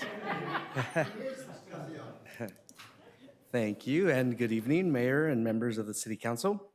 The item before you is for the proposed abandonment of portions of excess street right-of-way just west of Anaheim Boulevard and directly south of Midway Drive. On September 13, 2021, the Planning Commission approved a 156 single-family attached dwelling residential project. This abandonment has been requested by the developer, Encore Anaheim, in order to clear title to construct the residential project. If vacated, the city would reserve a public utility easement over the portions of excess street right-of-way, which by a separate resolution, the public utility easements can be considered for summary vacation at a later time. One of the portions of the excess street right-of-way, commonly known as Zion Street, shares access with two adjacent properties. To the east of Zion Street lies the Housing Authority's Midway Affordable Apartments, and to the south of Zion Street is Golden Skies Mobile Park. On June 22nd, 2021, the City Council approved the Midway Affordable Apartments request to abandon the east half of Zion Street, subject to preserving access rights for the abutting properties. On May 5th, 2022, a reciprocal easement agreement was recorded that secured access to Zion Street as a private street for all three abutting properties. City staff has determined the right-of-way under consideration for abandonment is considered to be excess right-of-way, unnecessary for present or prospective public street use, consistent with Section 8324B of the California Streets and Highway Code. City Council Policy 5.5 requires compensation to the city for fair market value from any application requesting the abandonment or vacation of easements, right-of-way, or other property interests. An appraisal of the portion of excess street right-of-way was conducted by Sharon A. Hennessy, M.A.I., a duly authorized appraiser retained by the city. As a result of the inspection analysis, a fair market value of $1.6 million was determined and agreed upon with the applicant. Staff recommends approving the proposed abandonments of these portions of excess street right-of-way for the proposed residential project. Thank you for your consideration, and I'm available to answer any questions you may have. Do we have any questions on this project? Mayor Pro Tem Kurtz. Thank you. Thank you. Can you go back to this, one of the slides that has the map? That one's fine. Yes.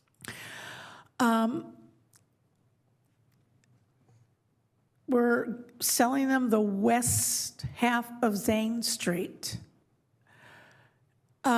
The Golden Skies Mobile Home Park, will, you say they'll have access to Midway. Will that be vehicle access? Two-way vehicle access? Yes, that's correct. So as part of this abandonment, we're actually abandoning the 5 segments that you see up highlighted with the red box. In terms of Zion Street, yes, both the housing Authority Midway Affordable Apartments project and the Encore Anaheim project are preserving vehicular and pedestrian access throughout. So that Zane, even though we're selling the west half of That's Zane correct. Street, still has enough space for two-way traffic? The other half is part of the affordable apartment project. And I have another exhibit here that I can show with a little bit more detail. I know this is a site plan, but it does show off to the right, just between the color shaded area and the gray shaded area, Zane Street, and how that actually goes east through another private drive aisle. Goes east. So somehow there's going to be a connection, whereas the folks living in the mobile home park can drive from the mobile home park down Zane or up Zane to Midway. Actually, not. Fine, Zane. Yes, but it's through the alley. So there's an alley a little bit, not shown on the screen, a little bit to the east of this, where that alley allows you to turn west or left, and then allows you to turn up to Zane and get to Midway. That's confusing, isn't it? Yes. So if I don't know if you can see the cursor. Okay, I can. There's an alley right here. Okay. Up and down, that allows the apartments to either turn right and get out to Anaheim Boulevard, or turn left through this private drive aisle, and then this is Zane right here. You would make a right to get up to Midway. Okay. So this is Zane. Zane's being preserved as a private drive aisle.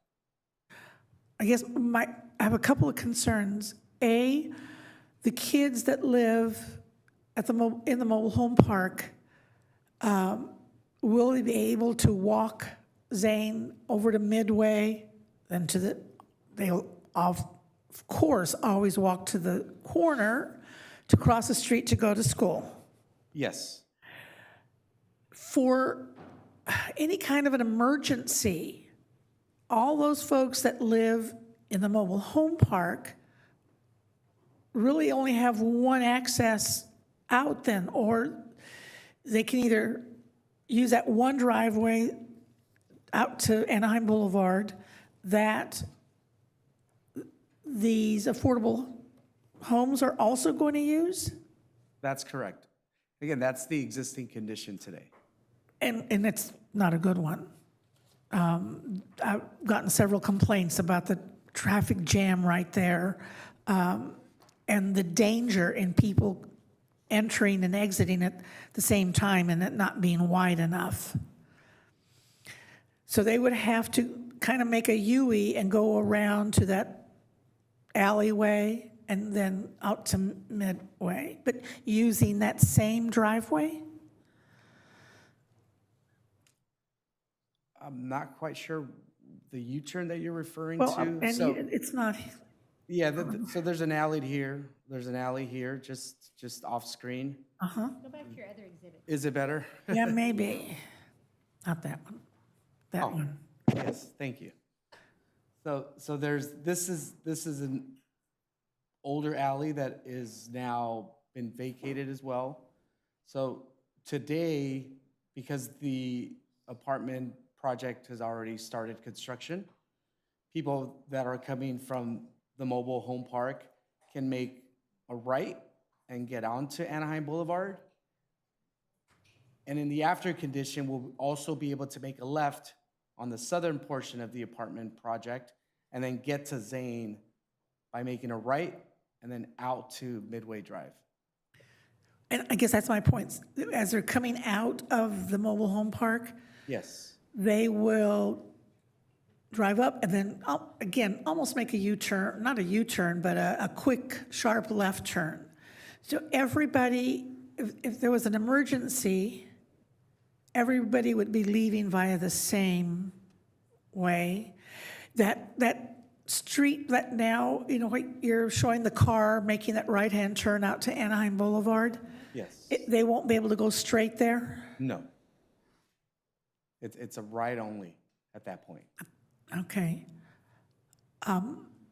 So they'll use the alley, come around, and can exit to Midway. Obviously, from Midway, they'll also be able to enter the mobile home park off of Midway.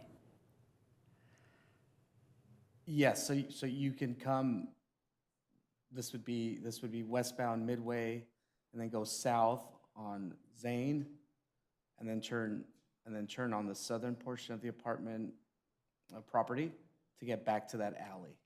Okay, so where you're showing all those little cars, looks like cars parked or something? Yes. That's really going to be a street or an alley? Private drive aisle, yes. Okay, two-way track, it can hold two-way traffic? Yes. Okay. Okay, thank you. I think that was all I had. Thank you. I have a couple of questions, and I don't and feel you might have to phone a friend. The Midway Affordable Apartments, is that Miraflores? Yes. Okay. So I know this project was approved before we were on council, but can you or someone can describe what was the original project that was approved?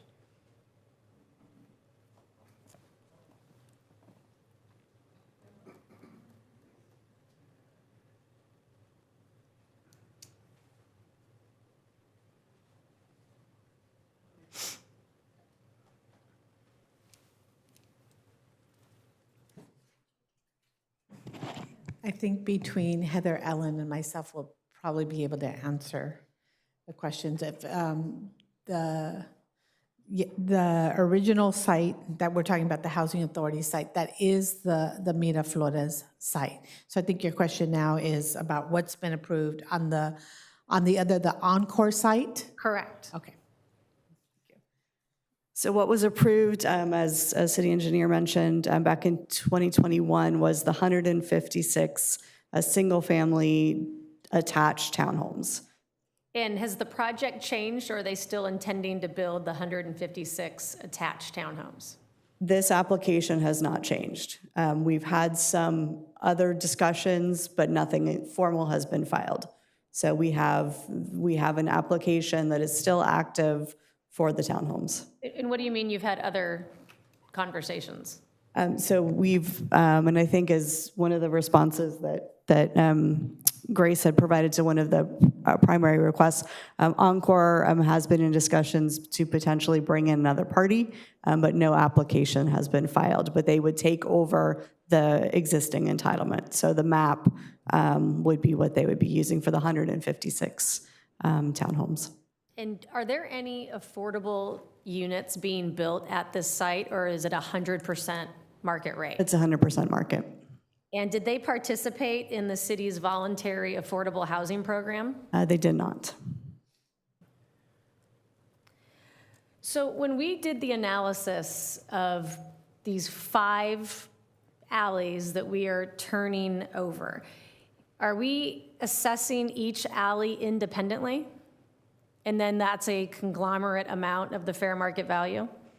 In terms of price, yes. So they're assessed by the square footage of each segment. Do we know what the purchase price of the site that Encore Anaheim paid for these bifurcated parcels was? No, do not know. And did we do any analysis of, now that they're not bifurcated parcels, but going to be one large, complete parcel, what the raised value in having non-bifurcated parcels is going to be, and what its value is now? We don't know the total value of the aggregated properties, but what we do know is that those street segments that are proposed to being abandoned are assessed with the greater and higher use of the entire property. So we don't do an analysis of what the whole parcel now is going to be worth now that it's not broken up by city streets. But can we, I guess, assume with your expertise and background in housing that the parcel as one larger parcel as opposed to broken up by city streets is going to be worth a lot more than it is if it with the city streets? Well, generally an assembled site that makes it easy to come on and complete a project does increase the value of a site. Part of the costs usually is in that assemblage site. As the housing authority, we frequently engage in this where we're taking on parcels and then adding on until we have a completed site. I think we've always practiced for the purposes of streets, assessing the streets on their own, but I see your question in terms of there's a value to the streets, but now how does that enhance the overall value of the property itself? Because now it's a complete project as opposed to piecemeal. Does Encore, I was trying to find some information about Encore Anaheim. Do they have any other projects in Anaheim? We're not aware that they did. So this site, a little bit of the history of it was, it's probably been now a good 8 or some odd years. During 2 administrations ago, there were 2 they're called like enterprise zones that if you bought in areas with higher kind of poverty levels and under investment, that you could get a tax credit, you could get a tax break for them. So this was one of the sites that we know was purchased under that program. And so that's why there's been the communication between initially townhomes, and then as they were trying to think through how can we ensure that we're taking advantage of that tax rate, there was some conversation of maybe it might be apartments and they would hold for a while to take advantage of that, of trying to get that tax breaks, and then eventually convert to townhouses.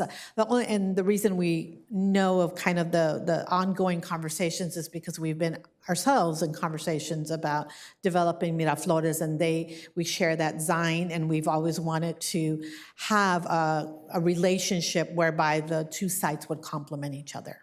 And do we know who owns Encore Anaheim? We've met with them. I visually see them, but in terms of giving you the formality of their names, I wouldn't be able to do that. I'm sure we can find that fairly easily for you. It is a couple of investors. My memory serves me, it's 2 to 3 gentlemen that are partners. But we can get you a more formal answer. I was trying to look them up and find out more information, and I'm sure it's a subsidiary. I just didn't know if you knew if it was a subsidiary of a larger home builder, or is it a smaller company that's maybe just 3 or 4 investors?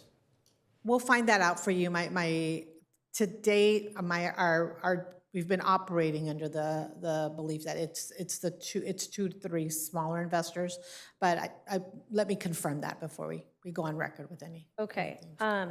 Yeah, I mean, I'm sensitive to the fact that this was approved before, several years ago, and it's, I guess some of these issues are not before us today, but I mean, it's clear that by having this parcel assembled, the value is going to go up way more than $1.6 million. And so for them to not participate in even our voluntary affordable housing program and to build market rate housing in one of our most housing poor neighborhoods that's going to clearly affect the value around them is extremely concerning to me. So I would like to just these are the kind of questions that we need to start asking ourselves when we say that we're for affordable housing and we say that we want to have more housing in our community. These are the perfect examples of what we should be looking at and noticing the problems in our policies. So, I mean, thank you very much for jumping in. Mayor Pro Tem Kurtz had a comment? I do. And about 1.5 years ago, when I was first appointed to council, we were going to have a vote. It was on the agenda and then pulled at the last minute to vacate those streets. I clearly remember it because I didn't know what vacating the street was. And so talked to, at the time, it was planning and economic development. And there was going to be some affordable, well, let me back up. In order for the developer to put in the number of units that he wanted, he had to designate some as affordable or for low-income housing so that he could bypass some of the other restrictions the city has. But that all fell apart, and actually at council, the abandonment was pulled. The lot's been empty for some time, for probably a year and a half now. And I was told at one point that we've got someone new coming in to develop, no affordable housing, need any of the, didn't face any of the problems that the other one did. And so there was no need for affordable housing. But to your point, yeah, that's kind of what's happening here. There's no affordable housing. No participation in that. No participation, and I'm kind of curious as to what's happening also. Clearly, it is in an area that is severely housing challenged.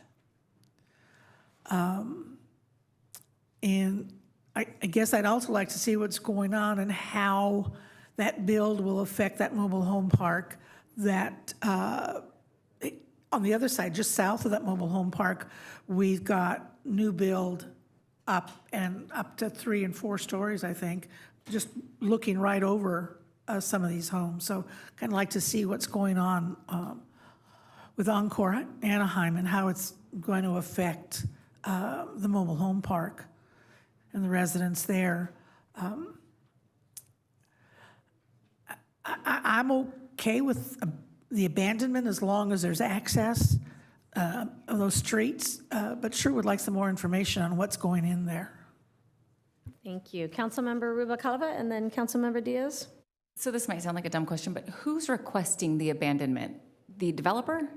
Yes, the Are developer. they here? No, okay, so they didn't even have a vested interest in showing up to ensure that the abandonment was approved for the 1.6 million. So if we make a motion to table this until we have more information, is that an option? It's always an option. I know they're looking to close escrow within 30 days of this action, so there's a little bit of an urgency with that. But I mean, other if than they didn't that- care enough to come to the public hearing. So that is something I might consider making a motion for. The other comment I would make is I'm mindful of the fact that we need more affordable housing, but I also am okay with having some mixed housing. There's already a affordable housing apartment complex going up in this area, and I do think it's important to have diverse populations living within a community. So I'm okay with projects that don't always have affordable attached to it, because when we have affordable all in one community, District 3, 4, 5, 2, then you get segregation because you only have it in the lowlands and not in other areas. So that's something that I'm very mindful of. So the fact that it's it's not affordable is not a problem for me, but what is a problem is that we're looking to abandon these streets and for 1.6 million, and the developer didn't even have the courtesy to come here to talk about what he's going to do with this project. So I would like to make a motion to table this public hearing until we have more information related to what the mayor and Councilmember Kurtz requested. Councilmember Diaz and then Councilmember Meeks. Thank you, Mayor. So appraisals are very complicated matter. That's why we had to hire somebody that know what they're doing, and usually include considerations as crime in the area, retail value, the value of the area as a whole, or how much it put together will be resolved. So it's complicated, and many of these questions are answered by the appraisal. They know what they're doing, and they consider all these things together. A benefit for the city also is the city doesn't have to maintain public streets anymore. We got that transferred to the private sector. But also it's a free market economy. More housing, the reason that the housing prices are so high is because it's more demand than how many houses we produce. Even when we produce a EDU or a room addition or any house that is for a market value, put pressure in the market and make it more competitive for residents. More houses we build, eventually gonna stabilize the prices. So what I'm trying to say is more we build, more chances our residents have to have a stability in the prices of the houses. That's why I will support this. I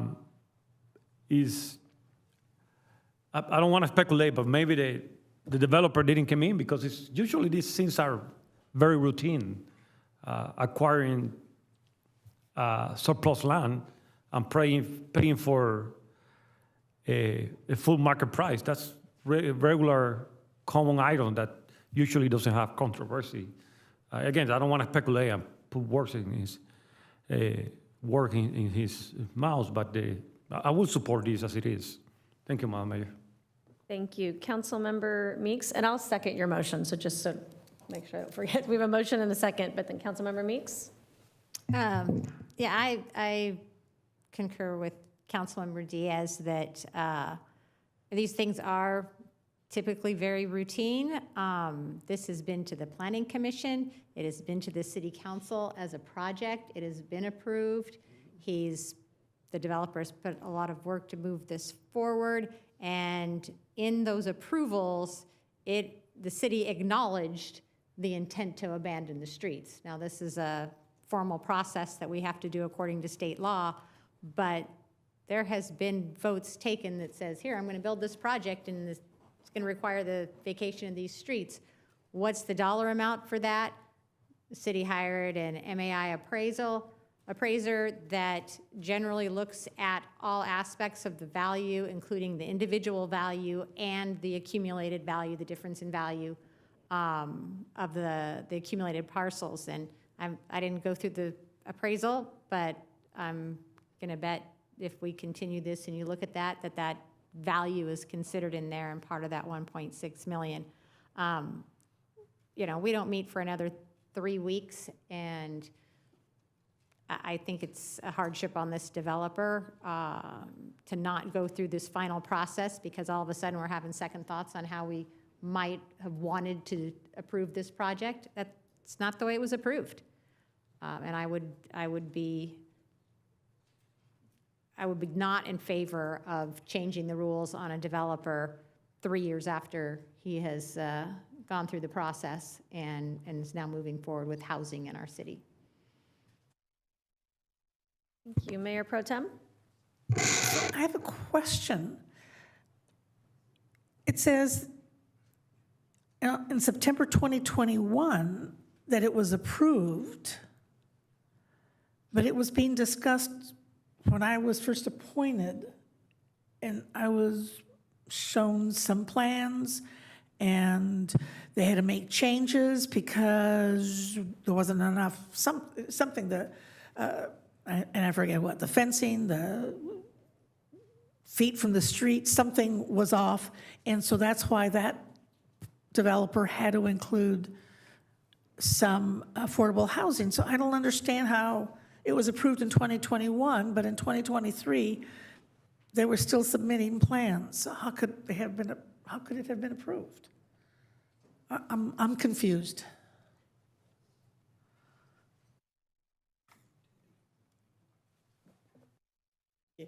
I'll try to unconfuse perhaps. So correct that this version of this project was approved by the Planning Commission in September 2021. Council did consider a rezone in October of 2021, which was a cleanup item to remove what was the mobile home park overlay. So council did see the project.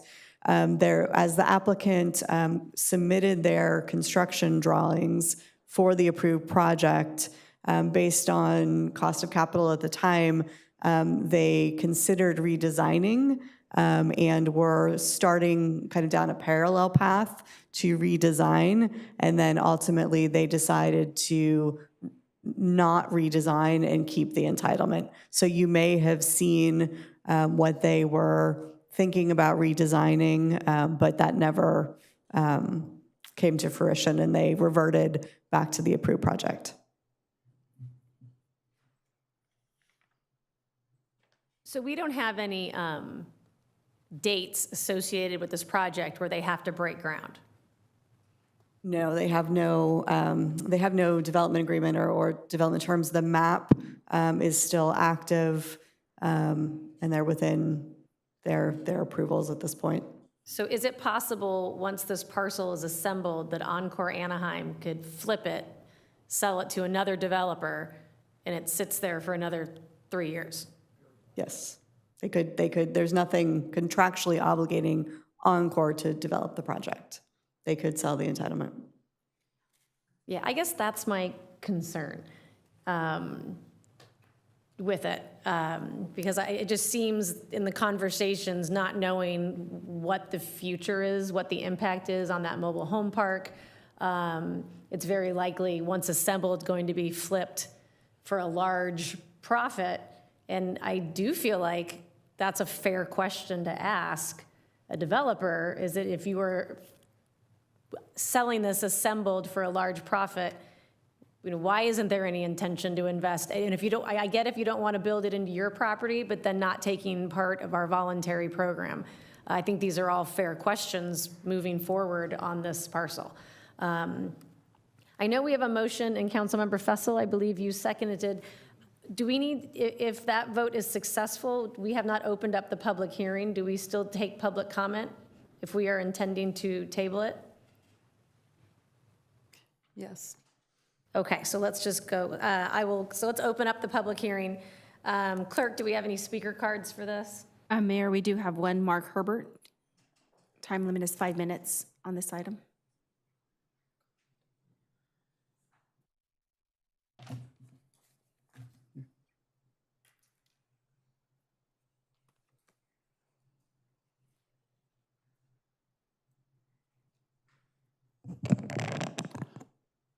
Mark Herbert, AnaheimGreece.com. I want to emphasize to the people viewing that I do respond to emails now from the website. I had some tech problems.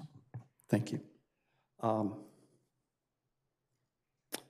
happy I have 5 minutes here as opposed to 3 minutes at the last one. It's very helpful when dealing with hearings and a lot of reports. Let's dig in here. This, as we've learned, this project started 2.5 years ago under the Sidhu years. One thing that hasn't changed during the Sidhu years since then is we still have pretty much the same city staff who acquired certain habits and procedures, which from some outsiders seem a little stiff still. Haven't seen as much light as perhaps we might like. Creatures of a habit come to mind. Two, it's a little troubling that the questions you ask, Mayor, like who's the owner, who's the developer, and we don't have the names. This council and the staff working for you, it's been 1.5 years now you've been in, that's again showing that we're not, messages of more light is having a hard time reaching the staff. Very troubling that you're like, seem to me simple questions that should just be obvious, but nothing's real obvious here. So again, let's let's see the difference between that, the way things were done during the Sadoo years when this started and the way they're done today. And let's look at the Deer Park project coming through. Without getting into details, I just find it troubling that this project's being criticized for having no affordable units included with it. And here, this Deer Park project, 500 units, as we learned at the Planning Commission last week, they're proposing 0 affordable units. When's that message going to penetrate? I don't get it. And it's maybe even more troubling when looking at the public calendars. The Tom Daly's had several meetings with the various council members, and he's the consultant at Deer Park. One would think, I would have thought he would have been more sensitive and maybe coaching the Deer Park people that they need affordable units, the city needs it, but evidently that message hasn't resonated when they had the confidence to present it to the Planning Commission with 0 affordable units. And let's look again at the housing element being out of compliance. It's been 2.5 years, and we're going to push the May draft, about the 6th one, variations, to the state. Because there hasn't been a sense of urgency, we found out in the proposed budget this year that the state has docked just $3 million. Last year in the proposed budget, it was $7 million, and this year we learned it's going to be $4 million. So there is a price when there's not a sense of urgency getting compliance with our housing element. Boy, there's just so much here that's troubling. And again, let's look at the number of affordable units permitted in the city last year, 178. Let's look at the target for the 8-year cycle, 9,100. There's 5.5 years left. I believe I have the figure here, how much has been totally permitted on affordable units in the first 2.5 years of this cycle.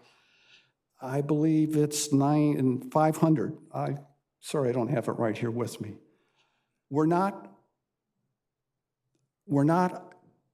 on a path leading toward more affordable units.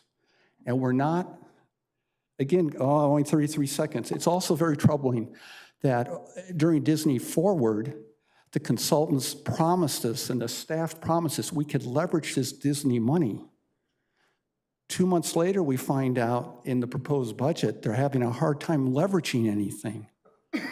It changed that much to the city staff in 2 months that they're advocates saying that we're going to be able to leverage housing funds. 2 months later in the proposed budget, they're warning us they won't be able to leverage. Please be more open with the public. Thank you. And Mayor and City Council, that concludes our in-person comments. And noting for the record, we did not receive any electronic comments on the public hearing. Thank you. So I'm going to now close the public hearing. I know we have a motion and a second. Do we have any further comments or questions by council? Councilmember Leon? Thank you, Madam Mayor. I'm going to be supportive of continuing this maybe to the next meeting, just because there seems to be a little bit more questions that we still have, and not. I also understand the argument of Councilmember Diaz if we don't want to. We're not necessarily trying to stop development and building housing, but I think what we're trying to do is make sure that we have all the information and facts, especially as it relates to this area, and how we move forward and making sure we're doing that correctly. So I'll be supportive of the motion. Councilmember Fessel? Thank you very much, Madam Mayor. If we continue this, the same question will be before us, and that has to do with the abandonment of 5 street pieces. We're not going to be, what will not be before us is renegotiating any deal on the property. But what we could do is ask questions about what, and hopefully we would get a representative, the owner here. I think that's totally reasonable. I've never turned down in fact, I've been pretty careful. I don't think I've ever turned down a housing project. I've continued a few.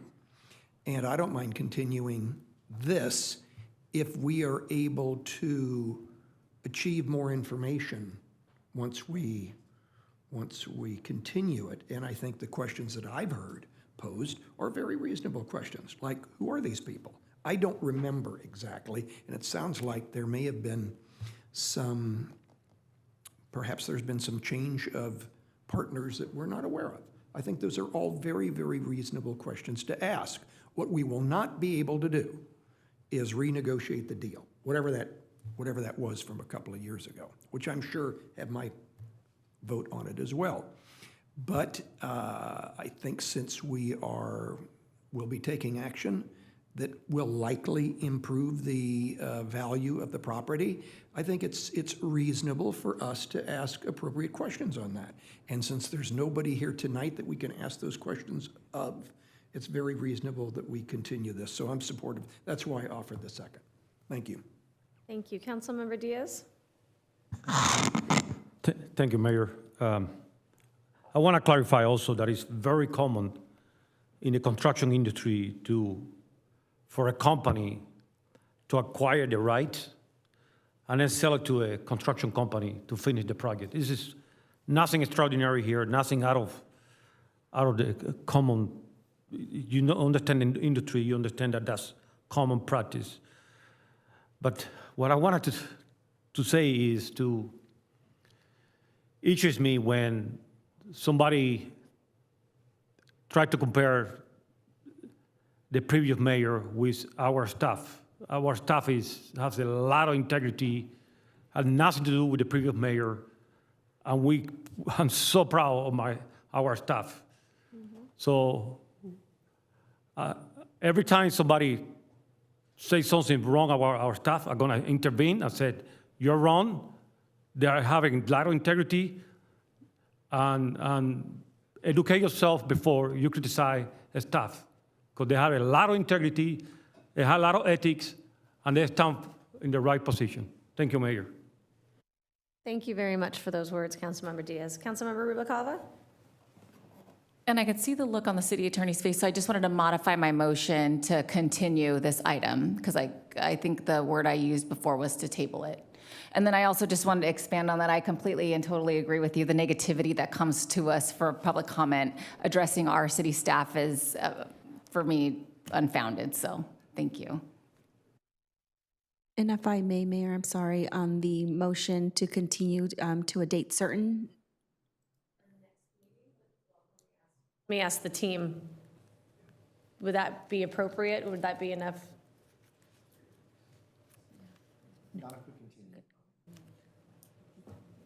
Yeah, so to the next meeting, please.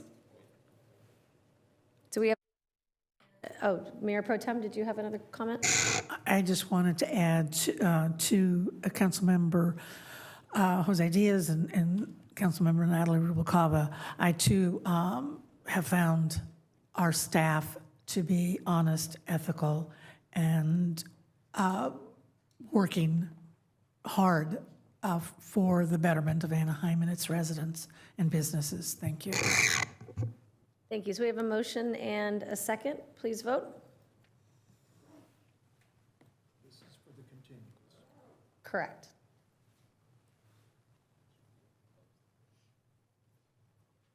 And the vote is 5 ayes, 2 nays, nays by Councilman Diaz and Councilman Meeks, and this is to continue the public hearing to August 13th. So next we have a report on closed session. Madam City Attorney, do we have anything to report? We do not, Madam Mayor. And we don't have any non-agenda public comment items left over from the first portion. So now we're going to move on to future agenda requests by council members. Do any council members have a future agenda item? Councilmember Leon. Thank you, Madam Mayor. Not a future agenda item, but just a quick point of personal privilege. I just want to say thank you to my colleagues. Appreciate you all passing item 8, which is authorizing the city staff to purchase the Kettle Motor Hotel in District 2. This is a big step in the right direction for this area, for District 2, as well as some of our neighboring districts. I also just wanted to give a big thank you to staff as well for their continued efforts and their creativity in helping address public safety issues in our city and increase the quality of life. So, thank you. Thank you. Councilmember Meeks? This doesn't need to be an agenda item, but if we could get a memo. One of the things the Mills Act did was really kind of improve investment into our downtown area and our historic homes, and it's kind of changed the character and created this sense of community. And I'm just wondering if there's an opportunity to outreach to like mid-century modern home neighborhoods and kind of create that same sort of synergy. They're within, I think, the historic age now and are having a resurgence that maybe would bring more investment, more families and things into some of our other neighborhoods. So if I can get some information on that, I'd appreciate it. Great idea. Thank you. Okay, seeing no other agenda items, we will stand adjourned until August 13th, 2024.